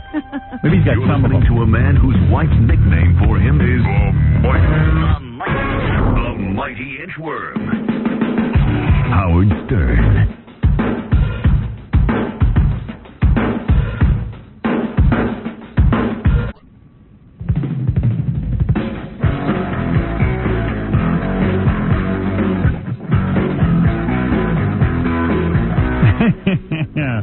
The Seiko message watch is great.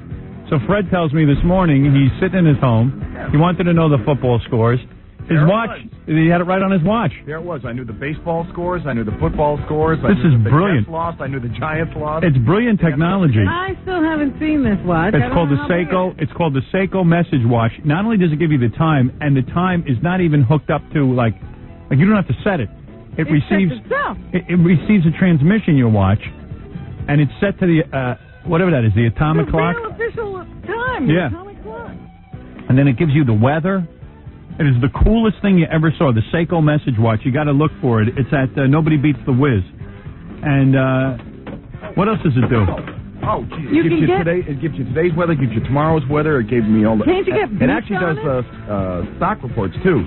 Yeah, and don't you get beeped? Like $314 or something like that. And can't you get beeped? Oh, you can get beeped. I even tried that function, and you punch in the number, and when someone's trying to get a hold of you. Wow. Too bad it doesn't give marriage advice, Fred. That's their next version He'd be of the watch. working the watch overtime. I buy 3 watches in. Tell her you want sodomy. Tell her you want sodomy. There you go. Actually, I'll get actually, Seiko could come up with a watch like that for my wife. Right. She could put it on her wrist and say, time for sodomy. I tell you, the future is now, baby. Where's the marriage counselor watch? Seiko message watch is cool. It's at Nobody Beats the Wiz. Hi, this is Geraldine. What I just heard was offensive and vulgar, racist, and disgusting. But I can't wait to hear some more. There you go. All right, now we got all the tape of the Emmys, so now we can give you our full coverage. Our Emmy coverage is now started. By the way, I want to thank Flip Wilson. His penis got great ratings on the E! Show. Did it? Oh, yeah. Don't miss Henry Hill tonight. Both nights, part 1 and part 2? What, Flip's penis? Yeah. Fantastic. Mafiosa Monday on the E! Show tonight. Got to check out Henry, boy. He has deteriorated. You want to see him. Yeah, it's great. You won't believe it's him. Maybe he was an imposter. I'm still not sure. I don't know. Anyway, let's go to the Emmys. Yes, well, what kind of a host did Bryant Gumbel make? I thought that was a strange selection just because CBS wants to promote the fact He was real that bad. they hired Bryant Gumbel for an exorbitant amount of money. Does he have to show up on an award show where we're supposed to be entertained? Yes. Here's Bryant in his opening statement. I am very pleased to be here, and frankly, I am as surprised as anyone to be your host this evening. I know some critics have written that I got this job because I now work for CBS. Perhaps. There's a laugh. But this year, it's more likely that I'm here because I also have a show on HBO. There's another big laugh. Why doesn't he do some lesbo humor? You're going to get somebody to read jokes. Why not get somebody who knows how to do it? Like me. Producers of this show said that that I was asked to fill this role because they wanted to do a show with some class and some dignity. I am frankly trying to figure out which of my animal spots or Martha Stewart segments they saw that prompted them to draft me. But be that as it may, I'm extremely grateful to be here. Grateful to those who offered advice on what to do up here. And grateful to those who expressed their goodwill at my being here. I confess that I did have thoughts about coming out here and trying to do something different. Thankfully for you and for me, the tap lessons didn't take. Do some racial jokes. Yeah. You know what I don't like? Black people who scream in a movie. There you go. Yes, sir. What the hell is up with that? Shut up. Shut up. As I said later in the show, Bryant did try to effect some kind of emotional note. They did a tribute to Brandon Tartikoff, the man who used to run NBC's programming, who died this year. And here's Bryant's introduction. Where I think he was trying to, cry. Make people sad. The faces of those we lost that you just saw are instantly recognizable. They should have stuffed Brandon Tartikoff like Mother Teresa and brought him out. But television involves a myriad of key people who aren't on camera. And a dear friend named Brandon Tartikoff was one of those people. A programming genius who guided many of your favorite shows. From Hill Street to Family Ties, from Miami Vice to Golden Girls, and from L.A. Law to Bill Cosby, with a wealth of cheers in between. Like Brandon was a genuine visionary who immersed... He's what? He's sort of cracking at the end of his sentence. Well, that's good. He's trying to make people sad. Guess he's supposed to do that. Himself and his passion for television. His influence on the industry demands that we set him apart. Not only tonight. Is there a vibrator going on in his butt? What's that noise? See, he's Bryant Gumbel, man. He should do some race jokes. What's with all these black people moving to Detroit? I mean, what's up with that? Yes, sir. Didn't they hear there's no jobs there? Yes, sir. Why would you move somewhere where there's no jobs?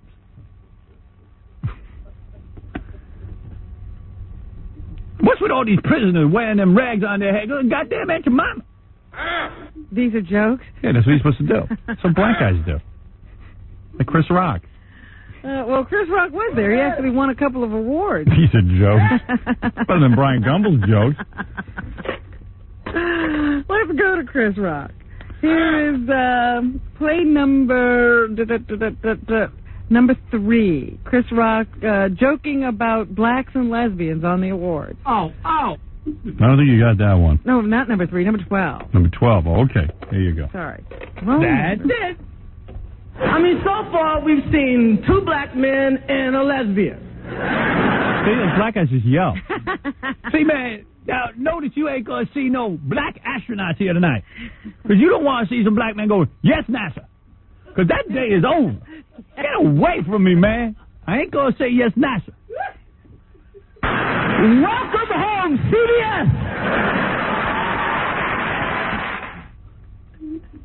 Gotta just yell.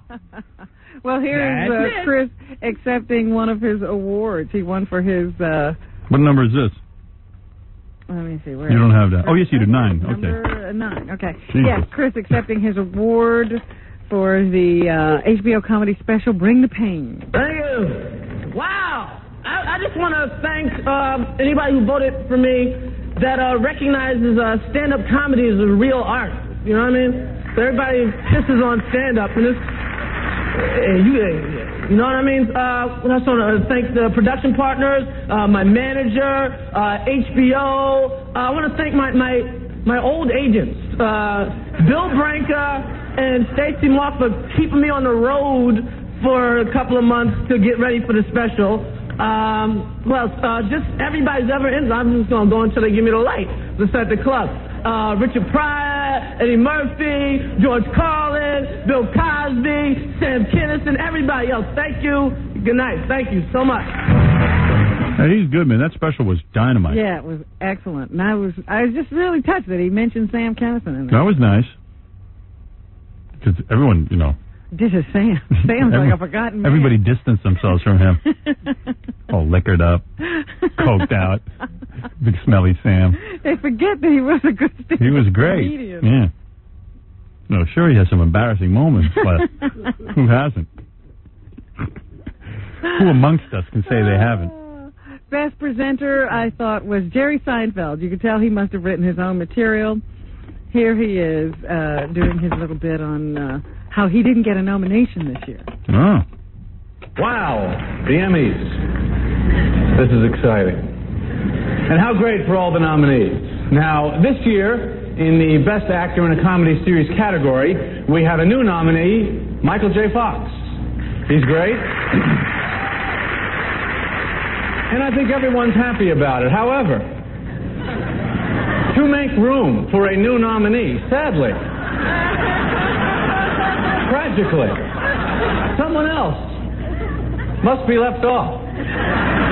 Maybe a very talented actor, maybe the highest paid actor in the entire world, Forbes magazine, September 1997. Nevertheless, I certainly didn't come up here to use this forum to promote my own personal agenda, which is the following. We all love Michael J. Fox. I'm a big fan of Michael J. Fox. I'm a big fan of Spin City. He plays the mayor or something. I, on the other hand, play myself. And I guess last year you people didn't quite buy me as me. I admit, I didn't feel quite myself last year. But even so, perhaps we should compare. Right here, right now. Acting to acting. Take a look at these clips I happen to have with me today. Well, that's enough. You don't need to go. I don't need to hear the whole goddamn show. Because, Jerry being cute. but it was funny. At least funny. it was entertaining. That was good. Most of those people get up there and have nothing to say. But your Michael J. Fox was squirming like he had a seat full in his pants. All right? I'm glad Seinfeld didn't win anything.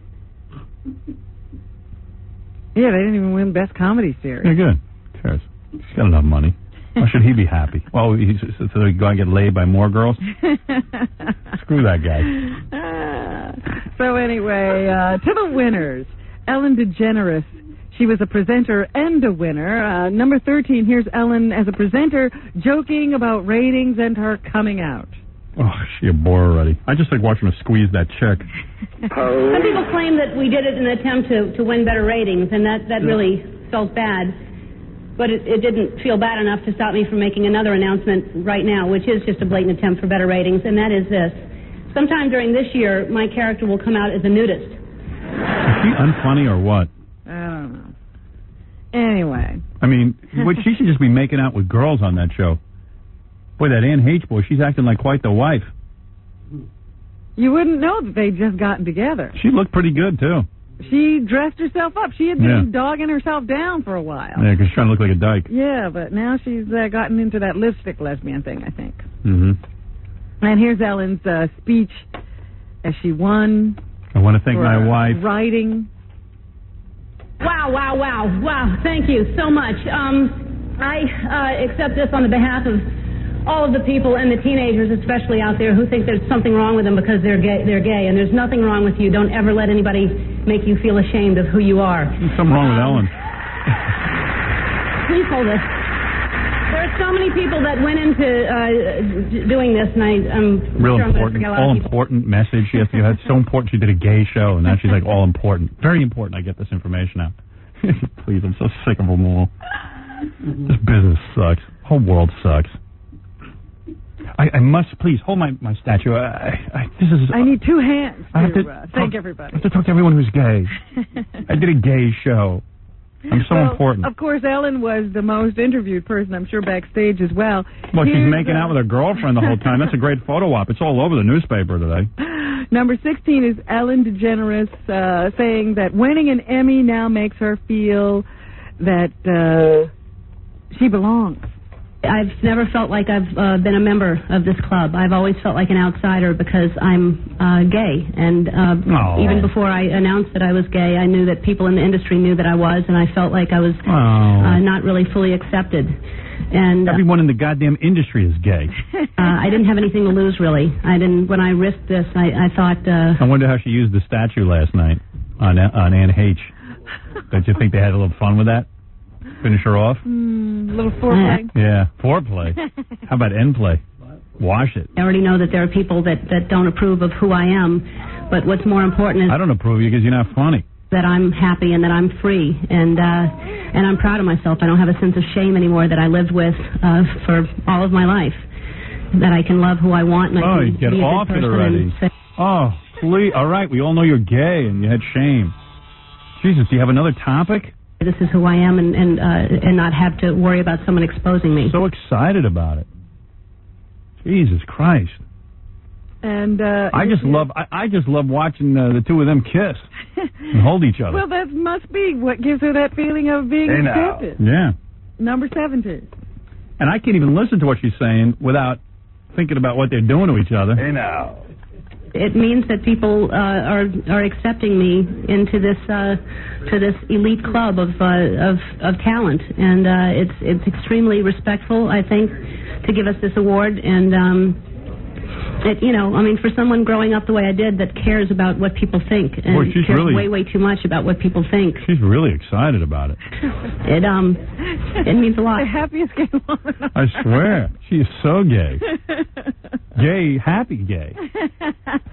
Helen Hunt, who won for Best Actress in a Comedy, actually complimented Ellen DeGeneres on her episode. Okay, 30 seconds. I'm so proud to be nominated with these women, and I was so blown away by Ellen DeGeneres' work in that episode. I just want to say I'm proud to be in the same list. Really, really, really. I feel so fortunate to be part of this creative collaboration. I wish it for every actor in the room. Paul Reiser, you deserve to be showered with awards. You're my trusted, treasured friend. A cast you would kill to work with. Think those two get it on in private? Get it on? No. No? John Pankow, Cynthia Harris. That they don't even get along. Oh, really? She says he's a trusted friend. Who knows? George Leela Kinsel. The dude writes all these funny lines for her. She should like him. Robin Bartlett, Susie Paxton, Carol Burnett, and Mel Brooks, by the way. Larry Charles, Mary Connolly, Craig Nizick, and Bob Hughes. Yeah, who cares? Cares about any of that.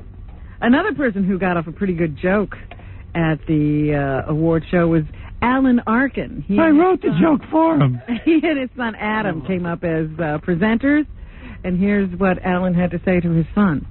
Son, I am so proud of you and your nomination, and regardless of whether you win or lose tonight, no one can take away your superb performance as Batman.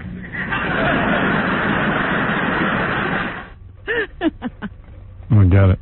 His son has like one of those close-cropped hairdos, and it's sort of mixed gray like George Clooney. George Clooney. Oh. So it's sort of visual, but he did just let it hang there, and then he went on and did the presentations. I thought it was pretty funny. He's a funny guy. Gillian Anderson won as Best Actress for a drama series from the X-Files. Here's her speech. She loves showing off her knobs, doesn't she? She likes to dress sexy. Yeah, she loves to show those breasts. As Scully, she's not too sexy. No. But in real life, I think she is. Yeah, she'll do anything to show you cleave. I feel so honored that you are presenting me with this award because... It's hard to take women seriously when half their breasts are sticking out. Two big bumps. Two big bumps in the middle of their chest. I just want to say this. Yeah. Shut up and let's look. I'm such a huge fan of yours for so many years, and... Who was she a fan of? I don't know. You're I talked talking over all over. Talking about her cans. I'm more nervous about this right now than I am about getting up here. I need to thank my family, my mom and my dad, and I have a younger brother and sister, Aaron and Zoe. who are so Why is everyone out of breath? wonderfully normal about this whole celebrity thing. They don't brag. They I'm still their big sis, and you know, Sis. I want to shake them and say, "Don't you know who I am?" That's what I call P to the kids. Sissy. That was a joke. I need to thank my breasts. But all of my family. I'm just going to give you a list of names. Shut up and push them out further. Mary Jo. Push out your breasts Michael, further John, so we can see them. Grandma, Grandpa, Pull Lee, your Judy, top off. Marlise, Sue, Patty, Gisela, Dixie, Rosenjörg. Oh. Do you realize she's just naming members? She has to name one person, and she didn't thank an agent. Nothing. She didn't thank a co-star. Maybe nobody helped her. Producer. She just, this is mine, and I'm thanking my family. I wouldn't thank anybody but me. Well, she got close. Right. I think that she has a lot of trouble with all the people she works with as well. Right. So she's not thanking any of them. Dennis Franz, who's on NYPD Blue, he's always a very sentimental guy. This is way too much. I don't. It's impossible to be up here without my pal, my buddy. He's cool because I don't even think he's an actor, is he? Isn't he like some guy they just found on the street? No, I don't think that's him. I think No? he's an actor. I thought he was like kind of cool. No, there's like, another guy out there who sort of has a funny-looking face who Ah, was a cop, and right. they just started putting him in things. I dig those guys. I like when they win awards. Look at all these people who train and everything. They can't get an award. My backbone, Jimmy Smets. It's not right. A little love affair. He loves him. Yeah, emotional guys, And I man. love you, man. They sound like Faye. He's just going to go into a bunch of All things right. now. But John Lithgow, I'm glad he wins awards now for Best Actor in a Comedy because it prevents Frasier from taking place. Oh, good, yeah. So, John Lithgow. I hate Frasier. Thank you so much, Jay. And I hate that he's banging Camille. I have thanks and congratulations. Thanks to everyone involved with Third Rock from the Sun. Did anybody think that show would ever get, like, No. famous or No. win awards? He's doing way too well. Yeah, it's like so. I mean, I can't watch it because it sounds like the stupidest thing I've ever heard of. I tried not to watch it. Then they put it on Sunday nights, and there was nothing else to watch. Yeah. And I found myself becoming addicted to Oh, it. really? Yeah. And my wife says it's good. It's funny. I'll lock you both up. For making it only get better. Congratulations to the Third Rock people who have already won 4 Emmys this week. Our costume, dance, and sound department. And Yeah, but guess what? You're a Martian. to our little girl, Kristen Johnston. Congratulations also to the gentleman nominated with me. Marvelous actors, boys. Congratulations, you made the cut. Kristen Johnson's the big chick. Yeah. She plays a man. Right. All right. Or a woman. Does she play a Trapped man? in a man's body. it Something like sounds that. Yeah. But most of all, I wanted. I met her at a party. She seemed pretty nice. Yeah. And she was talking to me. Well, he's just going to go. I just thought his speech Right. was interesting because he eventually says, yeah, when these guys aren't writing for me, I'm not funny, as you can tell from this speech. Right. So he's giving all the credit to the writers. Mark Tinker won an award for directing NYPD Blue. Anybody can direct that. I mean, no offense. He to tried to be a little irreverent when Yeah. he accepted his award. I touched Kim's breast right there. Whose breast? Kim Delaney, I guess, he hugged her Ah, after he, cool. they announced his award, so See, that's nice. he ran up on stage and he actually admitted Hey, that he now. got to touch her breast. Wow. And he grabbed. See, that's a cool speech. Wow. But I don't know if his father would approve. His father's very, very worried about political correctness.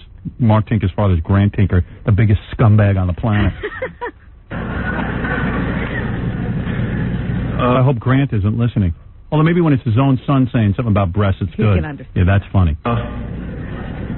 Hold that seat, Jakey. I'll be back in a couple minutes. Don't let the seat fillers come in. All right, now he's going on Yeah. with too many jokes. He got one laugh.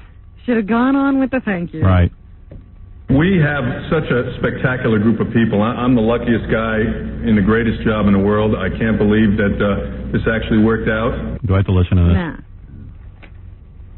Good. These speeches are like death. And finally, Bette Midler, who always gives a good speech, so I give her the Best Acceptance Speech Award. Boy, she let herself go, huh? She used to at least have a nice body. Well, she gets it back periodically. Man, she's a big girl. That's like a linebacker, man. I had it lent out to somebody last night. Yeah. Doesn't she play football? Buddy Midler. Thank you. I'm really, really surprised. I last time I came, I didn't win a thing, and I had a new dress for it, and I was extremely pissed. And I even sang, so I was really pissed that I didn't win. And I wasn't going to come tonight, but I guess they thought it was a good show, and I have to tell you that I thought she's married too, man. Her husband must be pissed. He must be blind.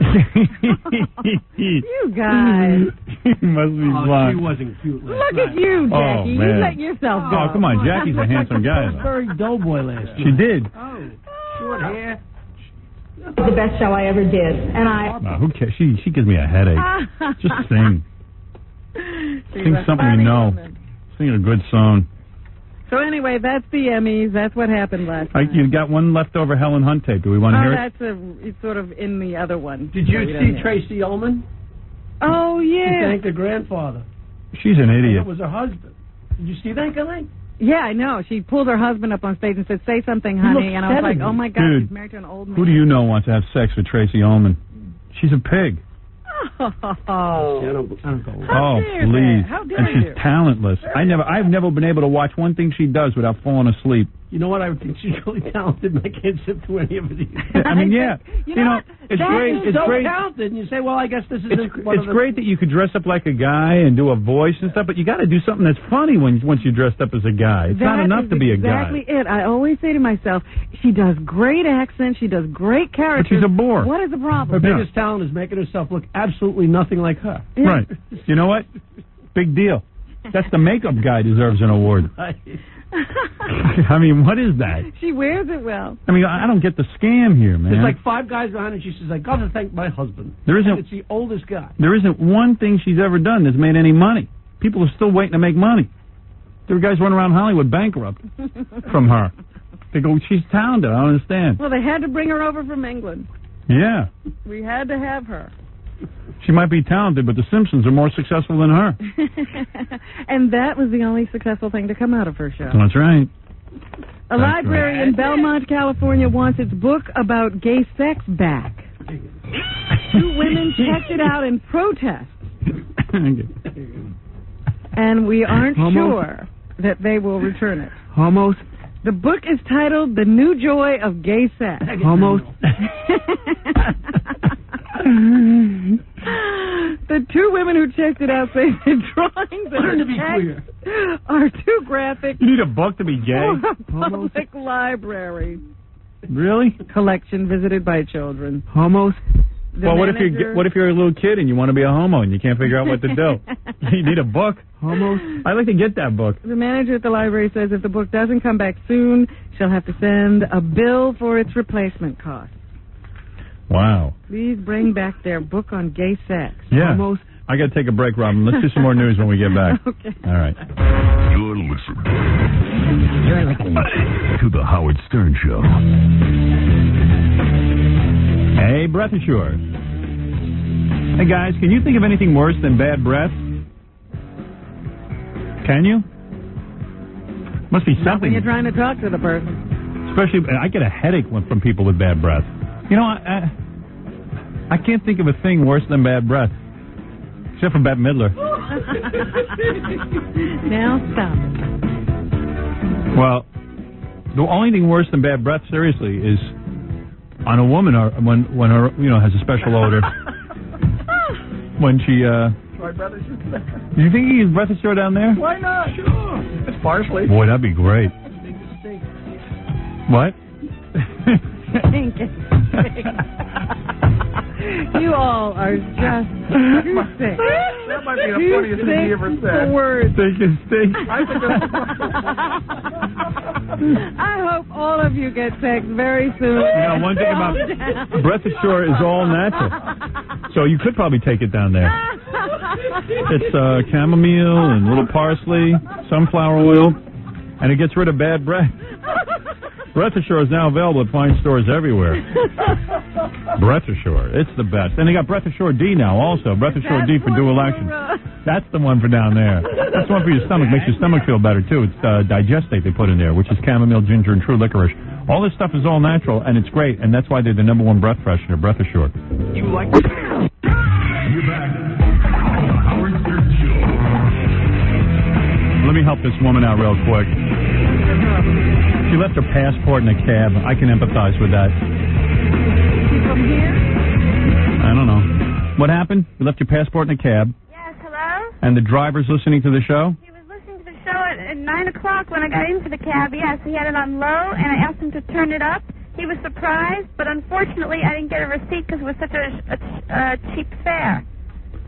All right, so what do you want me to do? I just thought if you'd say, this is the person who got on in Central Park West. I'm now in like Harlem, and I'm standing here at a payphone for now an hour on hold. If he's still listening, I could give you off the air my name and number, and if you could call me, I didn't have my passport. I'm supposed to leave on Monday.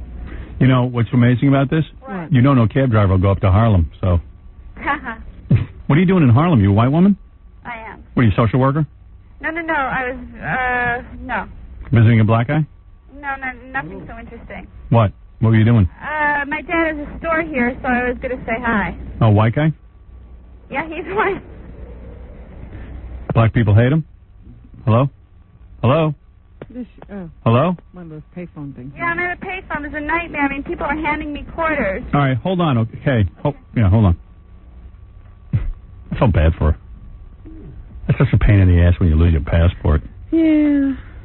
You do that all the time. I have not lost a passport. But you've lost a lot of stuff. No, it's usually taken, remember? All right. And Robin leaves her pocketbook on the floor of a restaurant, and then gypsies steal it.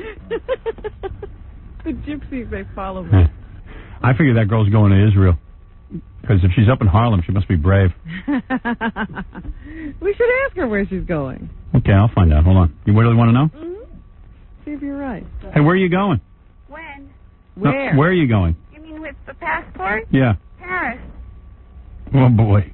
I know, I work there, and I had to wait like 8 months to get working papers, and they put them now in the passport, so that thing is worth, I'll give a cash reward to whoever returns my wallet. All right, don't cry. Too late. All right, mellow out. Hold on. Thank you. If that cab driver's listening, give us a call. Thank you. Hold on. Wow. Poor thing. I'm trying to help her. Yeah. Are you hot? Are you good looking? Yeah. But come on. I mean, this is serious. Yeah, I know, but I'm serious too. You know what? The girl's in crisis. She doesn't need that. I just want to know if she's good so the cab driver can identify her. Yeah, I live right near where you work out. I've seen you. You looked at me because I look cute. What cup? See? Really? Yeah. Now, look, this is desperate, the fact that I'm even answering these questions when I'm, it's going to cost me like a fortune to get those. Would you ever do a girl? What? Would you ever do a girl? Let's go on with the news. Wait. Thank you, Robin. Would you ever do a girl? Robin? Have you ever done a girl? I've never done. Why, are you thinking about it? No. How much you weigh? I can't believe it. I'll hang up on you if you don't answer. Oh, and then you'll never get. Sweet. And I thought you liked her because I'll come you wanted to tomorrow. help I can her. come in any day you What want. the heck is right wrong with now, you? I'm standing at a payphone and people are looking at me. If I get your passport, you're going to come in here and get it nude. No. All right, hold on. All right. If she has sex with me, I'll give her a passport back. Sure you will. You'll have to give her a whole lot more too. Well, you actually won't have anything. I'm always. Alone at all. I love. Yeah, right. I love looking. I'm going to need money. I got to tell you. I sometimes look at the list on the computer of like people who have been waiting on the phone. Uh-huh. Here's like a nurse who wants to get topless for charity. I mean, I just. What charity? Hello? Hello? Wendy? Not there. Maybe she gave up on that idea. Who knows? Well, anyway. I hope John's looking for the cab driver. With our luck, nobody's manning the phone. Look at Johnny writes. Line 8. Dopey girl who's trying to locate a guy she has the hots for. She met him at a concert. Dopey girl. Hey, how's it feel when Stuttering John thinks you're dopey? That's pretty bad. Hello? Hello? Hello. Are you the dopey girl trying to locate some guy? Oh, yes. He was right. You do answer to that. No. I don't know. He was really cool. It's not that he was cute or anything. It was just he was really nice. So, and the way that he's going to know me is that I was the girl who took my panties off and threw them on stage. You took your panties off and threw them on stage? Yeah. All right, hold on. If he calls in. We mean she was at the concert and took her pants off and then took her panties off, or she took them off under her dress? Maybe she had on a skirt. Were you wearing a skirt? No, I was wearing shorts. You had to take off your shorts? No, I was wearing pants, and when I went in the mosh pit, it was really hot, so I rolled them up a couple times, and I slipped my finger down one side and pulled them out, and then I slipped them out the other side. You ripped your panties off. Yeah, they weren't ripped, though. How do you take your panties off? She was able to pull down one side at a time under the pants and then take them out. Wow. Yeah. Very talented. Thank you. Wait, hold on. I'm sure some guy knows who she is. Anyway, go ahead with the news, Rob. I'm sorry. Paula Jones' new advisors said yesterday that they want a picture of the president's private part.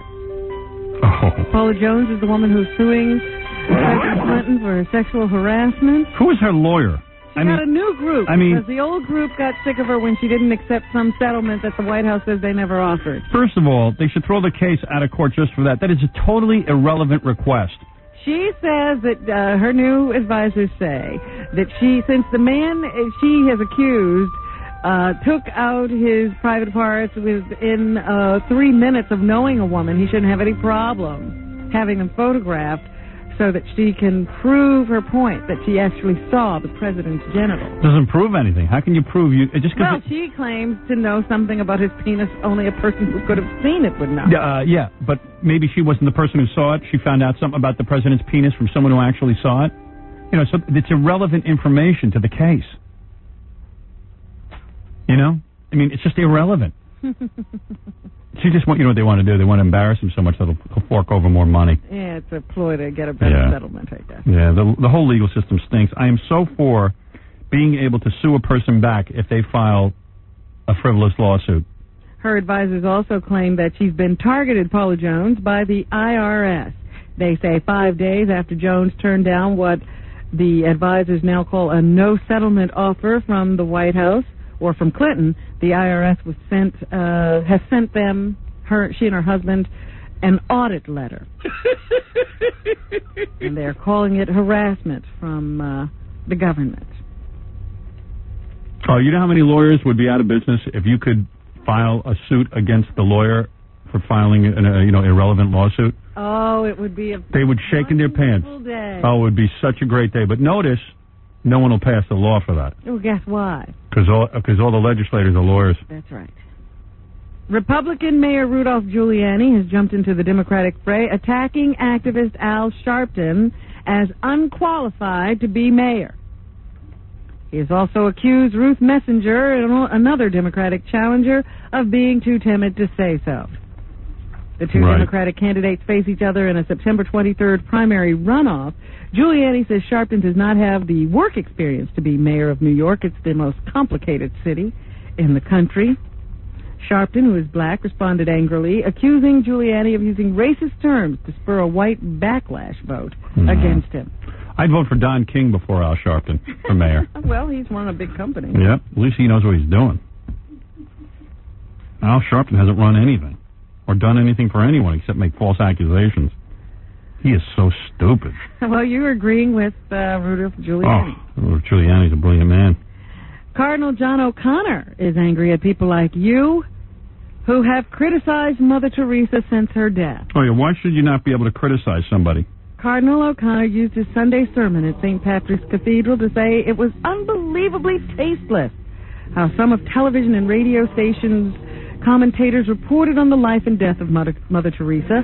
Mother Teresa died on September 5th in India at the age of 87. Some have criticized her for preaching Catholicism's opposition to abortion instead of helping India cope with the problems of overpopulation. Thank you. Mother Teresa would tell these people not to use rubbers. These people are starving. They're having way too many children. These children are all sick and dying. And she'd say, go out and have more kids. Don't use contraception. Don't believe in abortion. And they would literally leave thousands of babies a year on their doorstep because they didn't know what to do with them. All unwanted. All sitting around with a 900-year-old woman.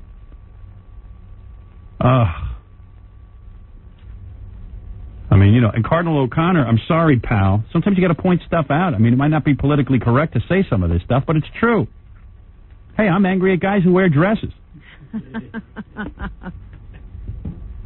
The Air Force is still trying to figure out why a stealth fighter plane crashed in a Baltimore suburb during an air show this weekend. Investigators are using the flight data recorder and looking at the debris left by the F-117A fighter. Jackie. Broke apart and crashed yesterday afternoon, hitting two houses. Luckily, no one was badly injured. A man and 3 women, I think, suffered some minor injuries, and the pilot ejected from the plane. Was it an air show? Yes. Hey, anybody getting the idea that we shouldn't watch air shows? That the only time you should really go up in a plane is when it's absolutely necessary? They say something happened to this plane and it blew up. Today they are saying that fighters like the one that crashed yesterday in the area of Baltimore have been grounded for today. Right. So to see if it's some kind of a structural problem. Of course. A woman who helped give life to Howdy Doody has died. Well, you ever try to pass wood? You died too. Oh, you are just disgusting. Just splinters in her vagina. Margot Rose was 94. Wow. She died over the weekend at a hospital in New London, Connecticut. Rose and her late husband, Rufus Rose, were internationally acclaimed puppeteers. In 1952, they were hired for the Howdy Doody show and worked for 10 years. How did they make the name Doody? Entertaining America's children by bringing life to the partner of Buffalo Bob Smith. By the way, let's point out they were the world's worst puppeteers. Howdy Doody. I mean, really bad. And why would you, like, can you believe Doody? I can't believe they used the word Doody. Maybe it meant something else. I don't know. I used to be blown out as a kid that it was called Howdy Doody. Was Doody back then? Yeah, Doody was Doody. And it was even spelled like Doody. D-O-O-D-Y. That's Doody. That ain't Howdy Doody. Howdy Doody. Howdy Doody. Oh, boy. Britain's Prince Charles is reported to be angry at calls for his son William and not him to be the next king. Good to be jealous of your son. Well, that's what royalty is known for. A London newspaper reports Charles believes the pressures are upsetting to his son as he mourns the loss of his mother, Princess Diana. Don't you think Charles was a little bit peeved at his mother for hanging on for so long? Yeah. According to the Mirror, an aide to Charles says the prince is enraged by opinion polls on the subject commissioned by the media after Diana's death. Doody. Huh? I'm talking about Prince William. I was back on Howdy Doody. A Gallup poll released Thursday showed 51% of those questioned wish Charles would step aside as heir to the throne in favor of his 15-year-old son. Charles says there's little chance of his abdicating through an aide. So you might as well just sit back and cool your heels. He doesn't care how many. Because Prince Charles has been training for this his whole life, man. He was And, you know, his mother looks healthy. I know. And look at the Queen Mother. Andy Rooney said last night, what's she doing with a pocketbook? Walking. Did you see that picture? Well, I always wonder, what's in the Queen's purse? Nothing. It's not like she needs money. Maybe she keeps tissues in there. I don't know. Vibrator? Okay. I got Chico working here. Harpo. Anything else, Robin? Yes, there's a new list out that lists the top restaurants in North America. What is the top restaurant?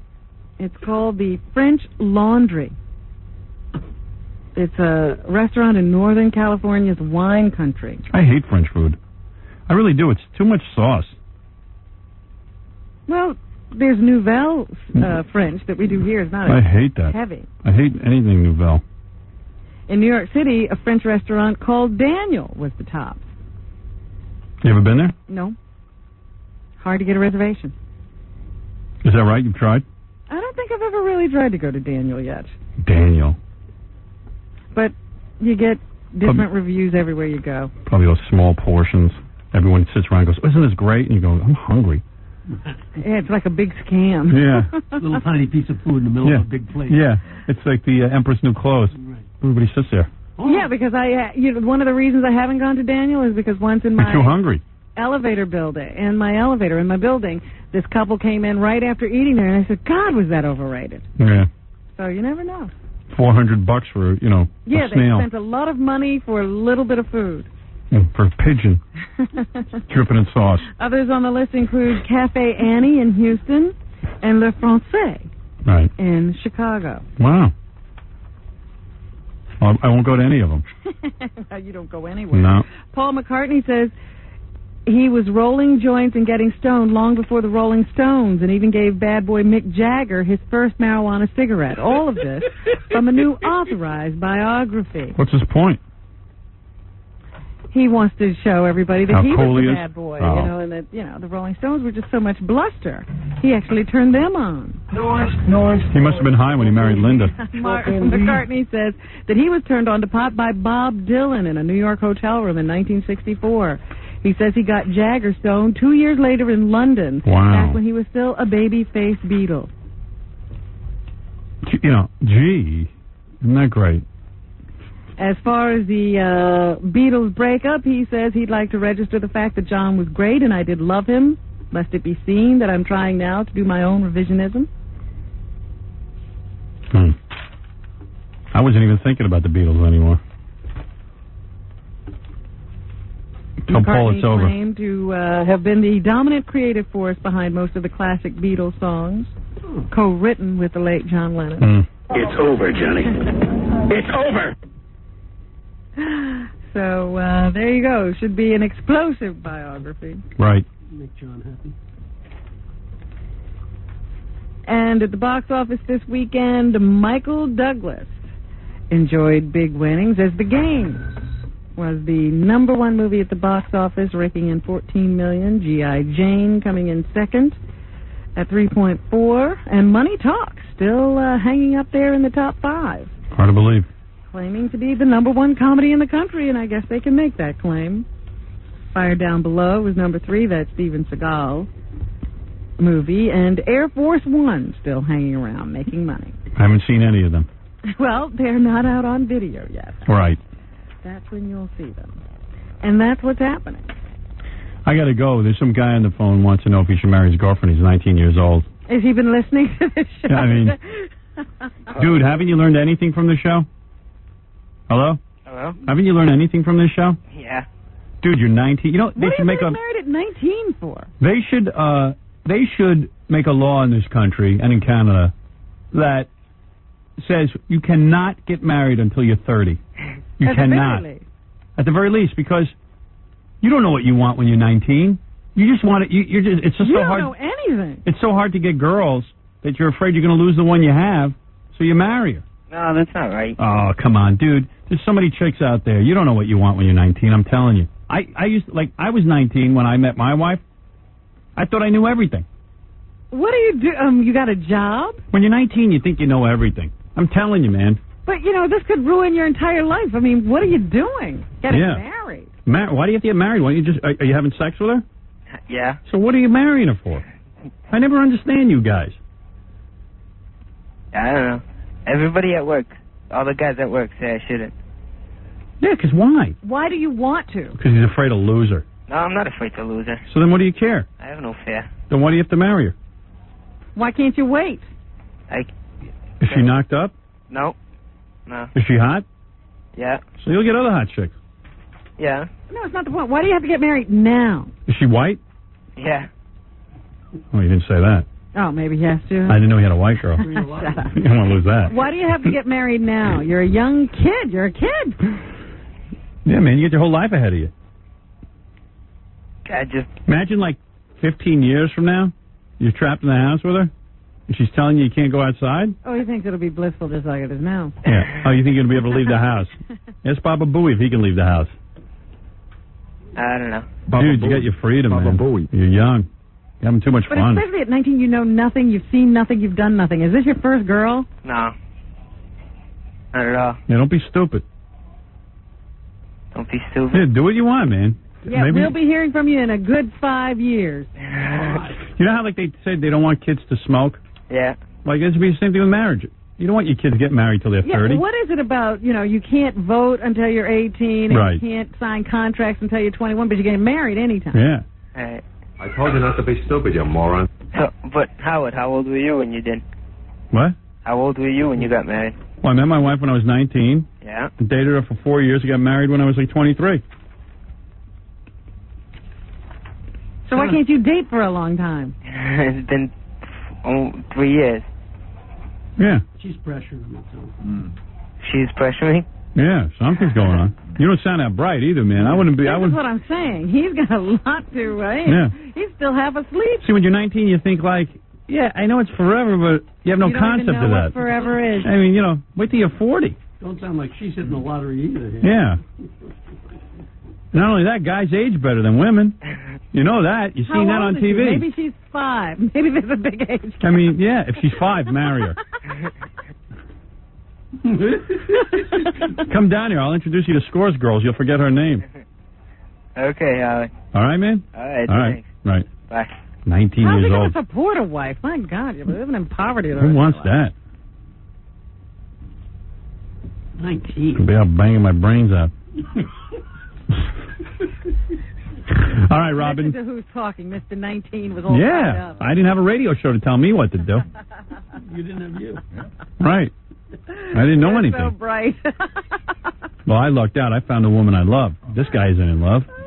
Jackie the Joke Man Martling has 2 filthy and funny CDs, Sergeant Pecker and the Joke Man. She would have stayed around for a few years. Yeah, it's true, though. Like, my wife would have stayed around. I didn't have to marry her. I'm going nowhere. Right. Do anything. One-day special. Oh, here's the special.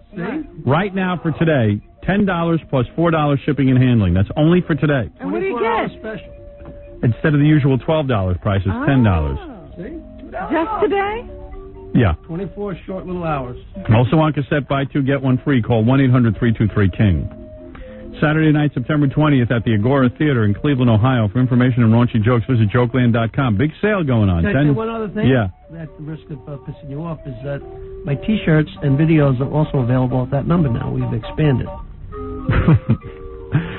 Henry Hill. Don't miss tonight's controversial episode when Henry Hill, ex-mobster and mafioso, turncoat of Goodfellas fame, makes a secret high-risk visit to the show. It's Mafiosa Monday tonight on The Great E Show. And on tomorrow's show, Coolio Gabrielle Reese stopping by to say hello to us. This Thursday, September 18th, Steve the Gorilla will be hosting the finals of the Hawaiian Tropic Beauty Contest at Rockin' Jocks in Bay Ridge, Brooklyn. Stuttering John's Band appearing at the Ringside Pub on Bloomfield Avenue in Caldwell, New Jersey this Wednesday night. And 718-BAG-5040 for Scott the Engineer's music business. He'll play music at your parties no matter how big or small. All right. And I guess that's it. And we'll see you tomorrow. You're listening to our newest, bestest buddy in Big Toe, Howard Stern. You're listening to The Howard Stern Show. Once again, Howard Stern. Hey, Freddie, read these plugs. Just for your information, I'm in a band called King Norris. I'm Fred Norris. You have King Norris. Different thing. But it's a band. Thursday nights, we're unplugged at 17. That's at Murray Street, Manhattan. Saturday night, if you happen to be in the Hastings-on-Hudson area, we'll be taking our unplugged thing, King Norris that is, up to headquarters in Hastings-on-Hudson. And the CD Animal, of course, is available, and some music we put together, at Tower in Manhattan, Tunes in Allentown, and Mushroom Records in New Orleans. I think that's how they say it. Stuttering John, of course, I think you know this already, Wednesday night, Ringside Pub on Bloomfield Avenue, West Caldwell, New Jersey. However, you might not know this. Stuttering John and Baba Booey, guest bartenders at Smirnoff Citrus Twist Night. That's at Heffron's and Hop Hog, Long Island, Friday night, September 19th. And Gary himself will be appearing at the grand opening of New England Car Stereo on Route 9 in Natick, Massachusetts. That's Saturday, September 20th from 10:30 a.m. to 12:30. And is it too early for a Christmas party? Scott the Engineer doesn't seem to think so. As a matter of fact, they're advertising the Rockettes and all those other Christmas shows already. So Scott is right in step, as always, for those Christmas parties. I don't know, maybe even Halloween parties, Thanksgiving parties, weddings, any kind of thing. He is the man you want to call. Scott the Engineer, Rocket Entertainment, 718-BAG-5040. All right, everybody. Thank you, and we'll see you tomorrow. At this time, the Howard Stern Radio Network leaves the airwaves for technical adjustment.